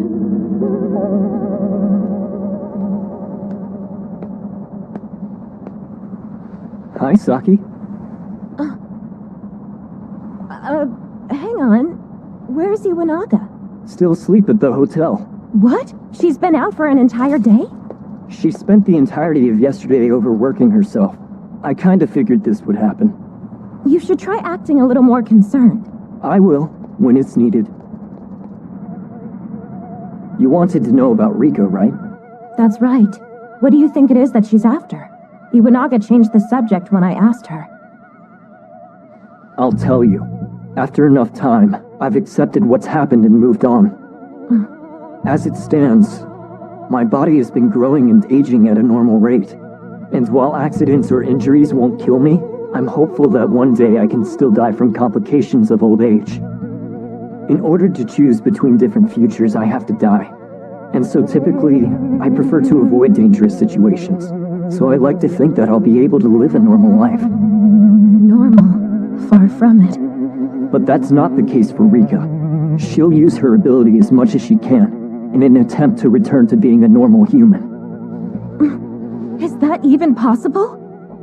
Even if she used her power to go through all available futures, finding one where she's a normal human being, it would have to take a miracle. That's right.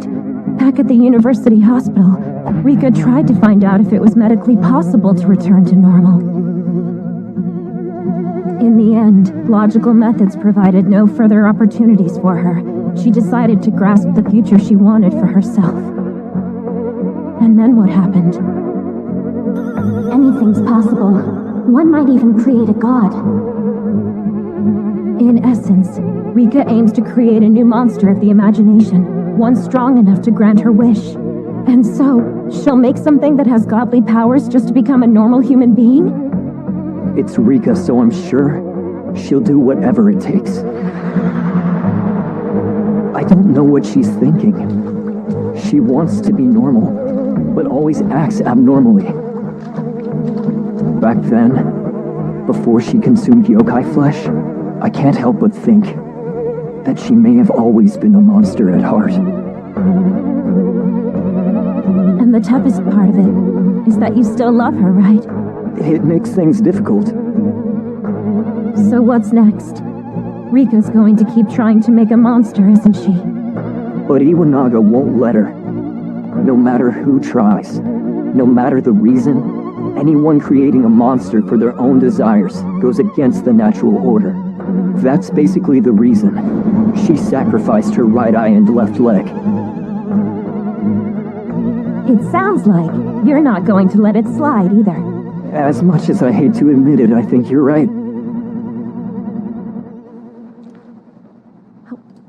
Show my phone number. Did you end up deleting it? Yeah. Iwanaga nagged me about it. No way you could have kept it. She's not the type to let that slide. Yes, but what's the harm? It's not like we could just start all over, could we? Yeah. Seeing you after all this time just proved it's impossible. I feel okay sitting across the table from you, but even still I'd be a bit hesitant to touch you. I'm sorry, Kuro. No. It's all my fault for keeping it a secret from you. It's all right. Just take care of Iwanaga. I already do. Iwanaga's never cared much about the danger she's in. I am an immortal, yet she's more fearless than I am. She's been injured several times, trying to resolve conflicts between angry monsters. If I'm being perfectly honest, I didn't want to involve her in the Rika problem. I wanted to deal with it before she got involved. But after this little incident, Rika's come to the realization that Iwanaga is the biggest obstacle, and all that stands in her way. Which means that Rika's next step might be to go after Iwanaga herself. That hadn't even crossed my mind. Considering Rika's capabilities, if she thinks Iwanaga is in her way. So that's why you came looking for Rika, without telling Iwanaga. Though I'm sure if you had told her, then Iwanaga definitely would have gotten involved. I won't let Iwanaga die.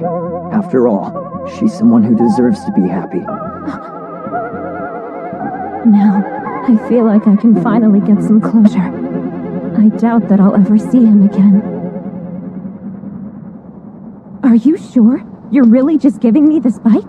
Iwanaga bought this thing so she could get around the city. It'd be a pain to take it with us, so Iwanaga said she wanted you to have it. Oh, she also asked me to tell you. She told the monsters around the city to leave you alone. Another gift. Tell her thanks. Doesn't make me feel much better. I'll see you around.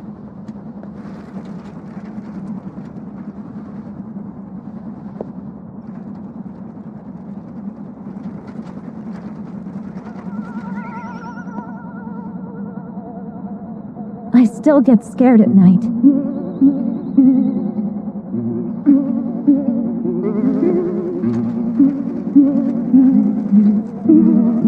But now, I know someone's protecting the order of things. I feel a sense of peace. Our world's in capable hands.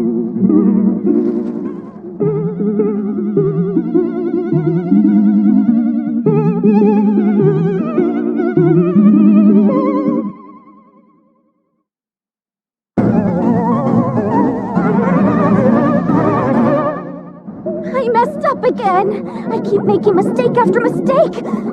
I can't believe I've slept for a day and a half. Oh wow, is it still only 6 o'clock? I feel pretty refreshed for only having slept 4 hours. Wait, September 6th. Did I seriously just sleep for 28 hours? I'm such an idiot. I can't believe I gave Kuro and Saki so much time to spend alone together. Biggest screw up of my life. Iwanaga. Hey, where'd she go? Just a sec. Found her. Don't rush on my account. If you need the rest, we can probably book another night.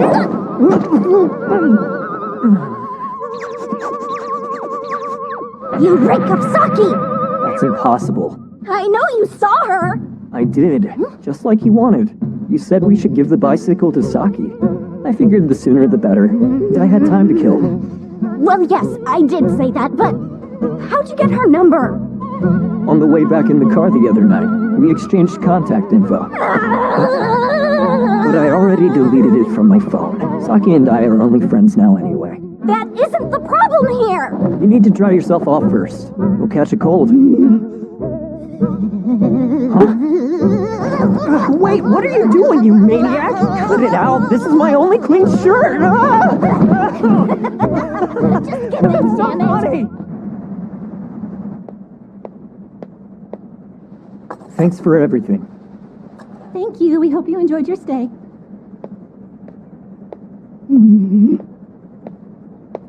So are you still angry? No, I'm not. I was simply reflecting. I should have been awake and alert after 12 hours of sleep. Clearly, I need to work on increasing my endurance.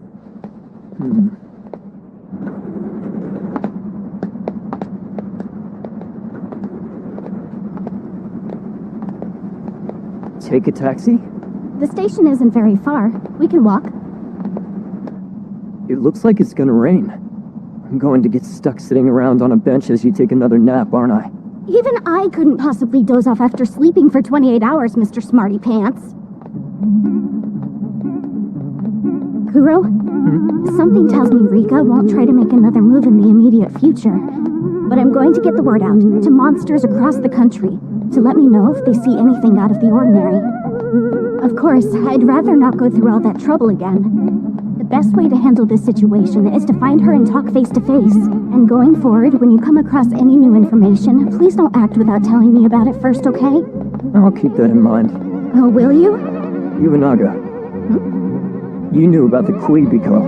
You must know about Princess Iwanaga. From the Kojiki. It's phonetically the same as my surname, so naturally I'd know about it. Princess Iwanaga. Princess Konohana no Sakuya's older sister. They were both given in marriage to Niniji no Mikoto, descendant of Amaterasu. But Niniji no Mikoto only married Princess Konohana no Sakuya and sent Princess Iwanaga back home. That decision enraged the princess's father, Lord Oyamatsumi. I had a specific reason in mind when I sent you both sisters. You integrate! Just as the Iwa, or rock in Princess Iwanaga's name suggests, she was able to bear life as eternal as stone, which never changes, month to month, year after year. But because Niniji no Mikoto didn't marry her and returned her to her father, he and his line had short lives, scattered about like flower petals in the wind. They all became mortal. You get it, right? As someone who is immortal, I don't belong with Princess Sakuya. I need Princess Iwanaga instead.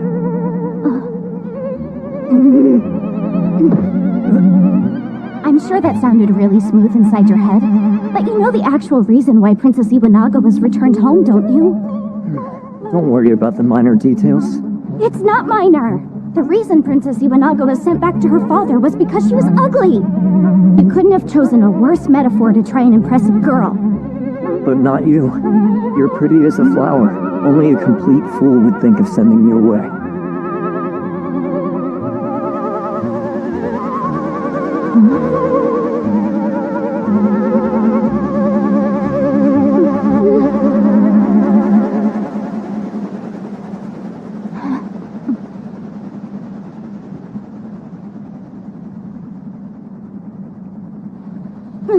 Huh? However you meant it, judging someone by their physical appearance is boorish. You're just some yokai human hybrid. Stop trying to sound so cool.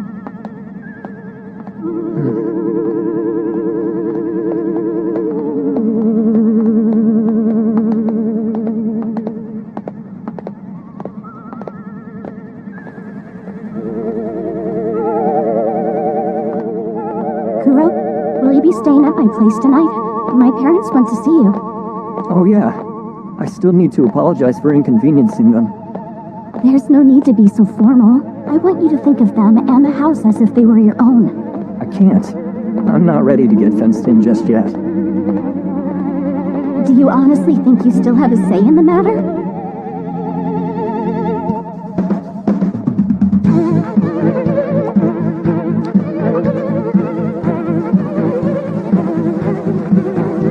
In this world, there are yokai, ayakashi, specters, demons, mononoke, and ghosts.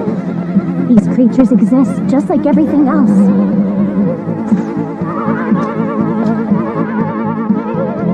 There is transcendent reasoning, where the logical and illogical go hand in hand. And yet, there's no reason to be afraid. There's still an order to all things. No matter how Rika tries to advance her agenda, no matter how desperate she becomes to create a new god, I will be there to protect that order. Whether I have to fabricate a rational fiction, or a fiction that transcends the truth itself. I'll defend this world from that gap between truth and fiction. You know what, Kuro? Something tells me today is going to be a beautiful day.